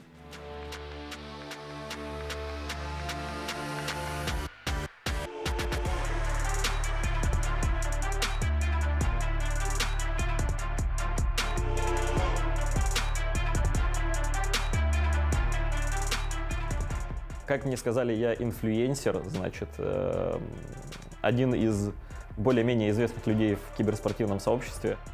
Да вообще прикольно попытать себя вот именно в качестве игрока, опять почувствовать этот адреналинчик, который в свое время я испытывал, принимая участие на турнирах, еще будучи совсем-совсем мелким, там, 12-13-летним шкетом. Ну, у нас просто сильные ребята, 54, Кин и Самса. Просто хорошо бахающие ребята. Из того общения, которое вот нам довелось лично с ними встретиться, то 54 такой интересный товарищ, очень ответственный, ко всему относится. Все вот наши просьбы во время того, как собирали команду, всегда все очень четко делал. И сейчас тоже там какие-то нашифровки, там тренировки, что-то такое, вот от него инициатива исходит очень часто. Кин, ну это, я думаю, все знают товарища за его такую харизму обаяния. Он и сейчас харизматично обаяет всех, что является, наверное, его главным качеством. Плюс хорошо играет в PUBG, да. Ну и Самса у нас такой, он пока самый тихий, самый скромный, но обещает бахать. У нас нет какого-то пренебрежения друг к другу, все более-менее с пониманием относятся к тому, кто какую мысль пытается донести, и пока что с общением проблем не возникает. Это самое главное, чтобы во время игры не было никаких разладов, там, минус моральки и всего остального. Надо брать топ-1. Топ-1, значит, надо надрать попки всем. Короче, всем габелла. Будем разваливать. Вы даже не представляете, какая вам борода.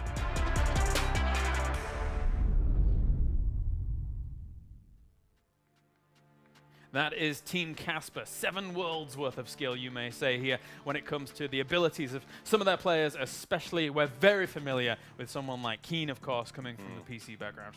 Yeah, familiar with most of these guys, but he's here to tell us we're doomed. We might be doomed, but they have not been coming through in these first 3 games. But as you said, these guys, very well experienced. I mean, they all, I think most of them, a lot of them have LAN experience. I know the Avangar boys do. I'm not sure if 54th does or not, but yeah, I mean, a lot of competitive experience. So should be coming through. And you always got Keen there. Keep it light. I mean, Casper in the interview said that he's been competing since 12 or 13 on for esports at least. So a lot of experience when it comes to LAN. Look at that, chilling, sitting back. Comfy.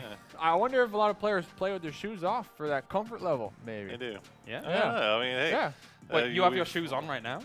No, I have them off. Ah, there you go. Hey, I got them off. I'm comfortable, but you gotta cast shoeless. Shoeless, pantsless, is what a Pantless. lot of people think. Steady. Hey, whatever's They'll not never shown. know. Whatever's They'll not never shown. know. And there's our last place team feeling really good about things. But I think I'm glad they look happy. Toby looks pissed. He looks pissed.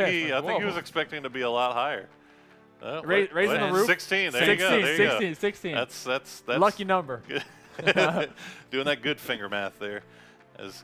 But you know, what are they going to do? I mean, they've been having some struggles today for sure. They're having a great time though. So going into at least tomorrow, yes. Do we predict that these teams will have done VOD review tonight and possibly come with different strategies and tactics? If North America is anything to go by, I would say yes. What about you, Para? I would say probably. Yeah. I mean, they'll definitely take a look.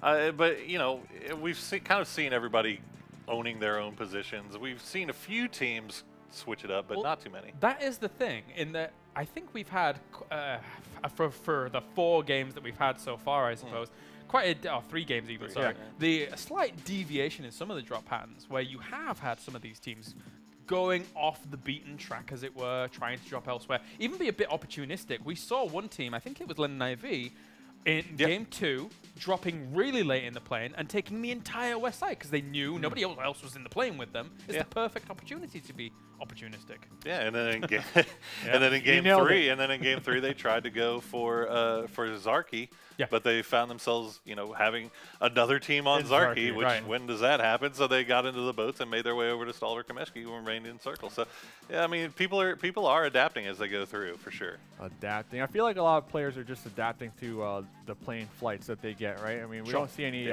teams dropping early, getting a vehicle, and going to, say, Primorsk with this plane, which I'm kind of disappointed with. I would like to see these teams kind of go for those desired loot. All right. There's our nighttime plane. There you go. Time for game number 4 here as we get into things for the PUBG Mobile, brought to you by Samsung Galaxy Note 9. Of course, this is a Star Challenge for EU. It's time for the plane, boys. And it's not a bad plane once again, to be honest. Straight up. I got to say, I love it when we pop the sunroof open on the stadium and let the night air in. It feels good. It feels good out there. It's very nice. How much do we pay that pilot, though? I mean, flying over... It's pretty close. Five games. How much do we pay him? Must pay him a lot. To go that low, to go that low, that many times, Look, he's a trustworthy individual, and I think he's getting paid very, very well. But look, we got multiple teams going to military now. Or, well, I guess that's a Milli Novo, and then I'm actually kind of surprised that we've only seen 2 teams go on Military Island here. Well, 15, they dropped their last game as well. So maybe they are trying to kind of claim that for themselves. Also a bit of a split coming out from Toby's team here, knowing that I guess they realized nobody else is dropping over towards Novo and maybe some of those smaller compounds to the south of it. I think they have just gone everywhere. They're on a world tour. They're on a nationwide tour of Arangel. They went Yasnaya one game, Primorsk another game, Nova 2-2 split. I think they're just going with the flow. You know, they could have had Primorsk every single game, but they just keep trying to go different places. Which it's not bad, but Primorsk straight I think that's for a lot of cars over towards George, right? Yeah, there's definitely a few teams heading over to George. Yasnaya. Also, we might have a couple of teams in Pachinki here. One might be going a little bit farther if they get spotted out here. Damien and Rax going to be going against each other if that continues. Yeah, interested to see where Lenny goes here. Ooh, look at that. Spicy. Another southwestern circle. All right, thank you very much, gentlemen. It's time to go over to our commentary team. Commentate that circle, boys. Let's go. Commentate that circle, we will indeed. Thank you very much, gentlemen. And we are still continuing to see teams adapt where their drop points are based off of the previous games. You can see Fuzzface, instead of going to containers, him and his squad are going to the Stalwart Kameshki split. And we see a lot of teams trying to go into the center cities, Razak and Pachinki, whether they're fighting vehicles or whether they're all just fighting over the single city between them and multiple other squads. We have yet to see, but I think there are 3 squads in Razak still. There's a lot of teams over there for sure. But also we saw a very interesting circle. A lot of water mass. Yes. But also there's a little part of a military base island on that. But we can almost count that out already, which means that the playable area in the first circle is more or less like 35%. Yeah, maybe a little more, maybe close to like 40%. But like we're trying to be a little too accurate here. I'm picking at straws here. Not necessarily relevant, but yeah, look at this. This is going to be Razak. You can see it's already 2 squads here, and you can see I believe there is another squad on a boat. Just went off the minimap. That's going to be Hyro's squad, I believe, driving up towards Note9, which already has 2 squads in as well, though. So that may have been a rough decision. Well, they don't know that yet. Yeah, I'm saying it may have been. Yeah. Oh. Luke ends up falling. Okay. That was over towards Kameshki. What did he do? I'm assuming he fell off of a bike because he was like riding around the Stalwart Mountain. You can see him up there on the northeast. His teammates are far from him, though. They got vehicles, though. They're going to be able to get to him. Yeah, he'll be fine. But you can see how packed everything is around the Razak area. You got the 2 teams in Razak.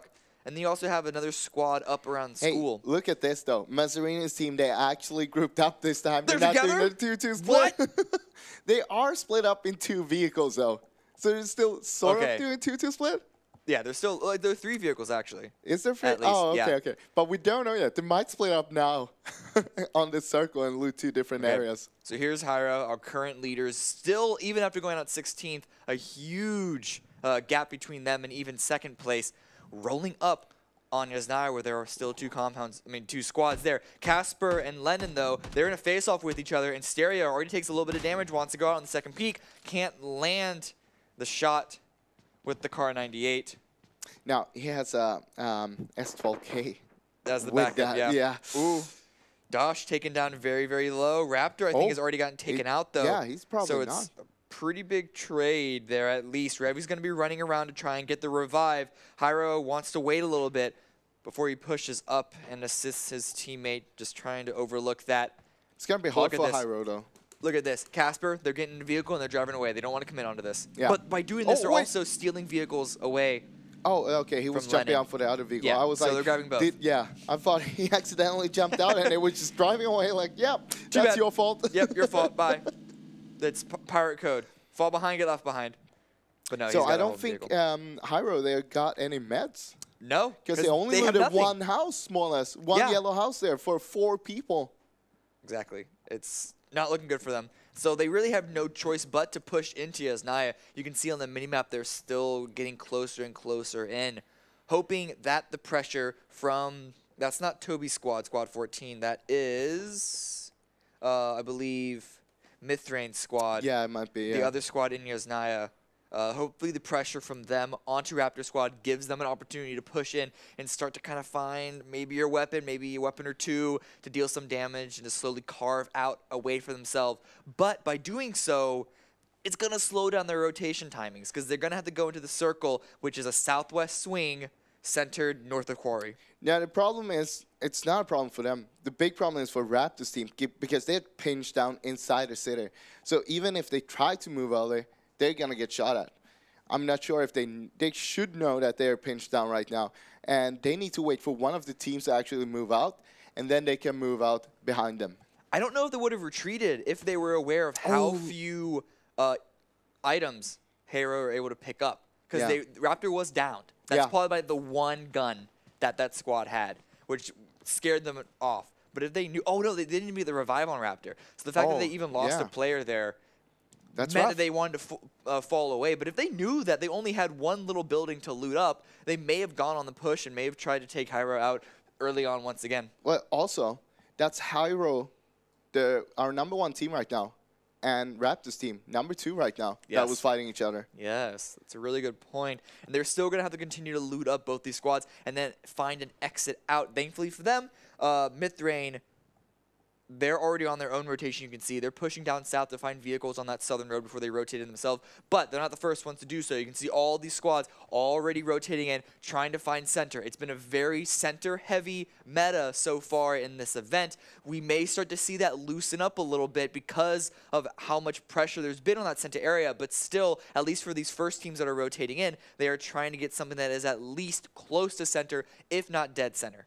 Yeah, you want to make sure that you've been seeing all the action on the minimap, if not being a participant of it. So you should know by now, this is game number 4. Hey, everyone's going middle. We should go on the edge and just take it easy. We'll take something on maybe circle 4, circle 3 or 4, and then we crash somewhere. What we think is a good place to go. Yeah. Actually taking one of those compounds on the west coast here wouldn't be a bad choice in this circle. Yeah. Just because it's far away from where a lot of the action is going to be, but it is not so far away that a hard shift will completely mess up your strategy. Because even though it's on the edge of the land, it is not on the edge of the circle. This is not bad either. Casper's team taking the so-called God compound. It's unlooted, so they're gonna, except for them already being looted, they're going to get even more loot, and they're all there by themselves right now. Yeah, that's actually a pretty good compound, as you said. Yeah, it's very early on. No one's trying to hard commit just yet if they don't have to, and as we suggested what may be happening, no one's trying to bomb in towards the exact same spot anymore. They're leaving it a little loose. Yeah. They're leaving space for other squads because no one wants to go out first. I mean, yeah, a lot of the teams already did go center in the earlier games. They lost a player or two. You don't want to make that mistake again. You don't want to have, like, Buddy crawling in the bushes every game. Yeah, that was, they got a little far considering what position Ollie Pocket's squad was in. Yeah, I think he got him 5th place in the last game. Yeah. But they only had 1 kill, so in the end, it wasn't that good. Still. They got the points of getting up to 5th in a situation that was quite rough and could easily see them go out, you know, lower than 10th. Yeah. At the same time, we saw Buddy wasn't the best on judging where the circle was. He was like, hey, I'll stay outside here. It's just circle 7, 8. I mean, it can be a little stressful sometimes in this game. Let's not worry too much about that. So the circle's in the process of closing in. It's about 1/3 finished right now. And you can see the last few teams that are rotating in continue to try and get inside the circle. Look at this. Suntouch team, they're taking what we call the glass building close to the West Bridge to the military island. They got 4 USs, so they can take anywhere later, build a fortress with that. But what they're doing right now is they want to hold the bridge in case it hard shifts back towards Military Island. They know they got the bridge. No one's going to be there. Mythrain squad rotating around, driving off in the distance. They're coming in on the eastern side, and they're actually getting quite close to Malamadras. If one of those teams stops to try and put pressure on the opposing one, we could see some road kills early on.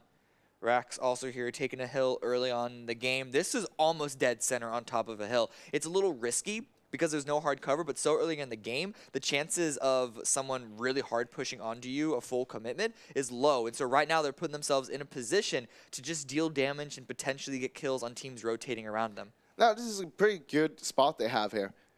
At least on PC. At least on PC. Mobile, I'm not sure it's such a good place to actually hold. And I think a lot of the players are actually influenced by how they play on the PC, and they try to put that into the mobile play style as well here.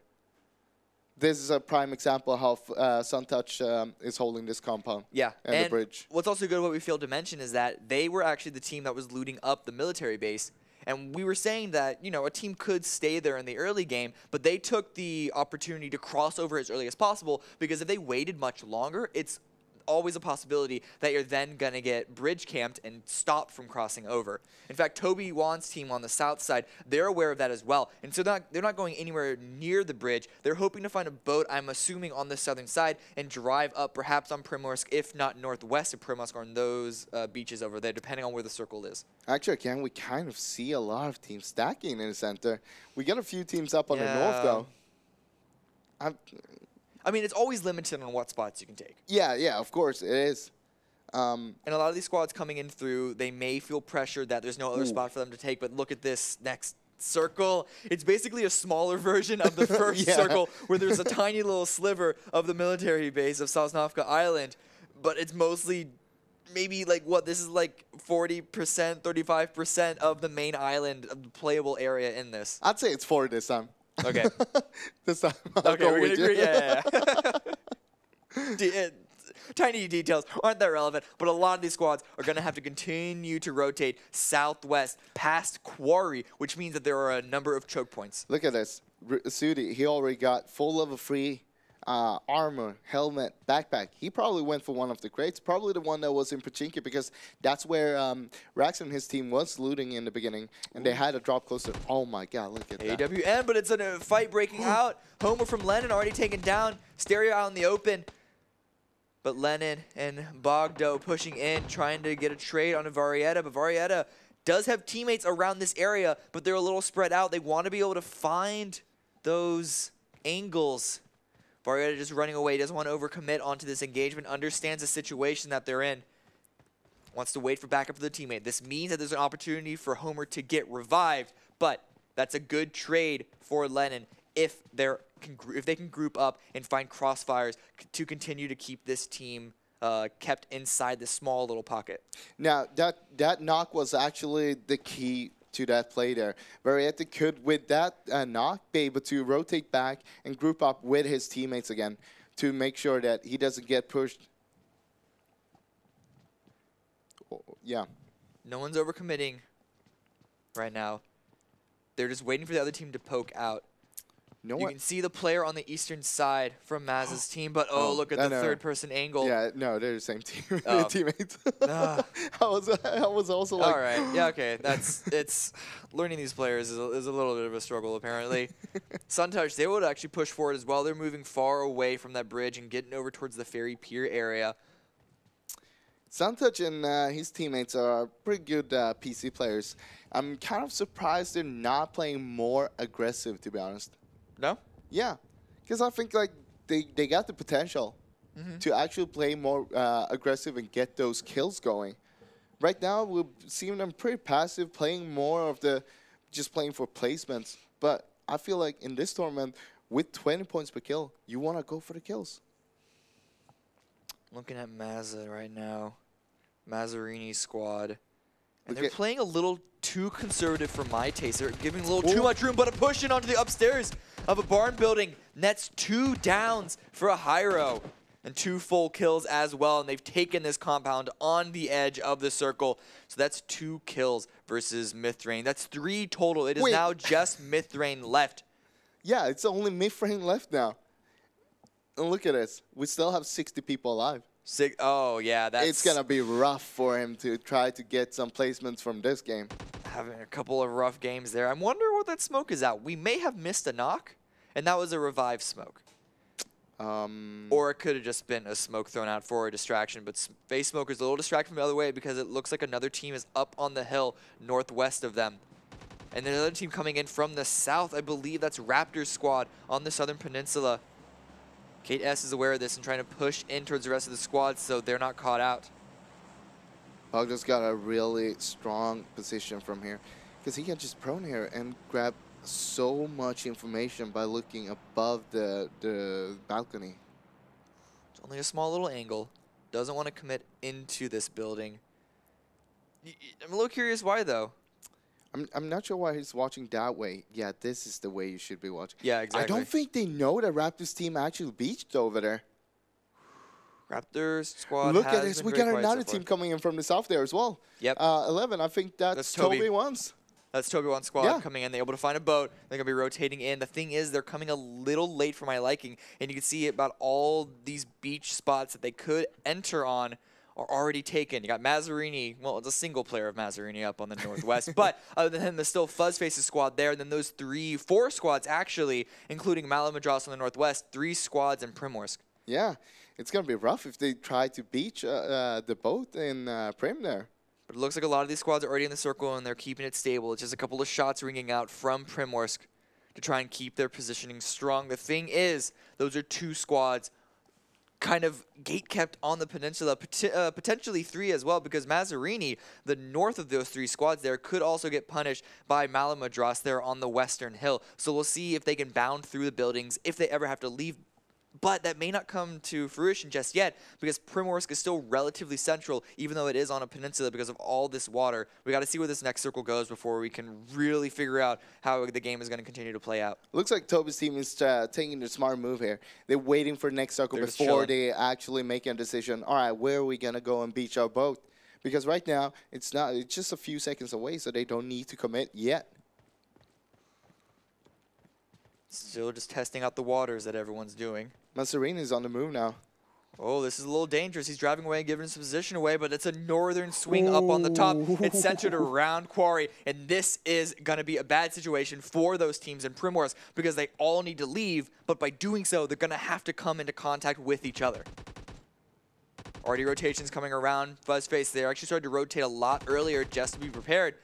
And they're rotating past Casper's compound. A couple of sprays coming out, but not too much damage landed. They have a nice path to break line of sight as much as possible. And as you mentioned before, it's hard to hit those moving targets, especially on like a bike, which is really quick. So look at this, Raptor, they actually came in. They didn't come in on a boat like you'd expect being on that end of the peninsula. They came in along the beach on these vehicles, which means that they still have these vehicles for a retreat to get into the circle themselves. I don't know what we can say about the other teams in Primorsk or about Toby Wan, who is still out in the water on the boat. That's going to be an arduous journey for that squad. They're still just chilling out there in the water. They still haven't made up their mind yet. Where are we going to go, guys? I don't know. I don't know where Mazzarini is going to go either. He's able to find himself in the circle, and he's just trying to go dead center, which is a risky move being the last player, but it looks like he's ahead of a lot of other squads, so he may have priority. That is, if he's able to avoid Spike. You can see squad number 6 on the minimap. That squad is all surrounding that area, and it looks like they've rerouted Mazzarini's lone vehicle away just because of the pressure of another 4-man squad around him. Santach and his team is just holding down a fair pair there. Yeah, they don't need to move out. It's still in the circle, and from that position, they're able to control a lot of area around them. It's another one of those spots that you can get punished by trying to leave. Wait, is Mazzarini going to go? No. Don't do it. Don't do it. No, I think he's further away. Okay. Okay. All right. we just... This is the number of squads around each other, though. Damien holding a spot. Casper coming in as well. But this compound is already taken by Raptor. So where are Casper going to go instead? They could hold that wall if they wanted to, but the pressure from Damien on the west side is going to prove too much for them, and they're not comfortable sticking around here. They're just going to let Raptor and Damien squads fight it out, duke it out with that long range tap fight. Toby's team actually made a decision now. Yeah, they're coming onto the beach on the west, but they're still a long way away from the circle, and they have to go on foot. Also on foot is going to be this push up to Damien from a completely different squad. Gommer is already taken down. There we go. Finally, LBW is able to chime in, able to use that crossfire for assistance. Gets a couple of knocks himself. But they already lost Gomero. They already lost a number of players, but they took out 2 from Mazza in return. Kind of worth trade, but at the same time, you want to keep all 4 alive for a late circle. Oh, Mazzarini, he's discovered. The last player has to vault over the wall. Could have gotten punished with that animation, but he's going to stay alive for now. He's going to rotate around the side. Chimas is definitely aware of this, though. They're checking the corner to make sure that he is fully exited. But Revy's swinging on from the opposite side. Could come into contact with Mazzarini, and he is indeed. Mazzarini is taken out. That's going to be the first team out. Only 15 teams left, 54 players. And Raptor, they're keeping control of this compound. Raptor himself is dead, though. We lost him early in Yasnaya. He's the mind. He doesn't need to shoot. He expressed this himself. Yeah. So now he doesn't need to focus on playing himself. He can just focus on coaching the team, making sure they make the right decisions. Nades come in to try and stop that revive, but they don't make their way inside the shack. This gives Apu the opportunity to get Rammus back up. Revive completed. First aid kit deployed. But another shot immediately onto Omen. And he's in a worse position to actually get up, though. They have the smoke, they can do it. And Vic Herons on the side, on the back, could give the overwatch needed. But DGR from Torti trying to push in on the Suntouch's compound. Does he know that they are there? I think he expects it at least. There are a couple of nades being thrown out. Look at Real's position on the balcony there. Yeah, he definitely knows yeah, I think is there. They know about each other right now. Both is just third person looking, trying to find each other. Pop that adrenaline shot. This is the perfect time to do so. That's going to be running around. They're not overcommitting onto this. Just checking out the window. Making sure that they're not flanked from the opposite side. A nade is going to get primed. It's aimed. And it does make its way into the window. Finds the angle forward, but Reels, in the meantime, was able to trade out his teammate. Get Larry up. Casper also pushing onto Rax. But Bimba is lying down, but Casper does spot him out. That's already one kill. Can Sudi get a trade? Sudi drops one. It's Keen down. Can he get another one? Casper dropped on prone. Then 54 HQ off on the side as well. Rax gets knocked as well. Ooh, that's a good nade. Went a little too far, though. It's just Jansen and Sudi left, however. Sudi currently using a first aid kit, trying to get as much heals as he can because he is the first line of defense. Hopefully Jansen can get Rax revived. And Fuzzface, they're coming on the backside, though. This puts a lot of pressure on Casper because they may be a line of sight there from those two squads. Keen has yet to get revived as well. Oh, no, he was revived. He was revived. He was currently in first aiding. I was wondering why they weren't going for him just yet. And Sudi is now also dropped. Oh. It's just Jansen. I don't know if Rax was revived elsewhere because I don't see him on the map. In the meantime, there's a fight breaking down. And then little picture-in-picture on the southeast. Torchies is pushing in on another squad. But Jansen, he's priming a nade. He wants to chime it in. He sees all three players lined up. Can he make it? Will it reach? I don't know if it goes far enough. They're running away. I think it was... No. It didn't go far enough. It looked like it was on the dead body there. On the box, but it was something else. Torty versus Hero. Lining up on the staircase. Gets a little bit of damage. And even gets it down in a full-on kill. Arxie's taken out. It's just Torty left, I believe. I don't see any more of his teammates. Did it bounce out? No, it didn't. But it went to the bottom floor and it stopped a potential push.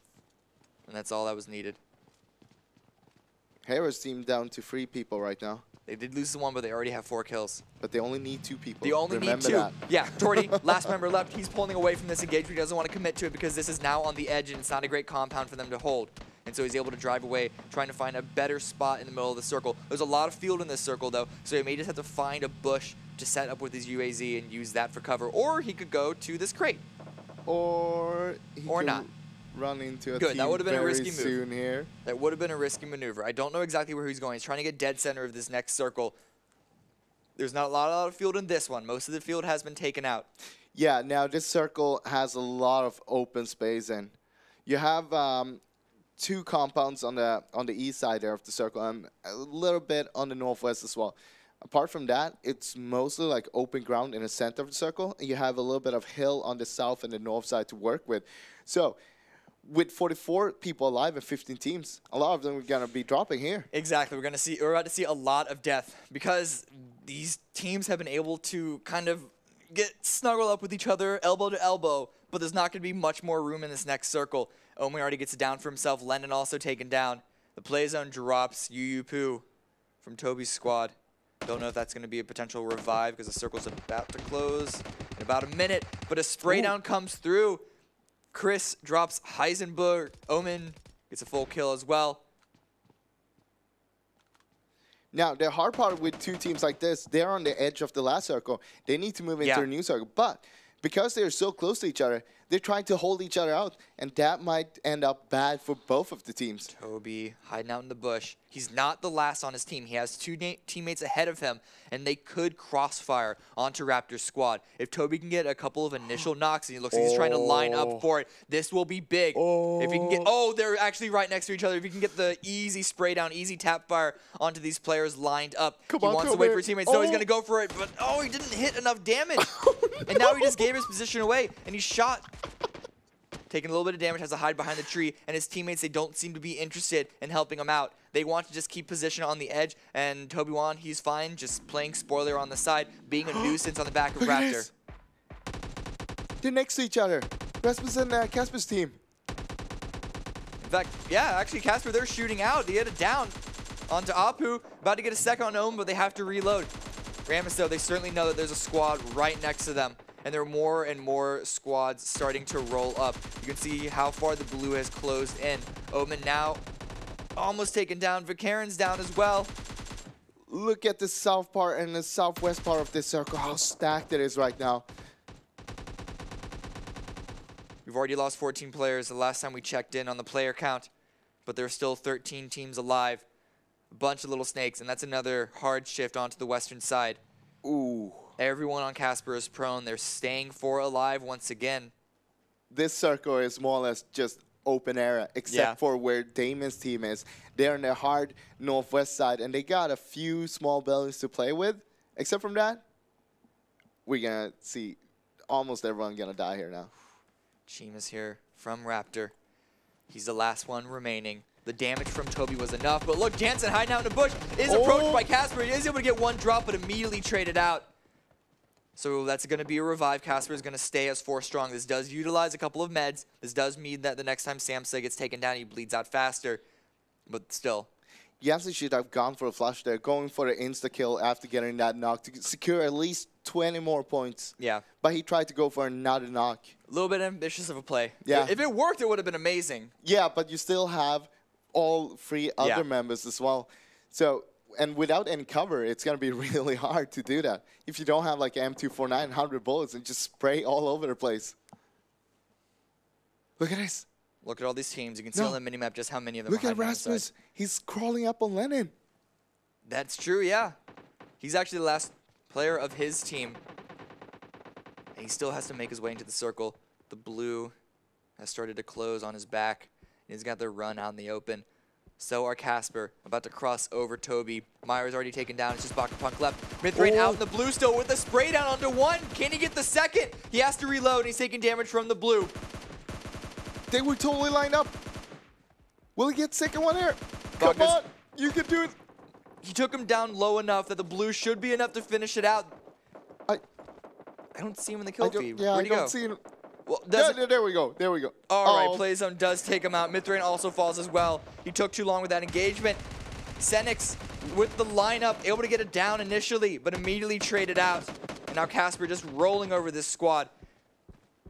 That's another squad out. Raptor out in 6th place, but there are now only 5 or top 5 teams, 14 alive. Hero here. They got 2 members up. 1 is knocked still. Don't get the revive. You only need 2. Yeah. Oh, did he throw a smoke the bounce on Hero? See, there we go. He does bleed out. All right. Hero does bleed out. They let it happen. They did it on purpose because they know that their power is unlocked when they're at half health. I mean, they were going to take free wins. That's what Dave said, right? Exactly. So this is it. This is the time. This is the time for it. Swalker here, last member from Spike. Has to heal up. Takes a lot. Have taken a lot of damage. Oh, look at that spray. The DP. Eric shooting down, trying to get some damage. A lot of these players have lined up. Damien, he also has a teammate. Swalker by himself throws out a nade. I don't know if it's going to hit. It's a little far of what he was trying to go for, it seems.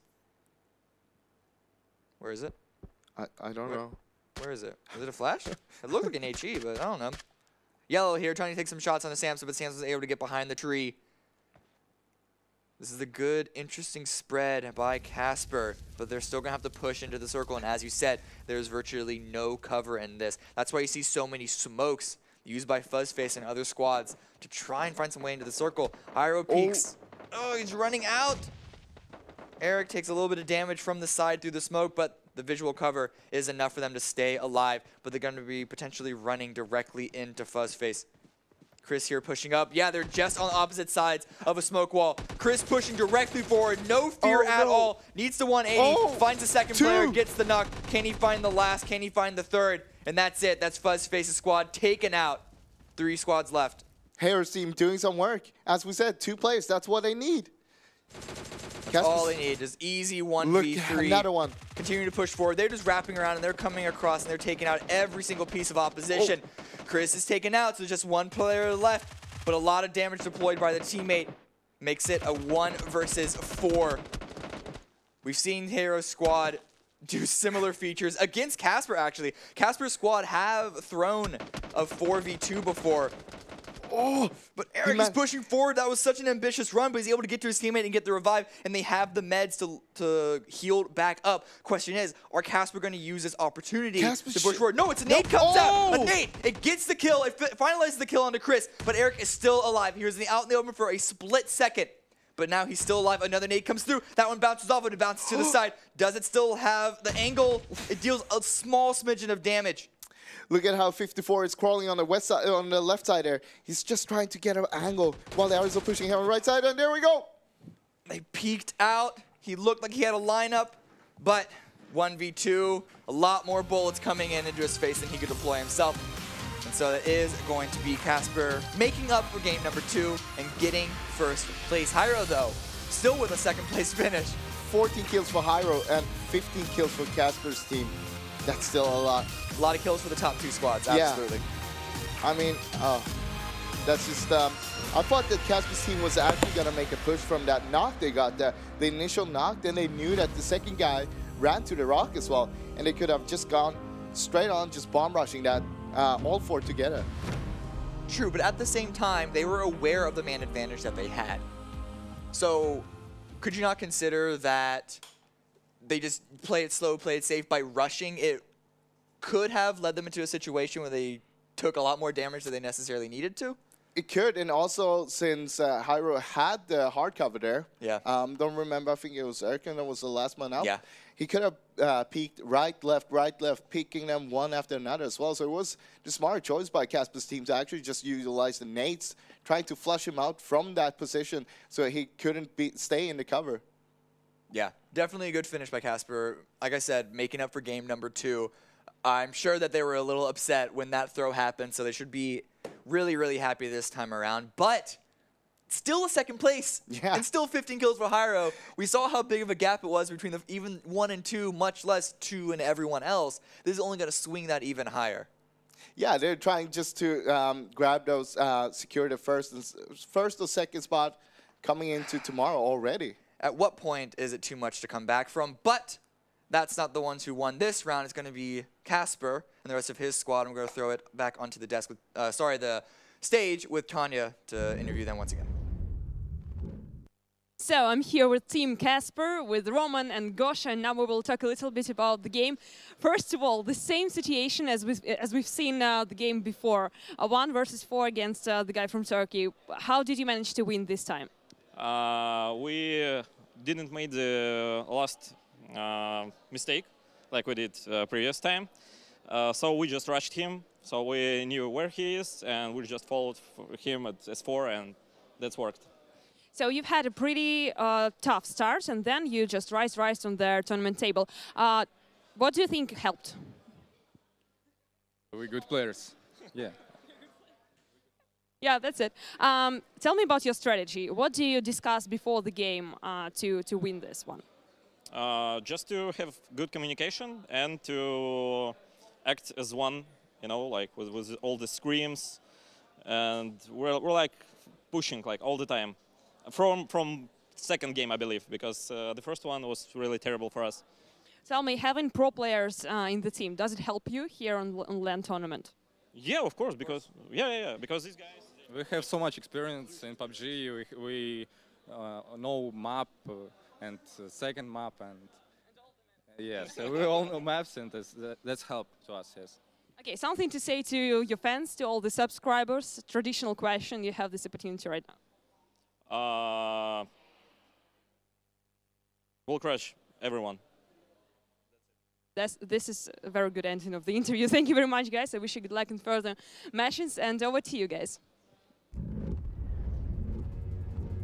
Tanya, yes, there are no friendly ghosts here in this round as Casper is able to take the victory over Hero. And we saw kind of, again, that very similar situation. These two teams really showing up. They showed up in Game 2. They were at the very end there. We showed up now in Game 4. They're there once again. But a reverse situation this time. Casper coming out on top. Yeah, and I think if you're Casper, you got to feel a little bit good about that win. Obviously, you feel great about the win, but then getting it over Hero after...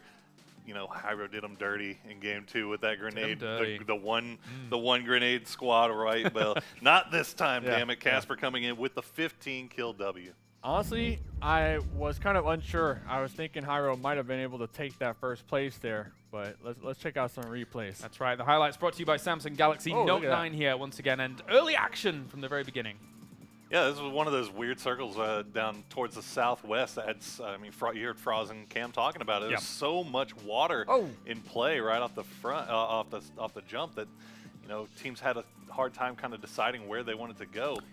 And we see that kind of a bit in these circles, right, where it's like a second, third circle, 35% water. That makes the conflicts happen all the quicker. Look at all these snakes. Yeah, just biting.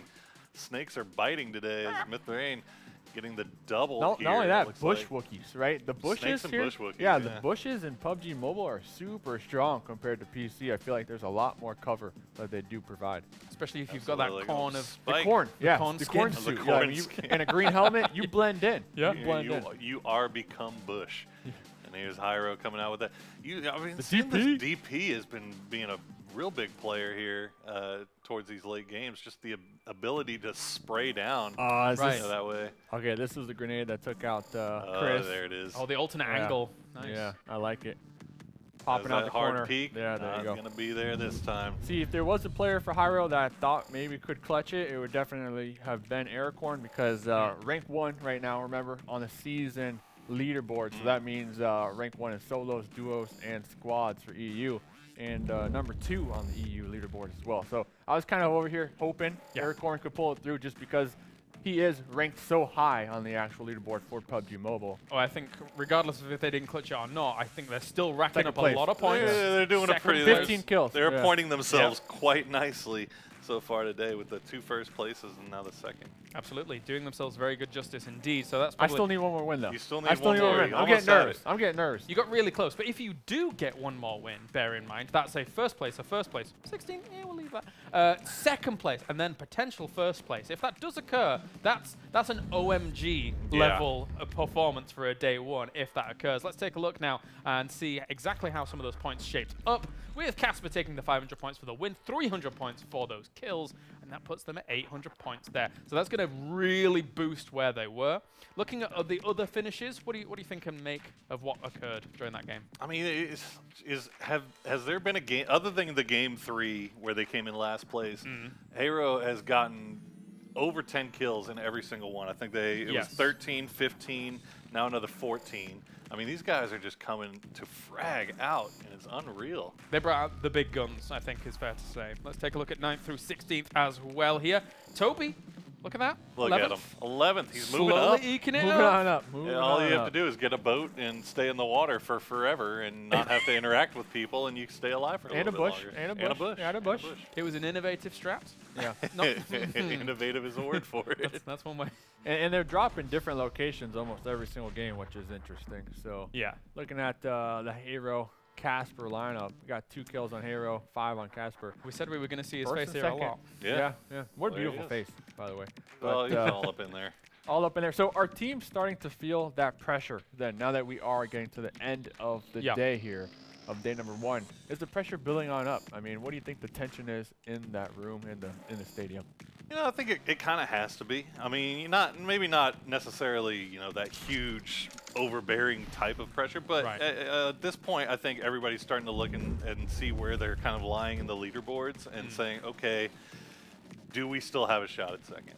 Because clearly, I think a lot of these teams are probably going in here thinking first is pretty much out of reach at this point. But do we have a shot at second? It's not out of reach by any means. Right. But just, I mean, you've been here for 4 games and you're seeing Hyro. I mean, that's got to do something to you mentally. I think that's fair to say. I mean, I don't think we will. Looking at these games, there is no sign of slowing down, really. Aside from the 16th, which again was kind of this anomaly. It kind of came out of nowhere. They do look phenomenally strong. Let's see. One more game. Then I'll say the same thing you guys are saying. Just because I want to remain with that profit, right? I'm getting a little nervous. I'm surprised. You've earned it. Yeah. Well, I haven't earned it yet. But I'm surprised with Torty. I mean, I feel like they deserve a win. And Raptor to Raptor. I feel like his squad, they also deserve chicken nuggets here as well. Yeah? But I don't know. One more game to go. Yeah, there's definitely, I mean, the teams that you're mentioning are definitely kind of separating themselves from everybody else and kind of showing themselves to be a very, very consistent squads.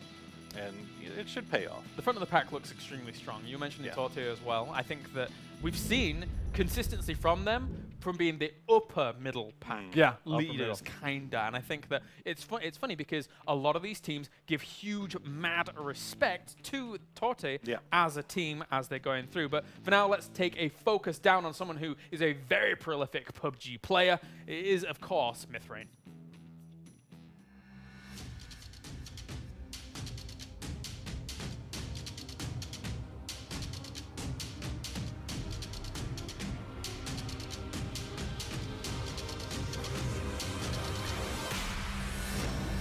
I'm Mythrain, I'm from Istanbul and I do streaming for a living. I'm here for the PUBG Mobile tournament.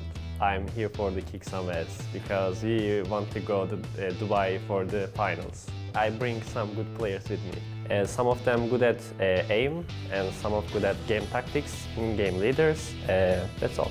I bring Kalimdor, he's a really good in-game leader. He knows a lot of things about PUBG. And also Mr. Nurse, he's very good at mobile. He killed everybody before us and we got low kills because of him. And also there's a 10K, he's good at every game. I'm still trying to get used to it on mobile, playing on mobile because I don't play too much mobile games. I will try to play as PC. We always go middle of the circle before everyone goes. That's our first point. There is a lot of good players on mobile, but we have a chance. We can get top 2. There is because 2 more Turkish team here. I know them and they are really good. Ramus, you are dead. Now I will talk to my audience in Turkish. Şimdiye kadarki olan desteğiniz için çok teşekkür ederim. Bu turnuvada da elimizden geleni yapacağız. Umarım sizlere güzel bir sonuç getireceğiz. Thank you.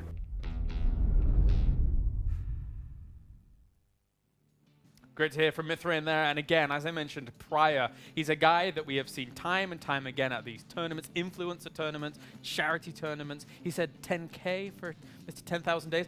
In my mind, I've been calling him 10,000 days this whole time. But yeah, 10K actually makes sense. So I'm going to now switch. Yeah, it's fast. It's easy. I like it. I think it's a cool name. But hey, I mean, this is one of the teams that, you know, I was expecting a little bit more maybe coming into today, because just because we know the name 10,000 Day, we know the name Mythrain, and we've seen them before, we've seen them play, we know that they're capable of doing really good things, and they've shown that today. They've shown that they have that capability to get those high kill, high kind of leaderboard performances, but also have been a little bit inconsistent. Yeah, I mean, Istanbul, new airport opening up on the 29th, you're saying. That's where Mythrain's from. But he said that they recently kind of started playing together. We saw him outside the hotel trying to get in some games, trying to get some practice. But all this practice, for the most part, is going to be taking place on the public matches. You know, I mean, there's a scrim out there for mobile, but I've actually spoken to a couple players. They don't actually participate in that. So when it comes to practicing, all you could do is practice in these pub games, and we know that there's a couple bots in there, so that level of competition definitely not going to be there that they're facing here today. All right, well, thank you very much, gentlemen, as we're going to go to a short break here for the Star Challenge EU, and when we return, we're going to have our 5th game, which will technically be our final game of the tournament today. However, we will be having that show match as well at the very end. Don't go anywhere. We return right after this. The new Galaxy Note 9 has more power than you need. Like a remote control for a phone. Why would you... Oh, that's why. The new Galaxy Note 9. It's got more power than you need, until you need it.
Mobile for free. Welcome back, ladies and gentlemen, as we're about to get into our final game here of the main tournament itself. We were previously just talking about some of the teams coming in. Of course, we were talking about Team Mithrain as well. One of my favorite stories about one of the members of Team Mithrain is that some of you guys, I think, as well as Toffees, were covering Mr. Kalimdor, of course, you know, one of the players on one of the pro teams that we have on PC. And Toffees said that he named himself because he's a big fan of, named himself Kalimdor because he's a big fan of Lord of the Rings. Toffees bought it hook, line, and sinker. I was like, Toffees, what are you doing? He was like, oh, wow, that's really cool. Well, Kalimdor's from World of Warcraft. Oh, see, I didn't get the reference either. Yeah, come on. Oh, okay. I like Star Wars. Get it together. That's fine, too. Yeah, okay. That's acceptable. Okay. Nerds. So it was a brilliant time. I was loving it. I can't believe. Toffees, what are you doing, mate? Yeah, he's at Disney World right now. Shout out to Disney World. Yeah. I'm just trying to plug everything. Well, you went from Turkish Star Wars airport. to Disney, so actually that was very relevant. Yeah, there you go. So one more game. I mean, we're excited. We still got our energy levels going. Do the players have their energy level? I can't believe the one person on this desk to get it back on track was Dave just then. Well, Steph's Dave trying to keep us on point. That was impressive. Here. But you know, I think he looked around and we did have a little bit of a delay there between game 1 and 2. Yeah. So it's a little bit later in the day than maybe we were anticipating. But I think that all those players they're still looking good. They're still looking like they're having fun. They're still enjoying their time. But you know, they still got work to do, at least for one more game. For all intents and purposes, we're definitely having fun here at the desk as well. I'm sure Cam as well as Froz are having fun with the games. And it looks like all of our guys are getting into the lobbies as it continues on. You're seeing Team Rax here. Basically, I think one half of alternate attacks making up this roster, or maybe even 3 members, I think. But regardless, you know, them coming in, obviously they have a lot of experience in terms of PC play. Not quite meshing here when it comes to mobile. Let's take a look at Rax and see what they think about the tournament.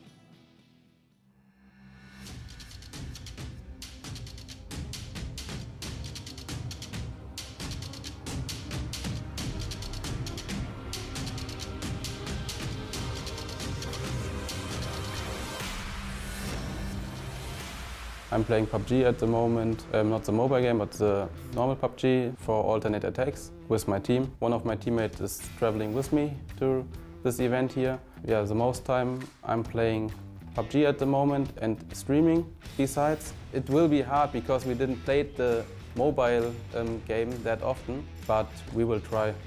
So I already told you, Jansen is my teammate. He was the first guy. Then I asked a good friend, Zudi. I know him a long time. We played in different teams in PUBG too, and I know him from CSGO and stuff. And then it's Imba Bimba. It's a cool name. I know him from a PUBG Cup, but it was only the small cup. Then we played together a lot, public games and stuff. And yeah, he was a nice guy, and then I thought, okay, let's play our playstyle like in the normal PUBG, see if it works. So it will be different, but we will try. Maybe we just tried to go to the middle and laying in the ground or something. Yeah, I know the Ollie Pocket female, Raptor the Raptor. Hate someone of them. Raptor the Raptor, I'm here to kick your ass and your teammates' asses.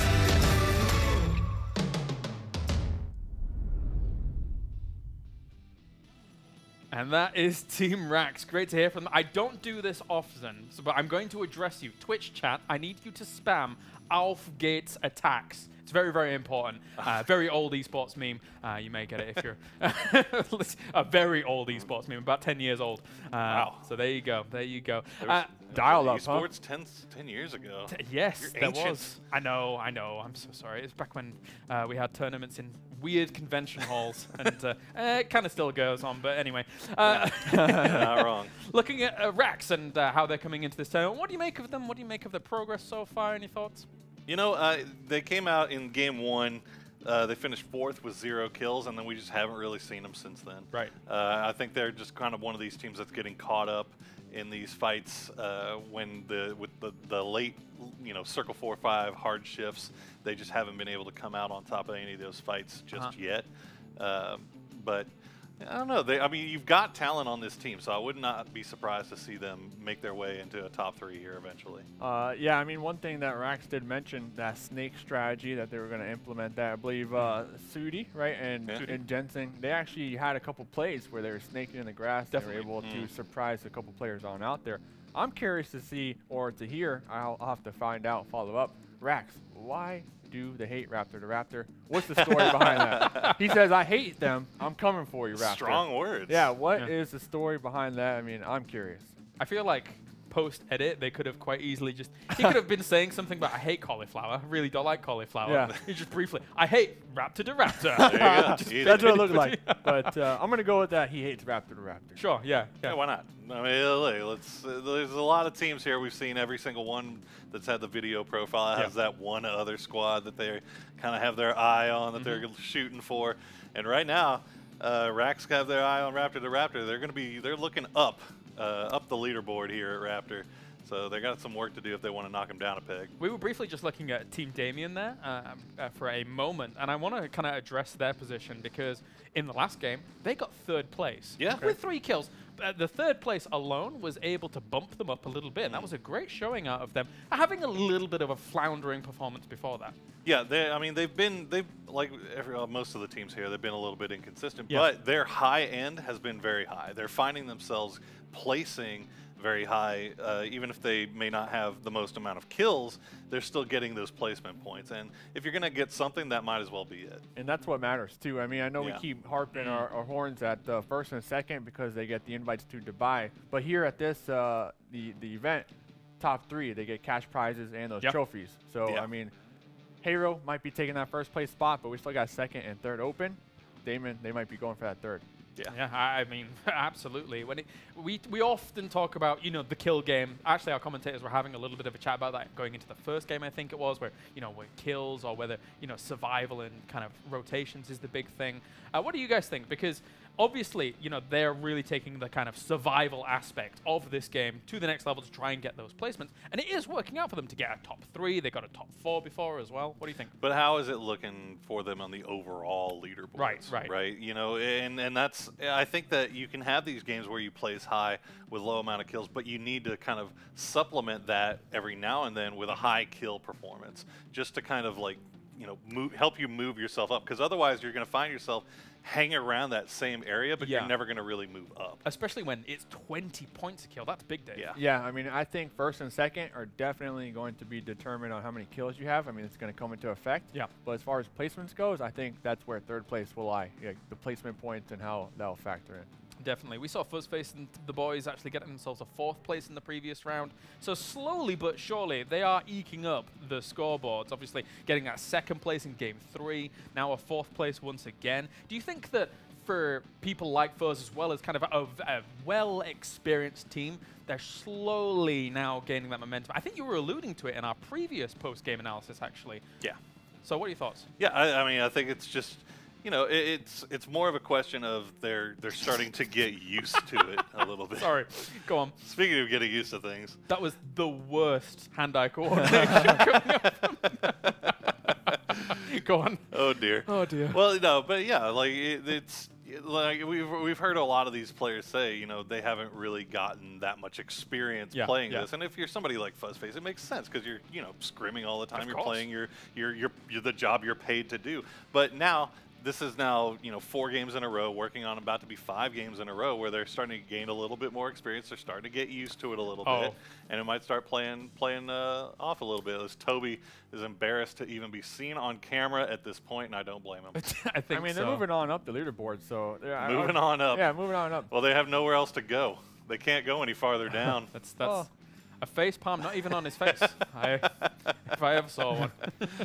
I mean, back to your point about the teams that haven't really played PUBG Mobile too much, I think we're starting to clearly see that with the leaderboards. The teams that do actually play the game on mobile, they're at the top, and they're showing that they are here to compete. They got the skill, the knowledge. When it comes to playing on PC, PUBG, you might know the map, but the feel to the game is completely different. No, absolutely. And, there's only a certain amount of strategy that you can take with you into this game. But, at the end of the day, it's still mobile. It's not PC. So it's a different game altogether. Well, you can see there that our teams are getting ready. They all suddenly jumped to alert as they saw the loading screen coming on. And we will be getting into game number 5 in a few moments' time, ladies and gentlemen, with... Where has this spawned? It's kind of like near... That looks Cliffs. Cliffs near Milters. Down is that? Military. Low Millie. Okay. Okay. So that's I mean that makes a nice little interesting loot spot there if you want to do if you wanted to try to go for military and maybe compete for some milli loot. And actually, bringing that up, we did see, you know, when we were mentioning the plane in the previous game and how Toby's team was actually splitting Nova and one down towards bottom for compound, we realized eventually that they were sending one down towards that roaming carnival location. Yeah. For you guys that don't see what we're looking at the carnival. It is on military base island. So I'm thinking that Team 15, they're going to drop there again and possibly kind of implement that same strategy Toby Wan's team did and send a member down there. I mean, you might as well. Free loot. Yeah, I mean, you said 15 has been looting Millie pretty much all day. That's all day. Team SunTouch. Yeah. And they've been looting up in Sosnavka. So, I mean, there's nothing really that could stop them from sending maybe one down there to pick up a nice little flare gun, get themselves a crate. They should have military island to themselves as well, so plenty of time to actually get that crate. Unless, of course, we see deviation. Going into game number 5 now here as we do have the plane once again taking flight over Kiev here, and we will be going to Erangel, and brought to you by Samsung Galaxy Note 9. We're going to see this plane coming down. It's going to be going from Severny down towards military again. So if we see a deviation coming up, maybe towards that carnival spot, maybe we could see some congestion down at Millie. Yeah, I'm also interested to see, this is the first time that military is going to be at the end of the plane path. So it's going to be interesting to see if any teams that are wanting to do you know, a new loot spot, if they get all the way down there and they see, oh, there's only one other team in here with us, maybe we can make a run for Sosnavka here. We saw Len and IV executing that strategy over to the west. Very good. Well. In Mazarina, let's see if they go back to the hospital area, because we have a theory going on at the desk that the hospital is high with the meds, med loot. So we'll have to pay attention to that as well. That would be very interesting to see. Georgia Pool is actually pretty light here. What happened? Everybody just bailed off. Fuzzface and Ayuki and then the rest of the boys, did they scare everybody off at Georgia Pool that hard? They've been going Stalber, though. Yeah, this is an interesting little deviation that we're seeing. It's weird. Bringing out new strats for Game 5. New strats, Game 5. Game 5 strats. Game 5. I mean, no one's been dropping Milta power either, pretty much all day long. I mean, I feel like you could do a nice split over there. We'll see a lot of action already erupting in Rozhok as we see the indicators. I think the great thing about our planes so far, especially this one as well, is that everything's pretty much open. People are taking cars. You can see already Toby's team, and there goes the circle as well, right on Pachinki. We like that one. We like. It's a good circle. That's probably the best circle we had all game, all day, as far as. All right. Well, thank you very much, gentlemen. As we do go to the commentary team now for game number 5, the final game of the day, apart from our show match. We're going to see how far ahead the leaders can maintain their lead after this game. And we go to you in Rozhok, where there's a fight already broken out. In fact, we already saw a kill. Casper's squad got a kill across the way on, I believe that was Mazarini's squad. Or perhaps it also could have been Malamadras as well, because they're in that area retreating away. There's, once again, just like we've seen previously, still a little bit of mix-up. Squads are still kind of trying to find the place they want to go. A couple of squads are picking a new spot each time.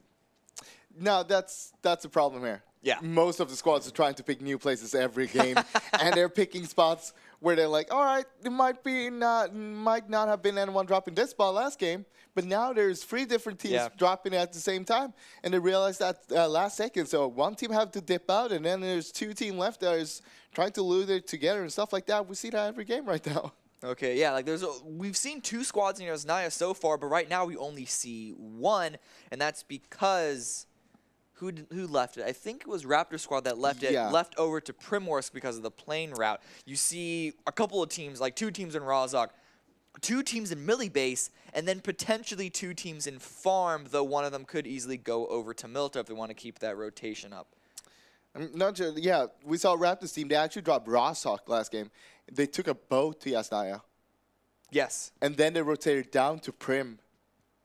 Yeah. Because of the circle, yeah. This circle isn't so harsh for them. Even for the teams that are still in the process of rotating, particularly Toby as well as Ramis, the circle isn't far away from them in the way that they're going to need to rush to get that loot. They still have good timing on their side. It's not particularly disastrous for them, and that's what you get when you get a central circle like this. It may not be dead center, but it's close enough, so let's just pretend like it is.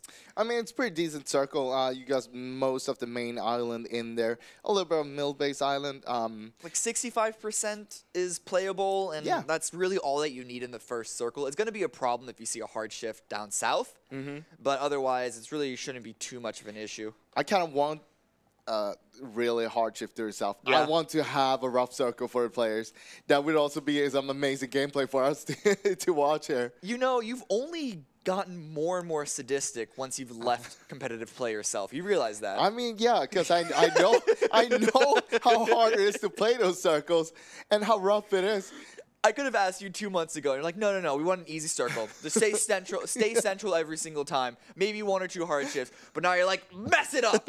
Make it as hard as possible. Make these people feel pain. That's the most fun to see when the people are actually struggling with the circles. They make a decision and the new circle pops up and they're like, all right, we made the wrong decision again. Again. Well, so actually speaking of decisions, and we can go into this a little bit while these players are looting it up, that's one of the hardest things about PUBG. And it's something that you need to learn in any competitive game, but in PUBG especially, is to not be results-oriented. Yeah. Decision making. Because you don't know where the circle is going to go. And some people say, oh, I made the wrong decision because the circle swung off of us. It's like, yes, this time, but when when you made that decision, it was for multiple potential scenarios. Well, I've also seen a lot of people argue about, like, all right, you're in last place, you should hot drop other teams to make sure you wipe them and kill them so you can grab their replacement. No, you don't want to do that. You want to stick to a place where you know. You want to stick to a place where you loot it a few times. You know exactly how to loot it quick and how to rotate from there. It's also about getting as many points as you can. Yeah. And the opportunity that you have, you want to get as many points. You want the best opportunity, best percentage chance of getting those points, and hot dropping is not one of those. Definitely not. Because like when you hot drop, you're not going to be as orientated as a team. You're going to be like, oh, you drop here, I drop there. And then like, oh, there's another team here. And then you're going to be like, oh, no, we have to change it up. Yeah. And then it's just full chaotic. If you lose the hot drop, you're still out in 16th. If you win the hot drop, you're still not in a good spot because even you could have lost players. Yeah. Even if you didn't lose players, you lost resources. Even if you lost very few resources, you lost rotation timing. Yeah. So you're going to lose something if you hot drop, even if you win. Even if you win in the most miraculous scenario ever, you're still not going to come out as healthy as you were if you didn't hot drop, which is why it's an issue. But we're going to pull away from this topic. This is something we can dismantle later elsewhere. Maybe we should start our own podcast of our own. Everyone else seems to be doing it. Every cast is having their podcast. Every other caster is doing a podcast. Let's do it ourselves. Okay, so the circle should be closing in just about a second. And we've already seen a couple of rotations in. The thing about a central circle like this is that not that many people have to rotate far. Also, so it's kind of just a slow little, like, slow movement, one hill to another. No one's having to like really bomb long distances to get into the center. We do have a little but to this though. Yes. All the teams like to go center. Are we going to see this happening again? Is everyone just going to go center? They're going to start fighting each other before realizing, oh, wait, game 5. Once again, every team is going center. I'm looking at the map right now, and that does not seem to be the case just yet. Just yet. Just yet, yeah. Give it a few minutes. Yeah, we'll see exactly what happens. But the blue's starting to close right now. Usually at this point is when we've seen a lot of people really start to go center. And you can already see a little pressure on the map screen that we're looking at around Pachinki. But because Pachinki is center, you don't really want to take that city. There are positions around Pachinki. There's definitely 2 very strong positions, I'd say. One is south of Pachinki on Pachinki Hill. Let me interrupt that, though, because Mazzarini, they got a line of sight onto rotating players. Carly running away. Took a little bit of damage, but not too much. Still Mazzarini on top of this hill. It is in the circle. It's a soft edge position, and good sight lines are around them. Yeah, that's a pretty decent position. If you have the vehicles, you can park them on the south side of Roshog, where you can have them safe for later rotations. You scout out what's free, where can we rotate, how does the next circle look, and that's when you make a decision. Yeah, we have seen a lot of hard shifts, though. And if there's one hard shifts towards the west, though, that position is going to be a little rough. But still, second circle, it's not the hardest thing to get into, even if it's a long distance away. Ollie Pocket able to all group up as a full squad and heal up a tiny little bit of damage that they sustained in that. Now, Rack Squad, they've been looting Pachinko every game. They do have center circle. What I wish was that they didn't loot as long. They did send one guy out to the south there to actually take a position, but I want someone to back him up as well. Because if he gets crashed by a full squad, he's not going to be able to wipe a full squad. Yeah, it's true. It's really hard. Looking at one of the crates that just dropped right now, this one's also got a Mark 14. We've seen this earlier. As you said, it's actually it's potentially a really impactful weapon in mobile. SunTouch, they're taking the bridge, and they know that there are more squads on South Africa Island. We didn't talk too much about it because there wasn't much interaction, but they actually shared the military base itself with another squad. They rotate, the other squad, which is Lenin's squad, did rotate east, but sometimes they're still holding that bridge just in case there's a rotation in from them. Yeah, they're not sure yet, and as we talked about, it could be a hard shift back to the south right now. And if that would be the case, hey, they're holding the bridge. They know, all right, we're free to rotate back if we need to. But if we need to rotate in, we got plenty of room and space to do that as well. They held this building before in a previous game, I think 2 games ago when it was Primorsk heavy. And so we've seen how easy, not easy perhaps, but it's a straightforward rotation from this position. Sure, they may have a little more of their eyes on the bridge instead of all up north, but that's still a really good spot for them to hold right now, and it's not too far from center either. I think they had one guy that was proning by the sandbags watching the bridge, and the other 3 is just watching the hill that is west of them and towards the gas station. That's the 2 main points you don't want anyone to come close to you from. Hyro here, still looting up Novo. They want every piece of loot in Novo. They want to be as looted as possible to get those 2-member raid boss at the very end. Rails is just pooping out a lot of attachments here. I mean, you got them, share them. Yeah.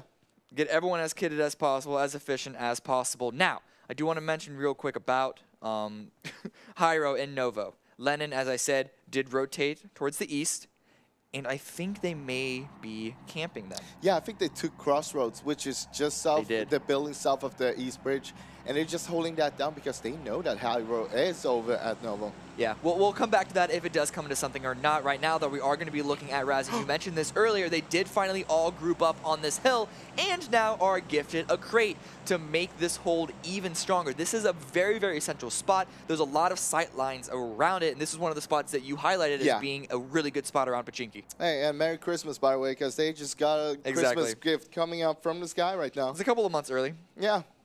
But, I mean, Happy Halloween. It's a Halloween gift. I'm starting that trend right now. Happy Easter. Happy belated Easter. That's way belated. That's belated.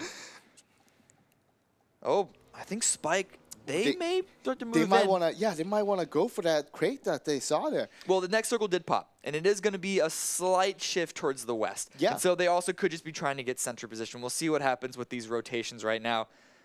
Buddy. In a bush, yeah. Are you kidding me? Hey, you're not supposed to be in a bush all Those guys are your teammates.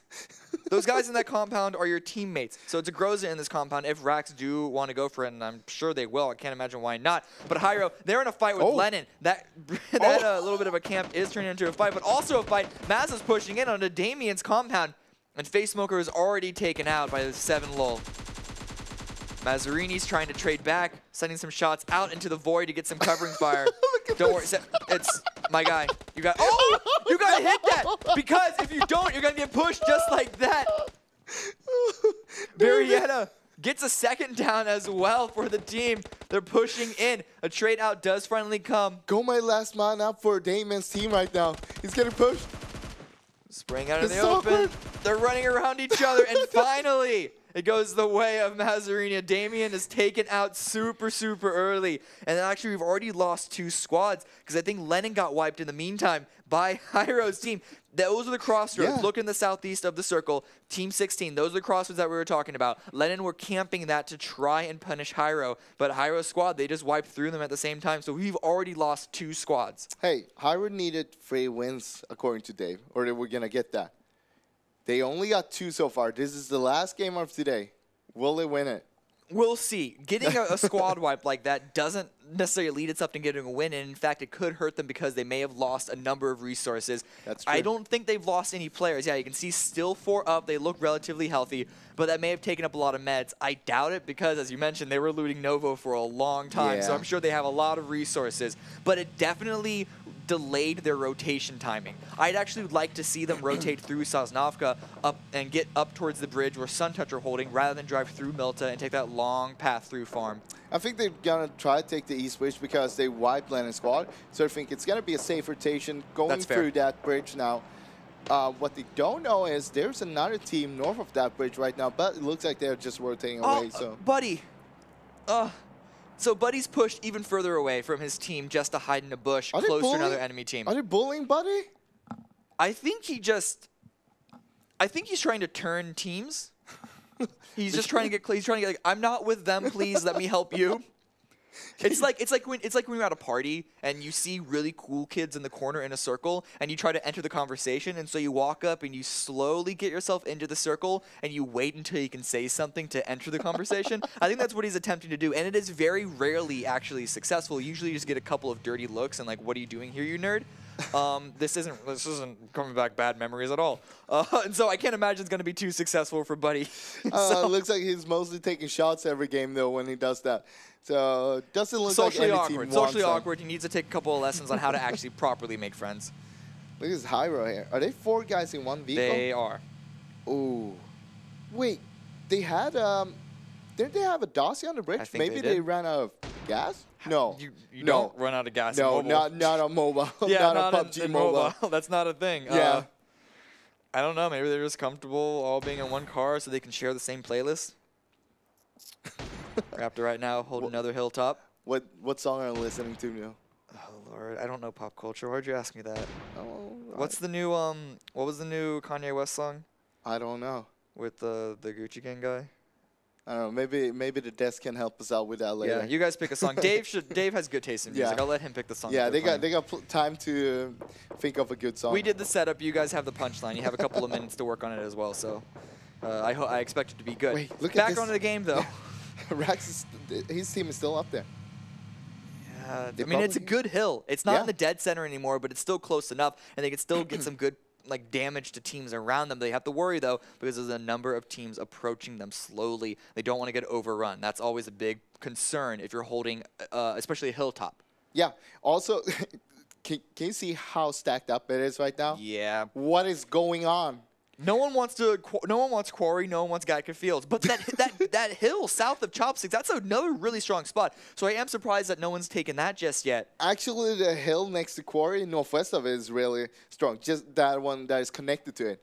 That one is really strong as well. Yeah. But all these teams, why are they going for this field? This was a shift onto the west, and so no one wants to drive too far because they're afraid they're going to run to someone else. You can finally see Ramus drive through multiple teams actually because they came all the way from Milta. They're actually driving to the opposite side, finally taking a position that is free. Yeah, this is the hilltop that could actually be quite impactful. We're going to see what the next circle is going to be though, because the second one is only a couple more moments away from closing. We have those teams stacked in the center. We have a couple of teams hanging out on the edge. We got Fuzzface's squad. You also got Torty there just on the northern edge, and Malamadras not too far from it, in what some people call a liquid compound. Well, look, wait, where's Toby one? They're out on the east there. Yeah. They're trying to play it safe now. They are indeed, but look at this next circle. It's a heavy shrink, and it's a medium hardship onto the left, but look at this. Already a down onto Raptor squad from Hyro. They're still not done with this. They pushed it on a compound, and Raptor, they thought they had a good position on a hill, but it looks like they took some damage from it.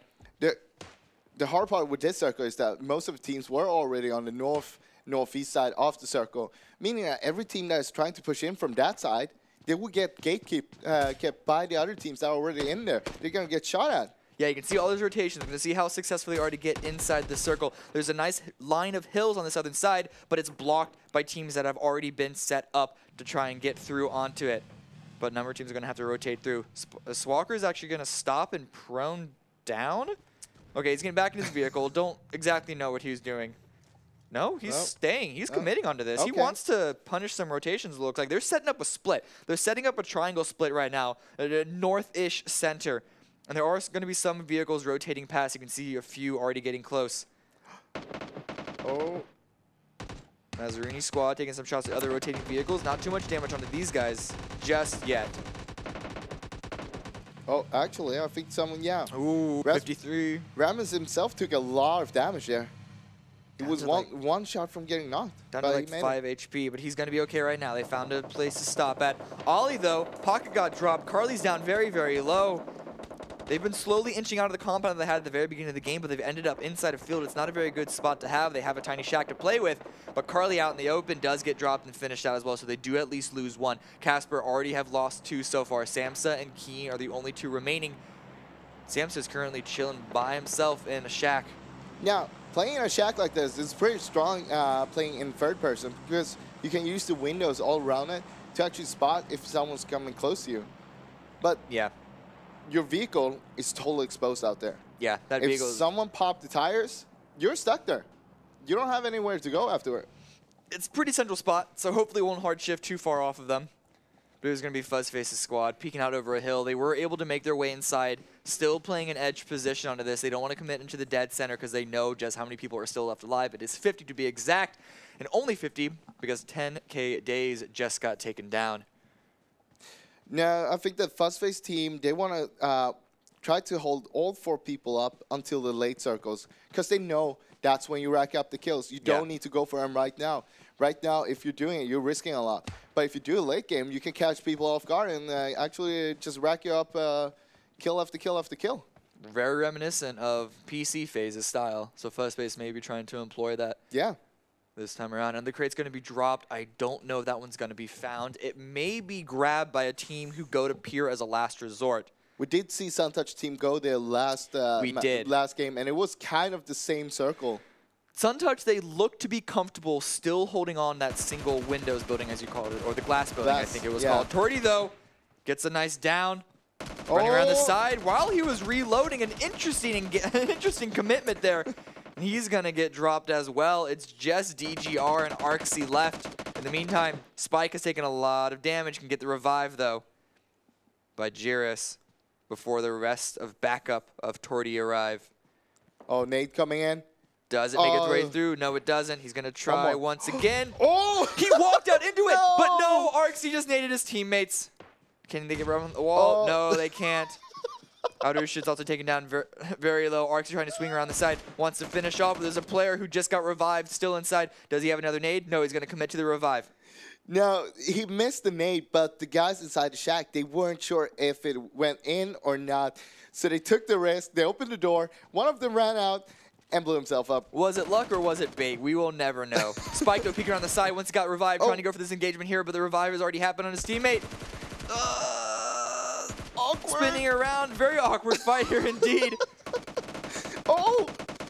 And they do get them both down. They wipe them both out. So Spike's team go winning out from this fight right now. It's just DGR left all the way in the distance. Has a vehicle to work with, but Spike still with 2 alive. Buddy, still in a bush. Buddy. Why do we always see you in a bush, man? I don't know. It doesn't matter where we are on the map, but buddy, you're always in a bush. And this is not a good spot on the map because if you open up the map, if we can see where the next circle is, it's a hard shift onto the southwest. This is onto where Fairy Pier is, and so that crate may be picked up perhaps by SunTouch, perhaps by another team. But a lot of teams are trying to rotate in onto the southern beach because it's either that beachfront or it's these compounds east of Quarry. Oh, look at this. Fuzzface pushing in onto Malamadras. A little bit of damage both ways, but no downs just yet. Mobile is prepping a nade, though. Risu. They're looking for a knock here. If Fuzzface team gets a knock here, that's when they're going to make the push. So they're just throwing nades, trying to get someone from the other team there to peek. And if they get that knock, they're just going to bomb rush it. There's nothing else to do. They want to take over this. They want to have it for themselves. There we go. That's the knock. That's the knock that they need. Maximug does go down. Are they going to push onto the building, though? Because you can see members of Fuzzface's squad swinging around the side. Fuzzface himself as well as Luke. And they could be running into Keen from Casper. Keep Malamadras pinned in onto this single compound. Keen could play spoiler in this, though. Ooh, good nade. Continue to ride in. Maximka is finished off. So Malamadras are only down to 3. In the meantime, Raptor versus Mazzarini popping off, and Raptor taking a lot of casualties. Resistant revive on the side was attempted, But an easy push around the side, full finish for Mazzarini. I think they only lost 1 in that engagement, while Raptor lost all 4. And 14th place for Raptor's team. They were sitting on 2nd place, I think, coming into this game. A good lead. Yeah, good lead, but they want to keep the lead. Sure. This might be hard for them to keep it. Ooh. Riki trying to send some shots out onto Suntouch. They're still getting surrounded by Fuzzface's squad, but this is a very easy compound to defend. It's only going to be a problem if they have to leave. And right now, they can just try and deal damage to all these teams around them while they can. Ooh, they're taking shots from someone else as well, Suntouch team over there. Yeah, they're actually quite out in the open. Yeah, I can just imagine Larry. He was just screaming, "Someone's shooting at me! I don't know where! Help, guys!" Another rotation coming in. This one from Hyro. All 4 still alive, and they want in on this action, but they're caught between 2 squads. Fake here and Mobile trying to go for the fight. Fake, though, does get down through the window, and the continued push comes in as well. Oosh gets another. More trades coming through. Chris gets one. Oosh gets a finish onto Fake. Riki gets more damage out. Is going to stick for the revive onto his teammates, so they stay at least 3 alive. But Oosh is still coming in, gets another down, and it's the last of Fuzzface through. So Hyro pushes on in and wipes almost the entirety. I think it may be the entirety of Fuzzface's squad. Yeah, I think they got wiped there. It's hard to tell on the minimap. We don't know exactly who is alive or not. But Heisenberg, he's going back. He wants to defend this stairwell for Hyro. Doesn't want to let them push up. The fire's not over yet. Oosh is just going for more. He just wants more and more fights. They already have 10 kills, and he's not done yet. Oh my god. Peeking around the side. Heisenberg overextends, takes a lot of damage, and the second peek rings true. Oosh finds yet another kill. And perhaps even another full squad. Yeah, they just roll and they wipe out both squads there. That's pretty awkward. Those 2 teams were fighting each other for a long time, and then they just roll up there between them all and just wipe both of the teams. A fight here between Spike and Toby's squads. Oh no. Toby, come on. Taking a lot of damage, just Yupu left, getting a revive behind that rock. Meyer is pretty much down and out. Jarrus wants to push forward, wants to stop this revive from happening, but one revive already came through. Peeking up over on top of the rock, gets a lot of damage, gets another knock. Did it get wiped? Ooh, the Samster right now, this is another fight elsewhere. On to Ramus. Yeah, but I think that is Toby all finished out. 11th place, that's an improvement. That is an improvement so far. Right now, Samsa here. Not the last remaining member of Casper, they're still keen, currently looting up the spoils of their labors. Now they're on the edge of the zone here, and they need to move into the next zone, where we'll all see some of the teams already rotating in, trying to take a position where they can actually gatekeep people. Look at Swalker. He probably spotted Suntouch team there. He's just trying to hold them out right now, not letting them in. As soon as they try to cross the road, that's when he's going to start peeking and shoot at them. Oh, he's actually going to throw a nade. Ooh, that one, it's a little late. Flex is able to make his way past, but it could stop the last player coming in. Oh, but a nice counter nade does knock him.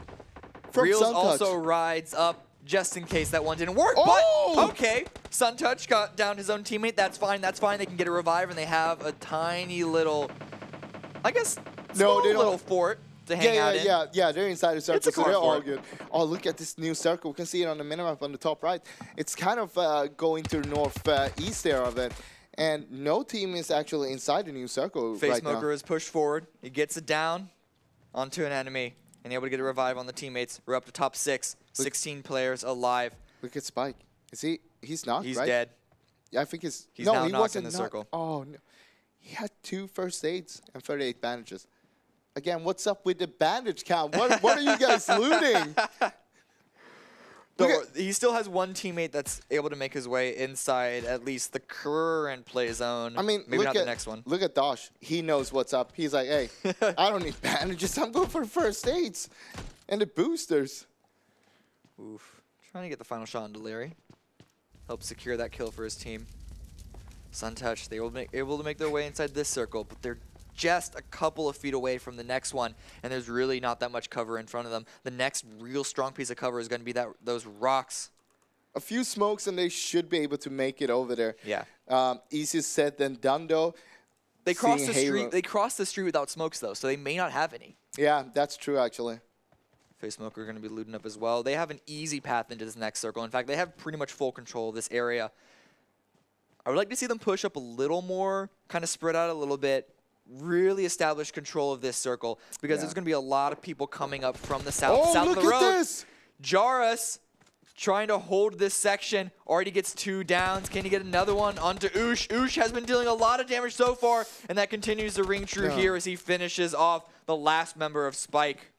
Well, it was a good effort. He did get 2 Don't knocks. go for the ride. There's no time. There's no time. Just run. You got to run. Keen's already running, but he's already out in the blue, and he's going to be taking a fair bit of damage, and he only has bandages, so I can't expect him to last too much longer. But Iroh, he went for the revive. He actually committed. And look, Eric immediately dropped, and now he's way out past the blue. Hyro is actually going to go out there.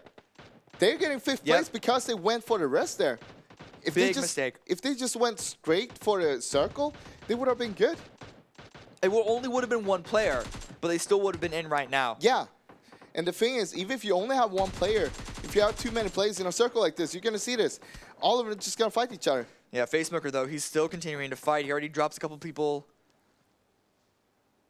Now he's going to be medding up behind this tree. It's just Suntouch there down below. The call-out's certainly coming from his teammates who only just now got finished. And a nice nade. This one's from Rax. It's actually not a nade. A nade helped, but it was a shot from Rax to finish that player off. Facesmoker trying to crawl out into the blue. That's not going to give those points away, I'm sorry to say. Yeah.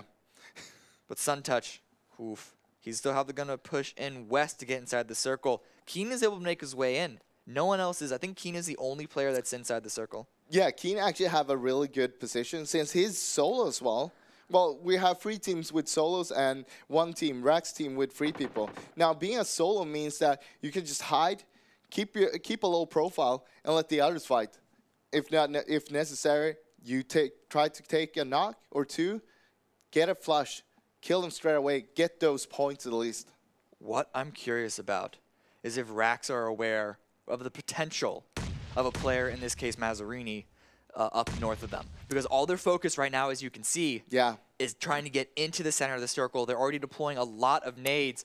Jansen spots out Keen, gets an initial spray down, but can't find the remaining connections while the blue pushes in, and he's only given his position away. They know where Keen is, though, and that's going to frighten him. They don't know how Ben is there. They only saw Keen, but as far as they know, it could be 3 people there. Because they know that there's 3 enemies alive. Yeah. That's all they know. Mazzarini still out in the blue. He's just trying to med up and stay alive as long as he can, hoping that the other snakes get discovered first. And look at that. He's able to stay alive 1 position because Keen is finally finished off by Jansen. And that's going to be an immediate re-prone by him, crawling forward, just clearing space. Gets the first aids. Doesn't have time for the med kits, unfortunately, to say. Just enough time for the first aids. Well, he got 19 of them. He's got a lot. He does, in fact, have a lot. The question is, will Rax find Suntouch before Mazzarini runs out of meds? That's the real game at play here. You see a couple of smokes deployed out. Already give a little bit of a chaos to the map. Kind of confuse things. Can he out-heal the circle, though? That's the big question as well. Because it's going to make more and more damage the further he's away from the next circle. Well, the next circle was a hardship up north. So it's actually not going to move too much further from him. But the next level increase in damage may just be enough to finish him out. He does have a pretty good window, it looks like. Suntouch himself, though, he has to crawl further and further forward to get inside the circle. He has those smokes, but they're about to... they're going to go away soon. In fact, he's up and running because the blue is pushing on him, and he may now just be spotted by Rax's squad. Yep, he's already spotted out. Already a couple of shots in on his position. That's why he's re-proning down, even though the blue is right at his back. Would that nade land on Suntouch? Look at Mazzarini's health. Yeah, it's so close. Barely. The push coming in from Rax. They want to finish out the snake. He's just praying right now. Please let him finish up this fight right now. Suntouch. He's still got 8 first aids right now. Finally, the peek from Rax does come over, and Rax does finish out Suntouch. And so, Mazzarini, with those meds, has secured himself a 2nd place. And Rax, they don't know where the last player is. They have no clue. So they're just running around trying to figure out where everyone is. We're going to be here a little bit, ladies and gentlemen, while we have 5 more first aids. So it's just going to be a couple more seconds before Mazzarini, unfortunately. Luckily, he doesn't have time to use the med kits. Yeah. So he doesn't need to wait for them to pop off. But what a great play by Mazzarini there. Actually being able to heal out the circle and staying out there with all those meds. I don't know if he looted a few bodies or if he had all those first aids all the time. I think because he stayed out there while his teammates pushed forward, I suspect that the teammates gave him those meds. They also have 13 kills on Masarina's team. That's a lot. That's going to be a huge boost for him coming into the for tomorrow's games. And he's out of first aids. So he's going to try use a medkit, but it's not going to work. Nah, just barely not enough time. Please Yeah. don't be enough time. Oh, just barely not enough time. He actually could have used them earlier, but already has the sunglasses on. He knows what he did, and he got himself a second place as well with, as you said, what is that, 13 kills. That's a good number, but it's going to be Rax, Squad Rax, who take game number 5 at the very end to round out the day. Only 7 kills. Well, okay, yeah, but I want to take a look at the team that got 5th place, Halo. They got 16 kills again. Yeah. That's the highest amount of kills we've seen so far. It's been stuck on 15 for a few games, but hey, they just higher up the top there to 16. Yeah, it's a lot of points still being spread out amongst everyone. But a nice finish there from Rax. They were very quiet for most of the game. A lot of the action was happening south of that road on that single compound where we saw Hyro just roll up and wipe everyone else there, everyone but Keen. Yeah. Everyone but Keen. Keen stayed alive. He was actually the lone survivor from that location. He somehow managed to run, just run in the circle there with no first aids here. He only had the bandages. Yeah. But I don't think that pink suit he was wearing helped him out to camouflage in the grass there. No, it helped him a lot, I can assure you. Wearing pink is always a top-level strategy. But yeah, no, Rax, though, at the end there, once all the action happened around them, once it all kind of thinned out, they recognized the position that they were in with this circle. They saw their shot, they saw their opening, and they just went for it, and they just crawled forward and just combed through everything. They kept 3 alive to the very end, and then dealt with the final snakes. Now, I'm curious. That was the last game for today, but we still have the show match after this. But for tomorrow, do we still see Buddy in bushes? Yes. I think that has been, it's confirmed that that's going to be a universal constant at this point, I believe. But that is, as we said, it for game number 5. And it's going to be Rax, who are, of course, the winners down to the stage, where Tanya is going to be asking them a few questions.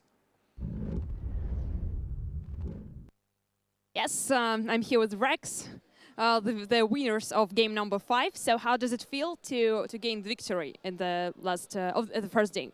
It feels really, really nice because the last games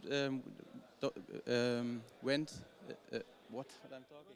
went really bad, yeah, and we are happy that we are back now, and let's see what we can do. Jensen, you had a pretty slow start today, and then you gained victory. So what helped? What did you change, maybe? The first couple of games we played way too passive, and I don't know, we were lying around on the ground a lot and just were trying to dodge fights. And right now we're pretty much almost last place anyway, so we're going to go more aggressive, just going to have fun, and it worked. So how does it feel to play on the LAN PUBG Mobile? Did you expect to become the player in this game?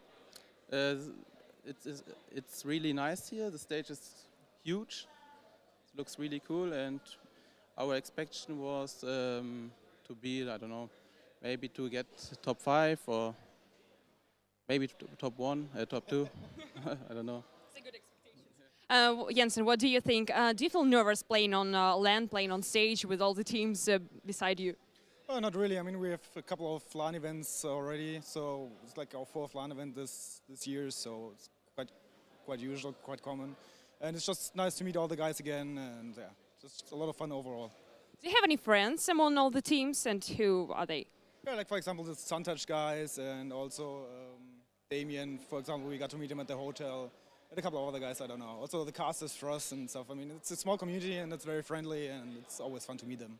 Maybe you have some principal opponents, some teams that you don't really like and you want to fight them particularly? Yeah, some teams, they're really good, and it would be cool when we can destroy them, but it's hard to play against them because some of the teams are really, really good here.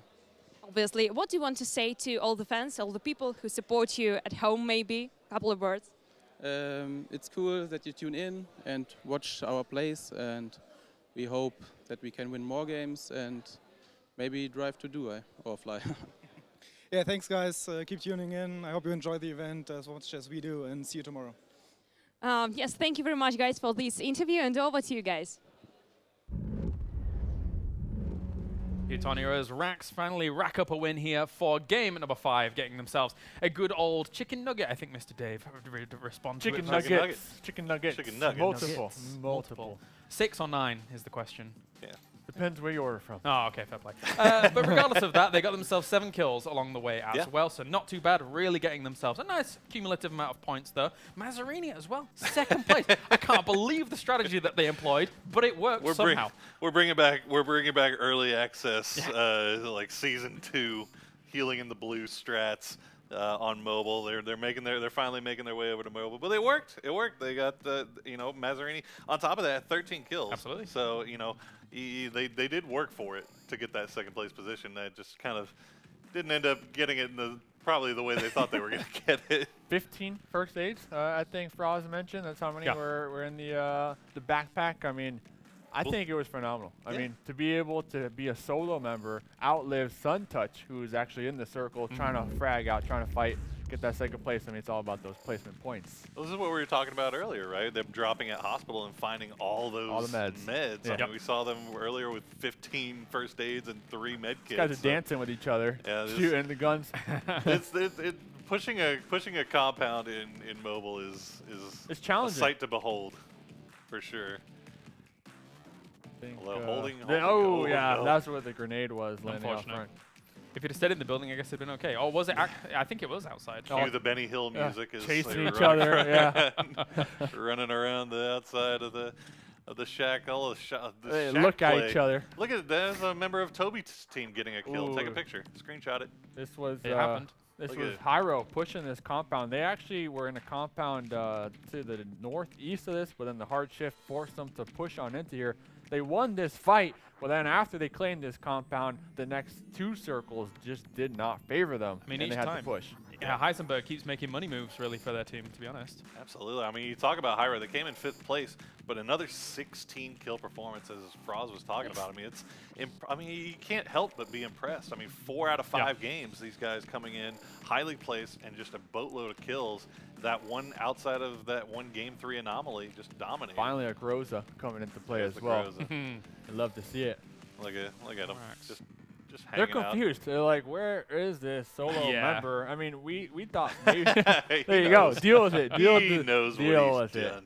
I think very obvious as they're rotating around the circle, they definitely realized, okay, there's nobody here. So that was nice to see eventually. And not to take anything away from Rax either. They actually held down that circle and did what they needed to do to secure that win. Yeah, great game. But yeah, I mean you can't help but pay a little bit of attention to the boys from Maz in the healing strats. I mean, as you were mentioning it though before, in terms of Hyro's placement, it's not the 1s, the 2s that they've been getting, but the 16 kills off the back of it, regardless of getting 5th place, it's still just a massive performance despite being slightly further down the table. It definitely makes up for not winning 1st place in my books, because I'm going to assume once when we see the leaderboards, they'll still be maybe 2nd, maybe 3rd with all those kill points. So I think 1st still. You think 1st? Oh, not even close. Yeah, I think probably by about 400 points. Yeah, yeah. Considering the consistency. Well, and you look at who was pushing them, right? After Game 3, after that performance they had in Game 3, where Raptor, I think, was in 2nd, 250 points behind. They went out pretty late this game, right? Yeah, or pretty early. Raptor to Raptor, that squad has been, the last 2 games haven't really been performing as well. But meanwhile, Hyro's still having these high placement, high kill finishes. So, I mean, that lead has just got to be insurmountable. Very impressed with my team here today in the game. I'm impressed with the fact that you had that team. I'm going to go over the VODs tonight with them, help them out, give them some strategy tips, and then come back tomorrow even more confident. Give them some Oracle Dave coaching. Oracle Dave coaching. I mean, they've been doing fine so far with my help, and pretty sure they're just going to continue representing the PUBG Mobile scene to the fullest. That's right. So looking, I mean, actually, it's a cool thing that you kind of consider here, looking from day number 1 to day number 2, because that is the end of our main games. Of course, we have our show match coming up in a moment. But what do these teams go away and look at? What do they take away? Whilst we look at these standings, we can talk about the kind of what they can do later on, but let's take a look at the points coming in, because overall, as we see here, that's our 9th through 16th. from match number 5, and then we can take a look at our top spots in a moment. But Toby, 11th, so the consistency continues. Well, yeah, and look at Raptor. I mean, that was your second place team not too long ago, coming in 12th with 190 points. So, you know, I think it's almost a battle for second at this point. Bear in mind as well, we saw Len IV actually get completely wiped down on their side by Hero and the team by the bridge over at Novo. And that's Mazzarini there. Actually, with the amount of points that they bagged from the 13 kills plus the second points wins, they get 655 points. So Rax didn't get as many kills, and unfortunately, even though they won that, they weren't able to take the top spot. Very interesting. I like that we're seeing Spike and Suntouch up there on the top leaderboards as well. So my question is it too late for this momentum to pick up ending the day? Or is tomorrow a brand new day? Will these teams that are maybe in 5th, 6th, and 7th place still have that fighting chance to get first, second, I think if you get a rapid fire of some consistently good results, you, at 5 games, there's still a lot of games and a lot of points to accumulate. Right? Yeah. I mean, you saw Hero today. I mean, they had a phenomenal performance. You can't take anything away from the performance that they had all day today. But there's nothing to say that tomorrow that can't be another team.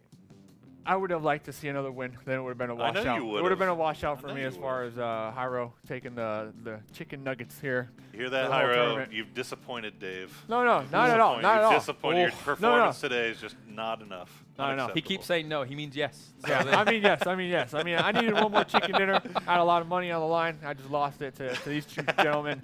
But all I thought you were going to call us chumps there for a moment. Yeah, I'll call you chumps. All the chicken nuggets are ours now. I want the to chicken nugget bet. We made mention before game number 1, the vehicles. A lot of teams utilize only one vehicle. I was very impressed today with the teams using multiple vehicles compared to the NA games that we saw last week. It was very PC-esque.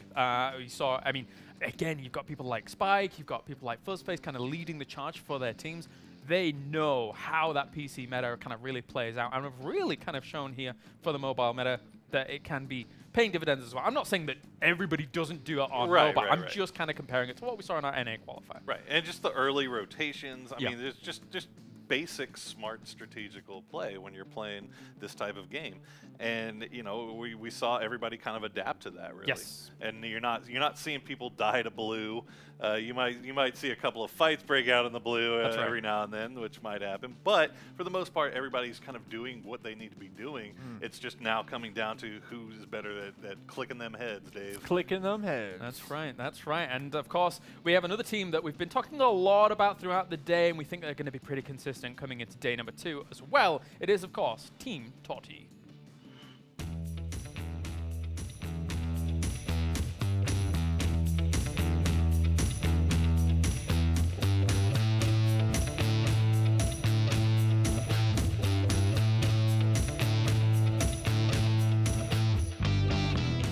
С далекого севера приехал сюда, ну, надеюсь, что побеждать, все-таки настрой боевой. PUBG для меня не работа, а хобби. И на самом деле вся команда из друзей создана. Самый, наверное, первый мой, так сказать, совзводный — это Арам. В PUBG Ара рушит. Я думаю, многие его знают, наслышаны, как минимум. Очень такой человек, как это сказать, вспыльчивый, но очень часто это приносит пользу. Но иногда и нет. Второй у нас Женька Аркси, в PUBG Аркси. Тоже парень, так сказать, немного больше нас, играл там в завоевателях, то есть имеет чуть больше опыта, чем у нас в борьбе против сильных соперников. Ну и последний Оскар, ДГР в PUBG, это вообще демон среди нас всех. Будем, наверное, по большому счету импровизировать. Но каждый понимает друг друга, кто на что горазд, кто где может провалиться, чтобы его прикрыть. А сейчас хочу обратиться к одному из своих соперников. Макс Малмадрос, ты хотел надрать мне задницу? Ну так до встречи. And that is Team Totti coming into the tournament as a whole. And again, you know, a lot of teams have paid tons of respect to them when we've actually listened to them in their interviews. And I think it's warranted. Yeah, no, absolutely. These guys have been playing really, really well. I mean, the problem with Totti is that they're finding themselves kind of in between that 4th to 8th to 9th place realm right there. They're always kind of in that spot. They just haven't had that one game to really push them up. And unfortunately, with Hyro playing the way that they are, that's kind of like leaving them in a fight for second. Yeah, that one game that Hyro was taken out in 16th place, I really thought Torty will shoot up there. But then that's the same game that I made mention that they made that push. That was kind of unnecessary in my opinion. Going into tomorrow, I want to see them get some chicken nuggets just because, like you mentioned, a lot of teams out here in their interviews, they're like, what teams are you looking out for? I want to say we had at least 4 different squads pinpoint Torty in particular. Even Hyro, they said Torty. Yeah. Where is Torty though? I mean, that's what I want to see him. They're extremely capable. Yeah. Yeah, I think so. So again, looking at some of the other performances that we've seen so far, we've seen SunTouch get themselves a few good positionings. We haven't really talked about them too much. A lot of Brit boys, if I recall. Very happy to see Brits doing well. We normally don't do very well at video games, so that's fine. We can talk about it a little bit. So what do you make of their performances so far? Well, SunTouch, I mean, they bookended their day pretty nicely. And in the first game, they came in 2nd with 9 kills. This last game coming in 3rd with 3. In between, they've had some kind of good performances, some bad. But I think that they can feel overall pretty good about how they performed today and go home tonight, maybe look at some VODs and improve upon that for tomorrow. Yeah, I mean, this is one of the squads in particular that comes straight from PC PUBG. So I'm curious to see how they end up performing tomorrow as well because personally, I'm skeptical with these PC PUBG teams. I know they play the game, they know the map, but I truly think that the PUBG mobile players and teams are going to have the advantage here. So that's why I like to see SunTouch out here performing. I think it's a fair and great assessment. I mean, we've seen it today. We've seen kind of that proliferation of these mobile teams doing well, getting those big numbers of kills. Some PC teams have sneaked in there, though. We've got 1 or 2 having some good showings. They're starting to get used to it. They're starting to get used to the gameplay. They're starting to get used to the speed of the game, the meta of the game, the flow of it. And now it's just a question of getting, can they get their thumb skills up to the point where their mouse hand skills are in one more day? And I mean, I have confidence in them. I mean, I think that strategical thinking and that knowledge, that game knowledge can take you so far. Yeah, you're not buying it. Respond. You're not buying it. It's all about the claw. It's all about the claw. If you're out there doing the claw method, you're going to win, all right? If you're still on the thumbs, like your PC players most likely are using. I think, but on top of that, I do think, though, that that the PC players that we know and love from the competitive PUBG scene, I think they're going to leave this with a lot of, at least a better deal of respect for the mobile players. The skill of the mobile players, and the fact that it's almost a completely different game. This is one of my favorite things about this death so far. I feel like we got Phoenix right over here. Every time he says something, he's like, objection! I agree. I agree with a lot of things that Paul is saying. I just he also disagrees a lot. Yeah, that's fine too. I that's disagree. Fine. Yeah, that's fine. Thank you. Thank you. We're bantering. Bantering. High five. High five. This is a high five, by the way. Oh, okay. This is like a bam, bam. That first one kind of missed. I'm glad it was caught on camera. Anyway, we're gonna improve our teamwork here for Game 6, though. Oh, that's true. Let's take a look. As you can see, look at the lead. I thought 400 points. Wow. Scrap that. 900 points almost in the lead for Hero. What a fantastic showing by them so far. Casper at 2,100, Raptor to Raptor 1,955, and it goes down from there. Gentlemen, looking at that, there's still a lot to play for some of the teams in the kind of 1,000 plus range, but Hero is absolutely running away with it. No, I think at this point you could say Hero definitely has, if not first wrapped up, he's got, that squad has first or second wrapped up. Yeah. But when you start looking for second place of obviously, once again, our top 2 teams going on to the finals in Dubai, it's a game for second, and you can, I think second place right now, 2,100 points. Yeah. You're going down all the way to 9th place, 10th place, and they still have 1,500. And our previous picture could have almost been a advertisement for accepting baldness. One person, the front, bald, the other 2 wearing hats. Maybe bald, who knows? Yeah, with that kill leaders, I'm actually impressed as well because that's the team captains. Yeah. And the reason I'm so impressed is because every team captain here, they actually have their phone hooked up with that extra wire streaming to the PC. Correct. So that can kind of influence your grip in a sort of way. So a lot of the captains actually asked them, is this going to affect you this extra wire, this extra plug with your grip, and each of them said yes, it will. So just the fact that they are actually fragging out and kill leaders. Technical in there with. I'm getting technical. Stuff, man. Well, I'm just saying, there's a lot of things with mobile. I mean, you're playing. Well, I mean, you're also that go into effect. Yeah, and all these different players. I mean, a lot of obviously all of our players playing on the Samsung Galaxy Note 9, which they might not be used to playing with. It might be bigger, it might be smaller than what they're used to. They're normally accustomed to. But Hyro, these guys definitely nothing really getting in the way of their playing this game right now. Obviously not. I mean, Hyro coming from that spider strategy to the claw, and even plugged in, still able to come in this game and be the kill leader. It's amazing. Absolutely, absolutely. And that pretty much does it for our main tournament games. However, we're going to have our show match coming up here in a few moments' time as well. Before we do that, though, let's hear a little bit more about the new map to mobile PUBG, of course. It is Sandhawk.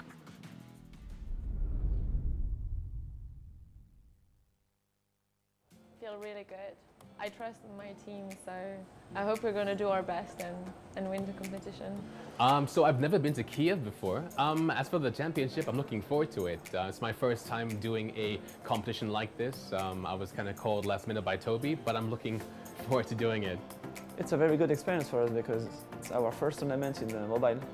So we are very excited to try ourselves. It's fun to be in Kiev again. About this championship, I have no idea what to expect. The last time I was a professional player was over 10 years ago, and I didn't even class that as professional back then. So yeah, I have no idea what's going to happen here. If I get 15th, I'm happy. I think I may have overheard Toby say this, but definitely I would say mod support for sure. I think having the players add things to the game would actually be a lot of fun. I mean, PlayerUnknown himself got his fame through his mods, and that's how PUBG came about. So I think giving others the opportunity to make PUBG the way they want it to be would be pretty cool. Actually, I'd like to see some persistent worlds and better modes. Actually make the most of what is a great base engine and try and branch out. And if anything, like let the community make them. I would like to see mods. To answer your question, I would like to see community mods added to the game. Okay, my mate is behind and she suggests that I kick him, but I'm a nice person, so I don't know. I'll just probably kick him, yeah. I just, you know, come on, man. What you doing? What you doing in your life? I mean, in real life, there's not really much you can do. I mean, if I have the details, of course, I'd send it over. But, you know, like, keep the game in the game, keep real life in real life. I don't know. I don't know, maybe I would just... I'm not even gonna talk to him. He doesn't deserve it. I wouldn't want to eat my friends. I don't know, I just probably would just starve. I would just wait that someone dies and I would hit him. Well, definitely Toby. Without a doubt. Have you seen those crazy eyes? I mean, like, you know, if you don't, he's gonna get you first. Just saying, Toby. Sounds like kind of silly, but like do what you like, because that's what I do today, and I'm very happy. So yeah. 10 years ago, what advice I'd give myself? My God, don't be a player. You suck at it. Go and be a commentator. You seem to be a bit better at that. I think whenever I watch somebody like Ninja play the game, that's the most epic time. Seeing somebody just take out so many people, ridiculous. I mean. Epic fails? Myself, of course, you know, like, yeah, definitely, all the time. Well, in 1 week I won 2 big tournaments, so this will be, you know, in my head forever, so. I actually think it was a PGI. Team Liquid bouncing through the smoke with basically someone standing right next to him, and just under the cover of the sound of smoke, he was able to survive. I think that was probably one of the coolest. I love quirky stuff. I like, oh yeah, this guy killed 4 people. Nah, screw that. It's the shady kind of crap you can get away with in PUBG that's always interesting.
Play PUBG Mobile for free.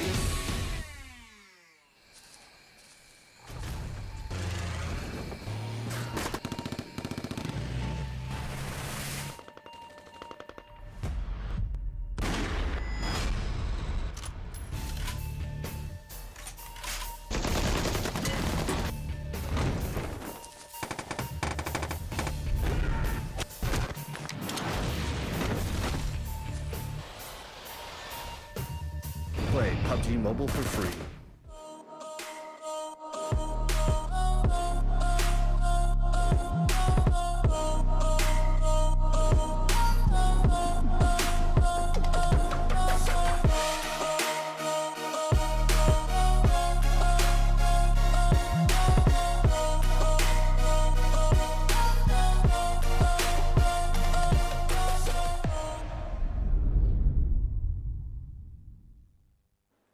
Welcome, ladies and gentlemen, to the show match for day number 1 of PUBG Battleground or PlayerUnknown's Battlegrounds Mobile Star Challenge. Oh, so close, so close. I'm not used to doing this. Yeah, this is usually Caleris' job, but we are coming to us first while we lead into this because, and they hinted this at the very beginning of the show today, the analyst panel are actually going to play in the show match. So it's the same 16 teams that we've seen up till now, plus 1/17th team of 3 players. I don't know how they're going to do, but that's kind of a secondary thing because the big thing that we're seeing here is the new map. Sanhok has been in the PC game for a couple of months at least for now, but it's only newly arrived to mobile. And we're going to see them play this now. It's going to be fun to see. Yeah. So Dave, he's been talking about the claw grip all day long, right? We've been hearing him talking about it, but we did play with Poro and Caleris last night, you and me, and we do know that they use their thumbs. Yeah. So I wonder if Dave actually taught him how to play with claw grip during the day or not. Maybe. The claw grip is... It's definitely different. The reason why thumbs are so natural is because a lot of us grow up playing at least on like PlayStation or Xbox with like just double thumb or like even the original video games, the original Nintendo was thumbs. And so the claw is you have to kind of like relearn how to play a game and use your fingers in that way. Hold on a second. Are you saying that controllers are like, it's like back in time using thumbs? No, but it's just you've been using thumbs for a long time up until now. Yeah. Sure. Okay, I know people online are going to be, and in Twitch chat are going to be talking about how you can use a claw grip on a controller. My point is that those are, very few people ever actually do that, and so I can't imagine that anyone, including Dave, have learned to be good with the claw grip this soon on. I don't want to be that one, but I'm just going to pull it out there. NA is more of console players. Yes. So. True. You guys are stuck with a thumb grip, I guess. Yeah. While we here in E, we're more of PC players. What, you really think that you could play like a keyboard style on that small little phone? I mean, it's not impossible. I haven't tried it out, so I can't actually say. We'll see. Anyway, that's a separate issue. I want to talk a little bit about Sanhok before we get into the match, while everyone is currently joining the lobby. Obviously, we're familiar with Sanhok because we're very familiar with the PC PUBG. Is there anything that you've kind of noticed while watching mobile PUBG that you think will make Sanhok a little different from what we're familiar with on PC? So, Sanhok is a lot. It got a lot of hills, so it's a lot of ups and downs. So you gotta aim up and down a lot. Okay. And on Erangel, it's not that much. You see more like just horizontal aiming, right? Yeah. So it might be more of an issue because it adds another dimensional into the aiming there. Okay. That you have to consider. All right. No, that's actually, I didn't think about that. That makes perfect sense. Because you're right, it is very much up and down. It's like a roller coaster running through. And even though there are certainly hills on Erangel, the distance that you have in a lot of fights, at least up until the end game, or between those hills, you only have to move your aim up or down maybe a couple of degrees. Yeah. But you're right on Sanhok, how like you're going down at a 45-degree angle, then you're going up on a 30-degree angle. That's a pretty wide shift. So we may see that actually come into play. You're correct. Also that we have a lot of foliage on Sanhok compared to like Erangel. Buddy is gonna love this map. He doesn't even need the bushes. He can crawl anywhere right now. It's all a bush. The entire map is a bush. We're just gonna see him crawl around. He doesn't even need to loot. I mean, I want to know the statistics on how many shots he's been shooting today.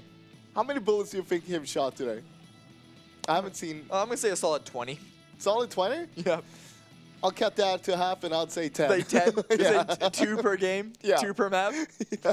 I think most of the games he hasn't shot any bullets because he's just snaking around. Yeah. He doesn't even shoot anyone. He's just, okay, there's a team over there. Well, I need to rotate now. I'm not going to shoot anyone. I'm just going to keep on crawling. I think we saw him send out a couple of shots here. Ooh. So, all right, coming into this game here. Yeah.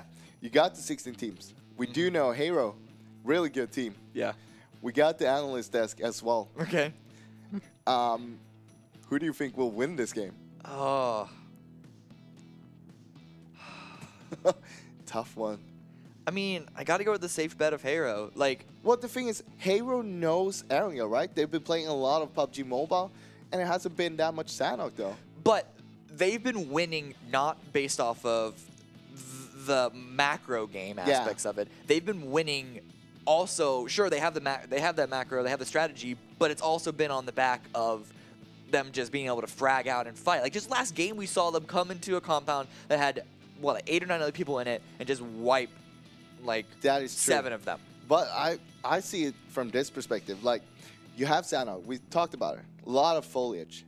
There's going to be a lot of snakes that's going to catch them off guard one after another, and they might get a knock, maybe even a flash, and kill them straight away. But they only need 2 players to win the game. That's true, yeah. So actually, this could help them. Those snakes taking out 1 or 2 of their players can cut them down into where their peak performance of 2 players left alive. I don't know. It's really hard to tell. I can't think of one team whose play style may be particularly good in this, except for perhaps Ollie Pocket with Buddy. yeah, that's about it. That's the only thing that I can think of for this. Other than that, I just have to go with Arrow. Oh, come on, Raptor. Why you gotta do that to us? Yes, we see it. Yes, we see it. Yes, you got us. I do want to see our mates over at the desk winning this game, though. I highly doubt they will. They're probably gonna end up on a worse position than Toby's team. Yeah, I would love to see them go out first. What if we see Toby's team win? That would be amazing. That would be actually quite amazing. They're gonna be so disappointed though, because I mean, you kind of want to win one of the real games, not the show match. Yeah, using up all your RNG luck on the show match where it doesn't really matter. Well, Toby did say that they were aiming to at least be on 15th place. Yes, but he also said 16th in another interview. Oh, okay. So he's saving that. So how many interviews does he have, and what other placement have he said on the other one? Yeah, does he mix it up? Is it a different one each time? Does he go up all the way to first? It's 16, then 15, then 14. He starts to get a little more ambitious as the interviews roll on in.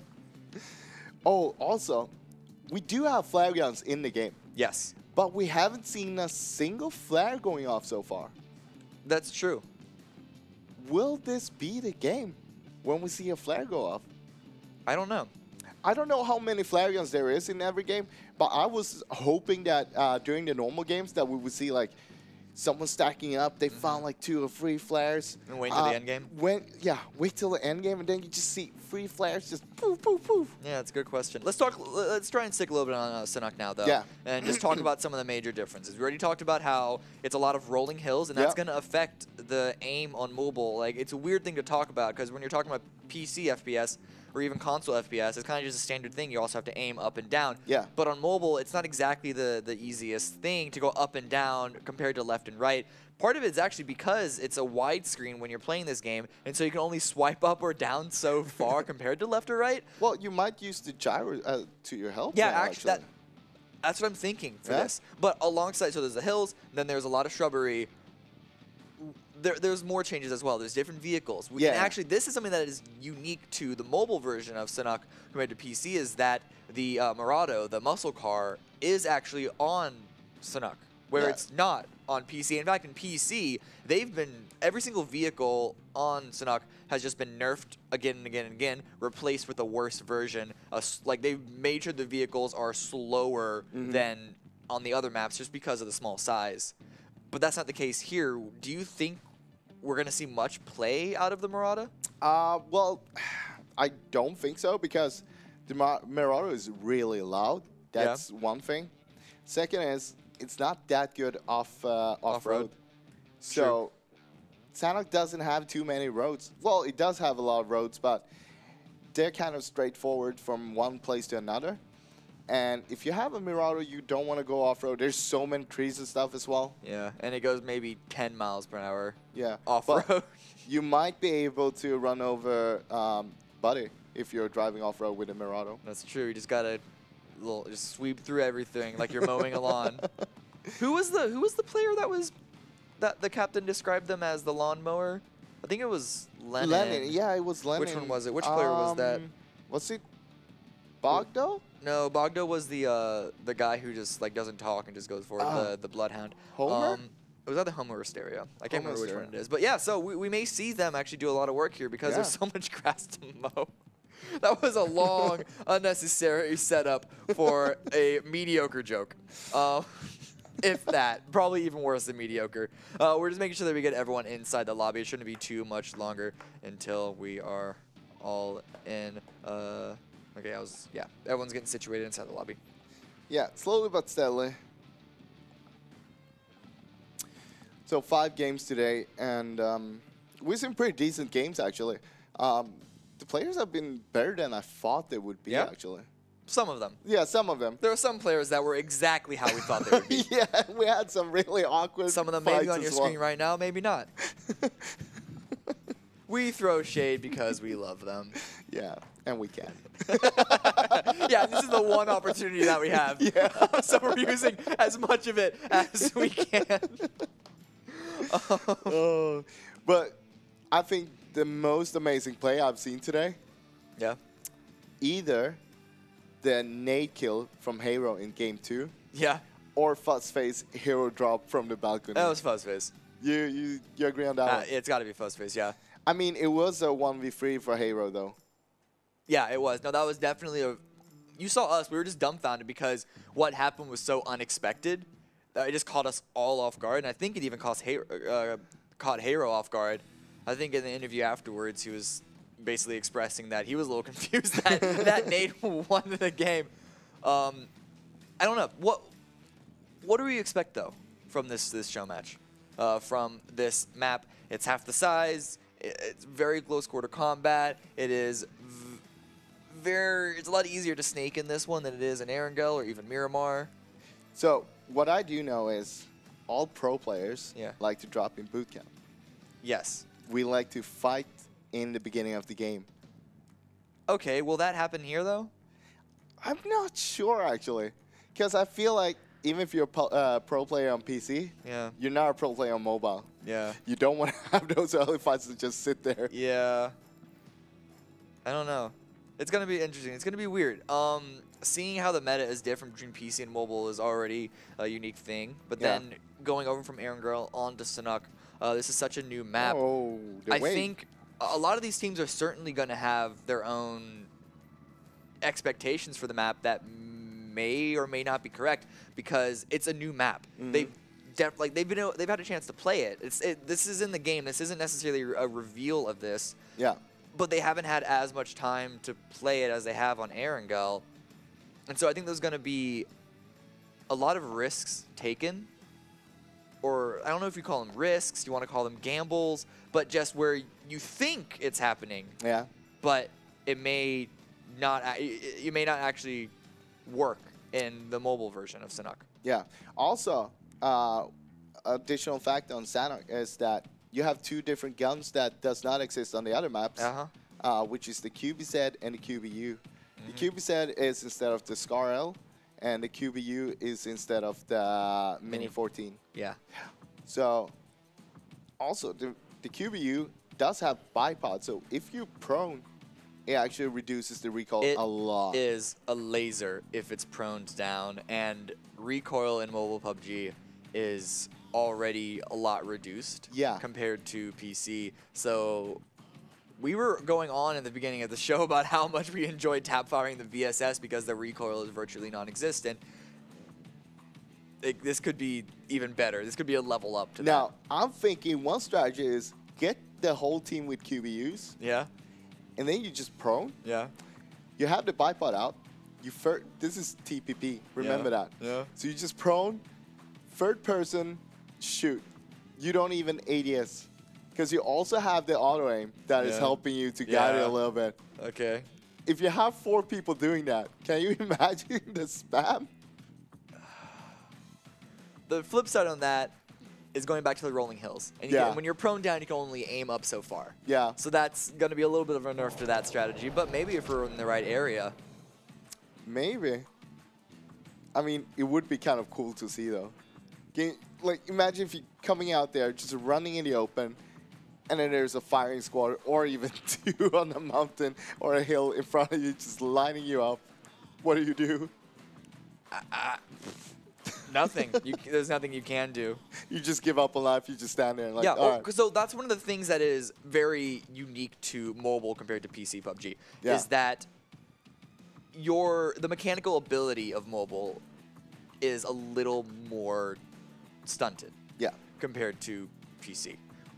Which does, of course, mean that the players who can execute the mechanics very well should be applauded because it is harder to do on mobile, but it still means that it's hard. And so the ability to outplay an opponent who's in a better position than you is more difficult to do. So, and this is the case for Sinnoh, for Erangel, and Miramar. In mobile PUBG, positioning is even more powerful than it is on PC. You can't be a team who relies solely on mechanical abilities because that's not going to be as much of a help. It's certainly a help, but it's not as much of a benefit on mobile gaming. Now, talking about mechanical skills, it got me thinking about nades. Yes. Those are really hard to hit here on the mobile version of PUBG. Especially if you're a PC player coming in, you know, you're used to using the mouse. You can easily just adjust the projectile of where the nade is going to be going. And then you come in here, and you have to, like, adjust it with your finger. It's, like, really hard, because I tried it last night. I thought it was really hard. And we do see a lot of nades actually, like, not landing exactly where they want them to land. But we did see a really good nade from Hyro in Game 2 there. We did. That was the one that went through, like, multiple windows? No. No, game number 2. Yeah, of course. The one who that ended, who won him the game. Like, I didn't think that would kill them both either. No, I thought I was going to get that 1 kill, but then just happened to get the 2nd. Sorry for the delay, everyone. We had to remake the lobby a couple of times. Look at this. The players are hyped. Players are hyped. Everyone's hyped. Snapshot of a model in-game, but I think we are just now loading in. Look at this. Toby and his team, they're ready to not get a... They want to get a top 10 at least. They still top 10 at least. Still looking at that top 10 That placement. is such a low bar, but I mean, sorry to say that actually, that would be an improvement. I mean, they're improving. They're improving. They had, what, 11th place in the last game? That's true. That's true. That's so the best so far. And top 10 is next. Yeah, they're closing up to top 10. So it looks like everyone's in the lobby. We are on the screen. Everyone's in the game. 67 alive. Now, on Sinnoh, there's no carnival where you're spawning. Yes. Yeah, it's a bit. Yeah, it's just the regular map. There's no little mini carnival, no mini Ferris wheel out on the map. That feature is certainly unique to Erangel. They may bring one in later, though. We'll see. Yeah, that would be. Because I don't know if the Erangel carnival was there from the very beginning. Well, maybe they should do a carnival that is more suited for the Sinnoh. Like a Sinnoh version. Yeah. What would that be? Oof. I don't know. I mean, you have all the tree huts and stuff on this map. Some construction sites like boot camp and so on. It would be a stiff carnival place. But the plane is in the sky. We are now loading in. Ladies and gentlemen, this is going to be the Sinnoh show match of day number 1. PUBG Star Challenge starts now.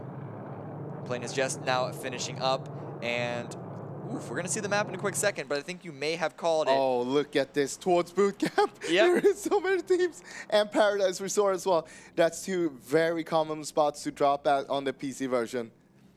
1, 2, 3, 4, 5, 6, 7. I think it's like 8 teams going for boot camp right now. Yeah, no one's going Quarry, no one's going Cave, no one's going to the Northwest Island. It's all in the center, and then a couple of squads around the ruins area as well. So This is going to be a harsh fight. I can imagine that a couple of people are going to try and separate off, but... We see some knocks coming in here already, actually, with punching. Everyone is here in the middle of boot camp. Torty already gets one down. Verietta rushing forward, wants to take out Suntouch, has the Vector. Vector is Bay. Only 13 shots. Can he land them? Yes, it is. That's enough. Oh, poor Suntouch. Taken out so early, so young. Well, Torty's taking control of Lobster. That's an important factor because it's in the very center of boot camp. But Flexi's getting revenge. Well, he's potatoing a lot of shots there, though. Hyro's also taking some shots there onto Fuzzface. Doesn't land too many of them here. Everyone's shooting everyone right now. Over at Paradise, though. No, it's only one squad. It's only Raptor squad here. Raptor's the only one that committed. Team 14 separated off, but Flexi's continuing to get more for his squad. We've already lost 4 players so early on in the game. He did see Risu go down there, though. I think he's jumping to get him. Yeah, he's going for another one. He's just rushing forward. He's familiar with this area of the map. Just got to rush forward. Just got to get those kills. Now, Flexi, this is how you're supposed to play the normal games. Look at all this red. Chris is down. Auto shit is down. But those are going to be paired revives. Flexi runs out of ammo, gets a lot of damage on the Fuzzface. Can't finish it off, though. Down to 10 HP himself. Fuzzface does get finished off by Jarus, though, from another angle. And so Flexi's pushing forward. Getting in position to hide. Doesn't have any meds. Yeah. So that's going to be rough for him. Hopefully he'll find something in there. Or maybe Reels that came to the help there might have some meds for Flexi. But he needs to use something himself. Yeah, look just to the north of them, though. It's Team Spike pushing forward. And Swalker already finds Reels before he can get inside. Dosh also finds another kill for himself. I'm curious. Where's Torty versus Hario. Hario already gets taken down, but Dosh is there once again to get revenge for his teammate and get a trade. Dosh continuing to do a lot of work for his team. Look at this. No one has meds right now. Everyone's running around with low HP. Welcome to 20 people in boot camp. No one has meds. And no one's going to have meds because everyone's using up. Harushi gets it down onto Chris. Yuki also gets it down to Damien elsewhere on the map. Look at the kill feed. It's continuing to light up. All this action is slowly starting to die down. And Hero is actually still 4 alive once they get that revive in that east compound. There's still many teams in there. 1, 2, 3, 4, 5 teams, I think. We've lost 1. We lost 1. We lost Suntouch's squad. They're out so early, so young. Well, Toby's team is like, they're just watching the kill feed and like, yes, keep on going. We'll get a top 10 if this top 10 eventually. DGR taken down low, which means it's just Arxie left from squad. Torty there. A little interesting fetish video, actually, it looks like. This side. You got the full bondage leather gear and the person with the horse mask. I've seen similar videos. Yeah, no comment on that one. He keeps on going. More horse masks. They continue to try and punch each other out. Oh. They are really putting on a show for this show match. Dosh continuing to run around, continuing to stay high health, but he's the only one in his team to have that luxury. Wait, Rax is coming in to fight as well. Oh, and he gets a down under Jarus. But he gets down himself almost immediately. Who is that? It's going to be Spike that gets the trade there. Oh, Rax is probably going to regret trying to run in there now. His teammates is on the hill to the south, though. Face Smoker pushing forward. Is playing in the trench, which is usually a very difficult spot to play in because you don't have any cover if anyone breaches you from the side, but he wants to try and find an angle. Oh. Hero is trying to avoid these shots while getting a revive, but one more shot is going to be a full bleed out. Rax wants to continue on that push there. Suntouch. Larry is actually still alive without the Suntouch. We're out of this. But they just retreated and came in from a different angle. Can he get Flexi up, though? He needs to stick this, more or less. Yeah, he's got to stick it right now. No one else is pushing it onto this position yet, so he has the opportunity to do so and can drop a first aid as well. Yeah, he got the meds, and we did see that Flexi didn't have any before, so it might work out for him because no one else is close to him right now. Well, fairly close. Yeah, close-ish. No one's in a position to immediately take them out. They have that wall to play with, and no one is on the west side to find an angle onto them. Janssen managed to sneak in, actually. Mazarini's pushing for it as well. Who'd he catch? Gonna go for the fire, and he is gonna get that kill and the full flush with the Tommy gun.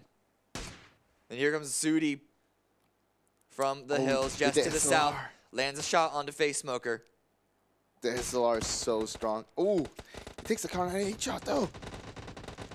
Down to half HP. Luckily, he wasn't a headshot there. Yeah, Varia is distracted by multiple angles, Oh, and a nade comes in! Wait, what's that red zone? That was the red zone! It took out We got a red zone kill! Yeah! Ladies and gentlemen, we have seen our first red zone kill of the day, of the event.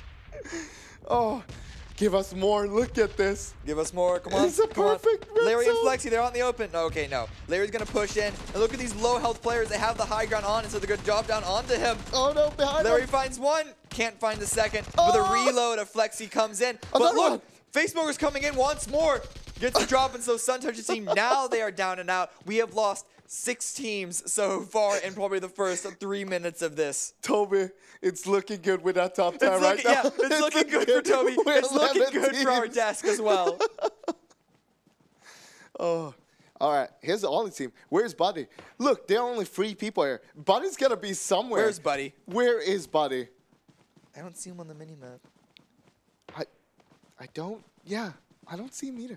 He's got No, to be. okay, they're all 4 here. They're all 4 here. Oh, okay. They were just hiding each other. All right, all right. So is Buddy actually up and running, or is he prone in a bush right now? He's running to a bush. Oh, that's how it is. He was rotating from bush to bush. Yeah. So the circle was center. We didn't see a lot of action really play around it because it didn't affect too many people, and that's very common to see in Sanuk. In fact, I think we're about to go to the second circle, which is still pretty center. This is a lot faster version of the game if you're not familiar with it. Oh no, did you see that? Where did I see Toby's what? team was clashing on with Casper's team. Oh, that's not good, but first we're gonna pop in. Let's listen to some comms from the desk while they play. Yeah. Let's try move north. Let's go to center. Let's go, center up. Did you pick up that Groza? No, you didn't want it? Not enough ammo. Okay, that's fine. Enough ammo. Wait, there's another plane. Where is it? Where's the plane? There's 60. There's 60 if you want it, Poro. Where they at? In the crate. I mean, I can't believe this crate just fell on us. What? Did that plane? Whoa, where'd that second plane go? Is there another crate? It's going 120. I'm watching it. I don't think anyone's near us. No, it didn't. It's not dropping. I haven't heard any shots. I haven't heard any shots. None at all. Let's head north to Quarry, maybe. Here, you want this? Do we want the dossier or do we care? No, we don't need it. Okay. What range do people have? I have range. I have 3 times. I got a 3 and a 2. VSS. Maybe we can find some shots over Quarry if there's people there. Yeah. You're ahead of us. Be careful. Oh, okay. I can just scout out up at the top of this hill. I smell Toby's team. Some easy kills. Smell some easy kills. The smell of 14th place is close to us, guys. I can smell it. I feel good about this. There's 30 alive. 30 alive. Actually, yeah, we're doing well. Clearly, all the kills we've got so far, we're doing well. Yeah. All right, next circle. Where's it going? All right, not too bad. We're still in it. It's going to close in a minute. We'll find out. Ooh, level 3. There we go. I don't see anyone in Quarry. I never times 3 though, so it's not easy to see. I have the worst. So, I mean, their comms are good. Question is their fighting going to be good? They haven't had an opportunity to put that on show just yet, but they may find Toby across Quarry. And while we were watching them, Toby's squad actually helped wipe out And Casper. that means that Toby's squad is top 10. They made top 10. They made top 10. So is our desk as well. They're going to be top 10. Boot camp still being fought over, still with the red zone on top. And Arxie finds another kill. It's going to be Face Smoker finally discovered. Mazarini, though, still has a fair number of people alive, but Toby is still going huge in the kill feed. Ooh. Lennon is now finished out as well. The third party, it was kind of a 3-way fight there. Yeah. We saw earlier Look through at the this. kill feeds. They're up here above the shooting range, which means they're totally exposed if they were anyone else, and there's a red zone on top of them. Red zone. They don't want to stay up there. Ooh. All right. Actually Arxie. saw that, caught the vault, and gets the kill. Easy does it. Archie the last one up for Tordy as well. Yeah, but with one, whoa, God, wow, 1 HP, no meds. That's a big sweat moment. That's really rough. That's a little rough. Yeah, surrounded by enemies as well in the middle of boot camp. I believe this is the second circle that is about to close. We're about to go see the third. Raptors team and Toby's team is about to clash west of the quarry, though. Yeah, we saw Lennon's team just get finished out, and Toby is going for more fights, but 2 already down. Raptor pushing in. Revy wants to find more. Chimas finds a second as well, and that's actually a third down. It's just Yupu left and completely flanked and surrounded. An amazing, clean, crisp push by Raptor. 9th place. They got 9th, though. Top 10. Top 9, even. Arxie's still here with 1 HP, is waiting for the footsteps for the last remaining player. This is going to be Mazarini's Katarina? Kate? Katarina? Yeah. Katarina Suki? Kate S. Kate S. Is going to also make her way outside of boot camp, which is still in the next circle. Look so at they his really don't buddy. have to move. Buddy's not in a bush. That's true. He's actually going for a fight now. He's actually trying to go for action. Oh. Peeking out the side. Oh. Revy takes a lot of damage, but is only down to half HP. A buddy's maneuvering around because he's being chased, being surrounded. Chimas going on the hard push and the hard surround. Once Raptor's squad actually get into a good team fight, you can see how this experience and how this skill level is really shining through. I mean, they got 9 kills so far already. 9 kills, and they weren't in boot camp. Yeah. 9 kills not in boot camp. That's actually a lot. Like, that sounds like a joke, but because it felt like a whole third of the lobby went to boot camp. I think we had like 6 teams there. So that is yeah, more or less 1/3 of the teams. Oh, Carly taking a little bit of damage, has to hide behind the tree, but again, just the constant flanking by Chimas here. Ollie Pocket is the last man up for her own team, and it looks like she's taking Buddy's position and just proning. Someone's got to do it on this squad. If Buddy's down, someone's got to pick up the slack. But Raptors team, they're just looking for her. Yeah, they're just pushing forward. They know that she should be nearby because they killed all the other 3 of her squad so far. Look at our casters. These are our casters. Our analyst desk. We got Claris, Poro. They're playing it safe. And then Mustache Dave. Well, they're rotating around pretty successfully. Yeah. And they just happen to not run into anyone. Yeah, that's true. We have yet to really see them go up in a fight against anyone, but look at how many people are center. Yeah. Damien, being prone down, but finished out by Rexy. Raptor again. That squad is getting more and more kills, already up to 12. And it sounds like they're still going for more. There's still shots around them. Want to go for more fights.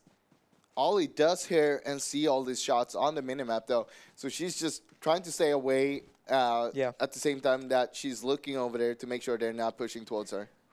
Revy just refilling up on meds, refilling up on equipment. I mean, he only got 2 first aids.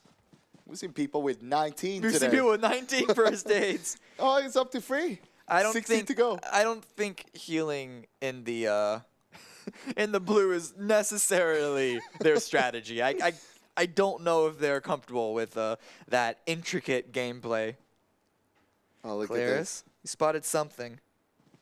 Are we getting into their comms now? Not even the top of the hill, no nothing. Yeah. I mean, we gotta see somebody. Yeah. Are you checking outside the circle just in case? Yeah. I feel like I got behind us. Y'all. We saw shots over to the west, or at least heard shots over to the west. I heard shots too. Feel like a little. I still think this is a really good spot though. Like we have cover on multiple sides. I mean, we're not getting shot at, so it's a pretty kick-ass spot. If you. Do you see someone? Raptor to Raptor's popping off. Oh, okay. I just don't want to push through Quarry. I feel like it's where too did dangerous. the circle go? Got the fattest. Ooh, look at that shift though. Oh. All right, let's go back south. Let's go back south. You think we can wrap around? Yeah. Back south where we came from. But we have to go through Quarry then, and that's like open. No. Do we have to? Can't we ride the edge? No. We only got 40 seconds. East is clear. I think we go forward. All right. Let's try. Let's go Quarry to the south. Go. We are heading towards shots though, so be wary. I'm Bump wary from rock AF. to rock. Do you want to take the shots? That was me. I Come fell on, Dave. and Come shot on. my VSS. Do you want to take the bottom side of this ridge line, or do you want to go above it? Bottom side, ridge line. Oh, it's gonna hurt. I'm putting away Maybe my edge of ridge line? we're going for it. Please don't shoot me. Wait, what? Where are you guys? You're in the quarry. Yeah, where are you? That's where you told me to go. No, I didn't. No. You said go through quarry. This communication. I said, but maybe quarry might be a little bit bad. We're listening to you, man. You said go to quarry. We're going to quarry. All right, let's just it's good. Yeah, keep calm. Keep calm. We came from south. Let's run back here's towards shots, south. though. I mean, our extreme power. Oh, hello. Is that someone? No, it's a TV in a room. It kind of looked like a helmet. Kill it. Destroy it. Zone's pushing in. Don't let it get you. There's a bike up here if we need it, but I don't think so. No. Dude, I think I'm not in good cover.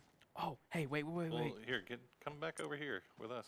Circle's coming in. Okay, wait. Yeah. Oh, that was me. You all right? I might have You all given right? away our You all right? position. What did you I meant shoot? to sprint. Why are you? I meant to sprint. If I we can- totally gave away our If we can position. get in that compound, you see that compound in the ridge, in the thing, in the zone, in front of us. Maybe. It might have people in it though. Oh, who's that? Who's that? I don't know. Oh, there's people above us. Oh, I'm knocked. I'm on my way. Get him. Get him. Raptor. Oh. Go on. Good. I'm on my way. Confirm it. I don't have a grenade. Oh, from the left. Where are they? I'm down. Poor's knocked. Where are they? The Raptors team. They're gonna push this. They see the kill feed. Yeah. Oh What? no! Got that music. You know, What clearly place? we were Fifth just place. unlucky. Fifth place. Top 5. Top 5. Top 5. Not a bad position, but unfortunately, I don't think they got a single kill. They did get a knock on Sheamus. I do think I know what the problem was. What? It was 2 problems. One, Okay. they didn't have a real IGL. Okay. Clarice was doing a bad job trying to be IGL. 2, Dave, you've been talking about the claw grip the whole day and you're playing with your thumbs. He was saying that claw grip was the winning concept. Well, Raptor still 4 alive, still control of this compound. 17 kills. 17 kills. That's actually, I think, the record so far, and the game's not even over. There are still 6 players alive. They can easily rack this up to 23. They are on an absolute roll right now. The next circle has pulled a little bit away from them. They're going to have to leave this compound and climb up that hill where we have Malamadras's squad, still also 4 alive of their own, lying in wait. Well, they're just playing really passive here. We see they only got 2 kills, but they're trying to hold this hill using the third-person camera here to actually just spot out people. Take advantage of the foliage that we were talking about before. The Buddy actually didn't use for once. It was his map, and he didn't use the foliage. That's breaking strategy. That may be one reason why they didn't make top 5 themselves. Yeah. Ark's actually still alive. He was the last man up from boot camp, I'm pretty sure. Yeah, he's actually still out there. Definitely a good job of him making his way, surviving that. With 1 HP. With 1 HP. Hopefully he's found some meds. So Raptor, they're able to find another compound in the circle just below the hill. Now, Malamadras, they are certainly aware that they've arrived. You can already see them hiding behind the rock, watching around for them, flipping behind to watch their backs in case they were pushed from that way as well, but keeping an eye and trying to keep these guys contained. And you can see this compound. Sure, it's hard cover, but it's in a bowl of its own, which means that they have, when they have to leave, it's going to be a rough exit for them. And also look at this. They're on the southeast edge here, meaning they probably need to move on the next circle if it's not going to be a hard shift towards them. And that's going to be rough. That's going to be rough. Exactly, and this is actually very helpful because you can see it's 2 full squads of 4 and then 2 snakes on the north side. If the snakes, they just need to let these squads fight it out and they can climb up positioning and get maybe even second, if not first, depending on how much damage the 2 squads do to each other. Yeah, we do have, which team is that? Ram's team on the north there. If that player, which is Omen, if he starts shooting at Raptors team, they might be moving towards Malmaros. Yeah, and that's going to be devastating. The circle is still on Malamadras. They're on the southern edge of it, and it looks like they want to spread up a little more north to maintain control of it. And they know that Raptor squad have to push up the hill onto them. Now, they have the high ground. They're trying to take map control now, making sure they're controlling the next circle. They want to know where everybody is. I think a couple of shots came out from Malamadras. You see the arrows on Raptor's squad pointed in towards the center, but this gives Omen an opportunity to perhaps get a trade of his own, but it's actually a down onto Riki. But there goes Omen with the down onto Revi. A trade, so the third party coming in is dealing some pretty big damage to Raptor. Did he spot? He finalized that kill as well, and he spotted the push from Sheamus. He's looking for him right now.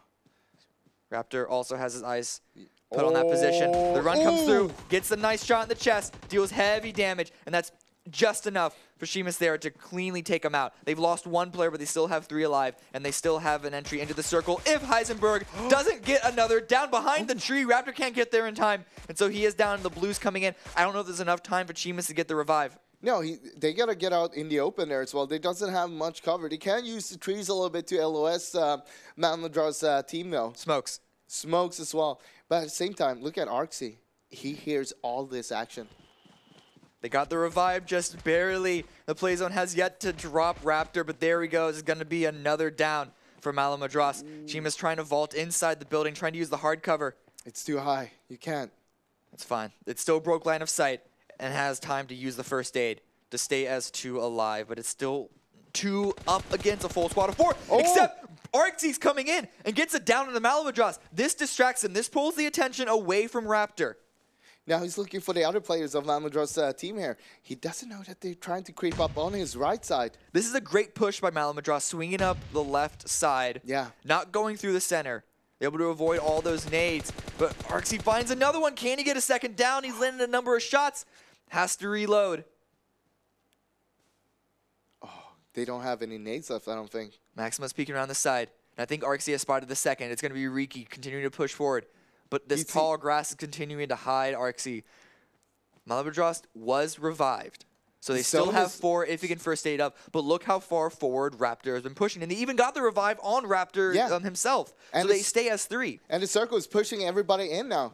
Raptor's team is really good now because of Arxie's little push there. Yeah, Arxie's continuing trying to prone crawl in. Nade's dealing some heavy damage, and that blue is about to overtake them. He has to at least crouch run, and that's a perfect position for Maxima to find him out and get the down on him. And now it's just 2 squads left. 4 versus 3. Now Raptor's team got 18 kills. Yeah. Well, Malmadra's team got 3. Only 3, but they can still get 3 more. Singing out a couple of shots. Just trying to fish for something.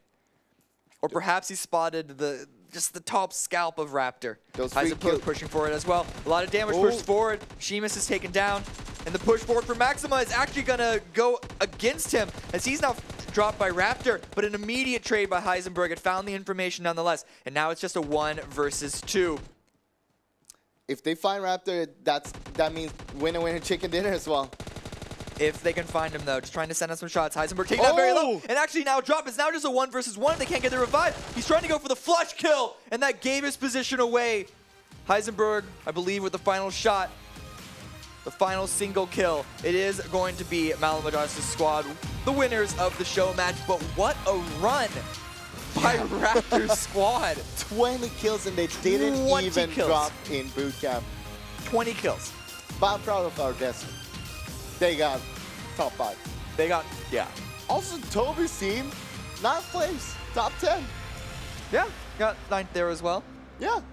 But just the story of this game is boot camp and then Raptor. Malamadras. Okay, so Malamadras definitely did a good job of controlling their territory, of controlling that hill. It was the control of that hill where they got that initial kill onto Raptor's squad that really allowed them to win, as well as not losing anyone to the snakes that they came across in the end. They kept all 4 alive up until the very end, which is certainly just a very, very good skill that you need to know. I mean, it could have been devastating when Arxie pulled up behind him as well. He got a knock. Yeah. He almost found a second knock as well, but he was taken down in the end. Yeah.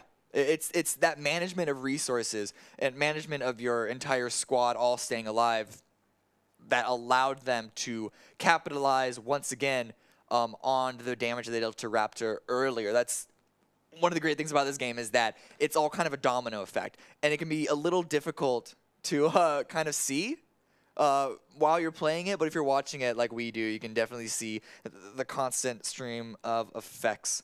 But I believe we're going to be throwing it to... Is it an interview? I don't know. We're gonna throw it back to the panel to get their insight on what the game was like for them actually being inside it. That's right. Welcome back, ladies and gentlemen. The jacket came off, you know, and we were taking it seriously. And it's good. It's good that Raptors team actually found us quite early on in that game. We consider 5th place quite early because we're very used to getting kind of like 1st, 2nd, 3rd, etc. And they're able to eliminate us, get the kind of jump on us. Dave, how did they get the jump on us? Yeah, Dave, how'd they get the jump on us? They're lucky. I was switching up my gyro, and I accidentally hit the button on the QBZ and fired. It's because I didn't have my account, my Ranger jacket, and wasn't able to use it. I had to use one of the admin's accounts. I feel like the settings were off a little bit. I think ultimately we're going to go home tonight, kind of analyze exactly what went wrong, what happened for us. But ultimately, again, lucky Raptor and the rest of the lobby, I think, is fair to say. Yeah, I mean, I think Faraz is right. I think we have some communication issues that need to be sorted for Game 2 tomorrow morning. But I led the team with 142 ADR, and I feel good about that. That's right. That's right. I feel like had we not given up our position, we might have been able to get the jump on Raptor and the boys. But fair play to them. They ended up coming out ahead on that fight. But the key thing is, though, that we did finish ahead of Toby 1. We did beat Toby. There you go. We beat Toby. I mean, that's all that I really wanted to do. True. And a lot of other teams as well. I mean, I feel like we should be out there competing for the $600,000. I mean, that's right. 5th place, consistency. If we get it tomorrow, 5th place. I mean, that's as much as we get paid in 2 days here. I know. 600,000. So, like, ultimately, it's like 2 days away. Yeah, exactly. Like, that's 2 days for you guys. That's 1 for me. Oh.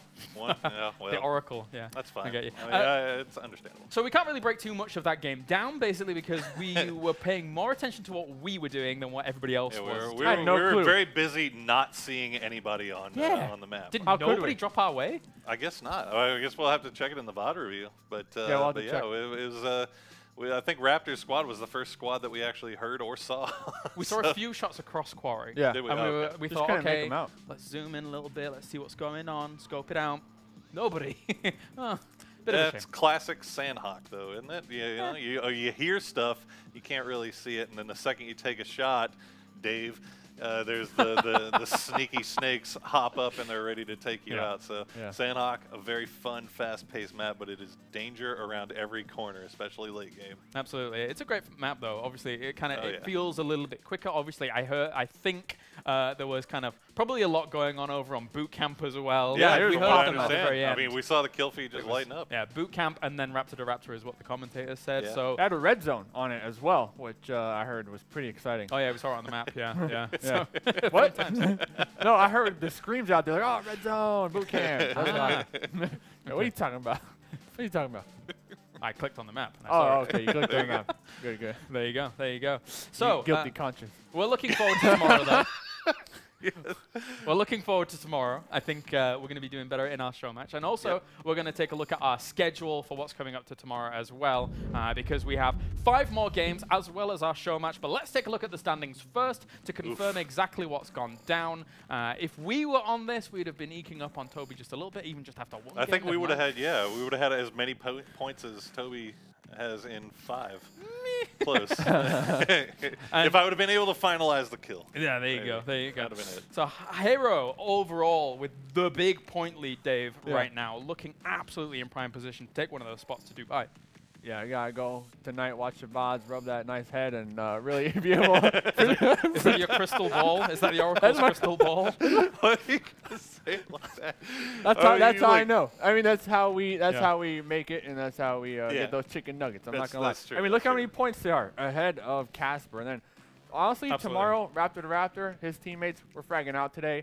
I actually think they might make 2nd tomorrow. Well, I mean, look, between 2nd and 7th is separated by, what, 600 points? So, I mean, that's it's doable in a game. That's doable in a game. So, I mean, I think all the way down to 9th, maybe even 10th, 11th has a shot at 2nd if they really kind of come to play tomorrow. It's going to be our show match to start things off tomorrow. So, again, we'll be ready and waiting for you guys. VOD review. That's right. We're gonna go back and check out everything, and it's gonna be 6 through 10 in terms of our games as well. We're gonna have 5 more games to determine who is gonna be our champion, as well as our 2nd place finisher and 3rd place finisher. But those 2 top spots are all important because those will be the teams that are going to Dubai to do battle against all the other regions. And to be fair, Europe's shown some really fierce competition. That's great, but some of these other regions have some really fierce competition as well. NA has teams like Gangstars and Lights Out that are going to the North American final. We've seen big kill games going on in Asia as well. 36 kills in one lobby, which is wow, crazy stuff at this kind of level of play. Yeah, and I mean, look, as much as we're enjoying watching Hyro play and the way they're kind of making their way through this lobby, once they get to those finals in Dubai, it's going to be a whole nother story. Yeah, I just want to see you base jump in Dubai. I mean, you said it earlier, game one. The Burj Khalifa. The Burj Khalifa. That's right. But besides that, I'm just picturing you base jumping. Besides that, review that. I'm not going to wear my glasses. We're going to be filming like, oh, my glass. Filming it on the phone right here. Yeah. Nice phone. The best camera on the market right here. Note9. Playing PUBG in HDR, right? Absolutely. HDR. So I'm excited. I'm excited for tomorrow. I'm hoping some of these teams that are kind of in the middle of the leaderboard and the bottom go tonight, take this serious, do that VOD review, and hopefully tomorrow kind of come in here with a different game plan and strategies or tactics. What a day it's been. Thank you very much, gentlemen. It's been an absolute pleasure bringing you this from the desk. Thank you to our commentators as well. And thank you to all of you guys at home. As you can tune in, same time, same place tomorrow, where we begin the tournament once again. We're going to have the last half to find out who moves on to Dubai here for the Star Challenge EU. Join us then. Don't go, because it's going to be awesome. We shall see you tomorrow.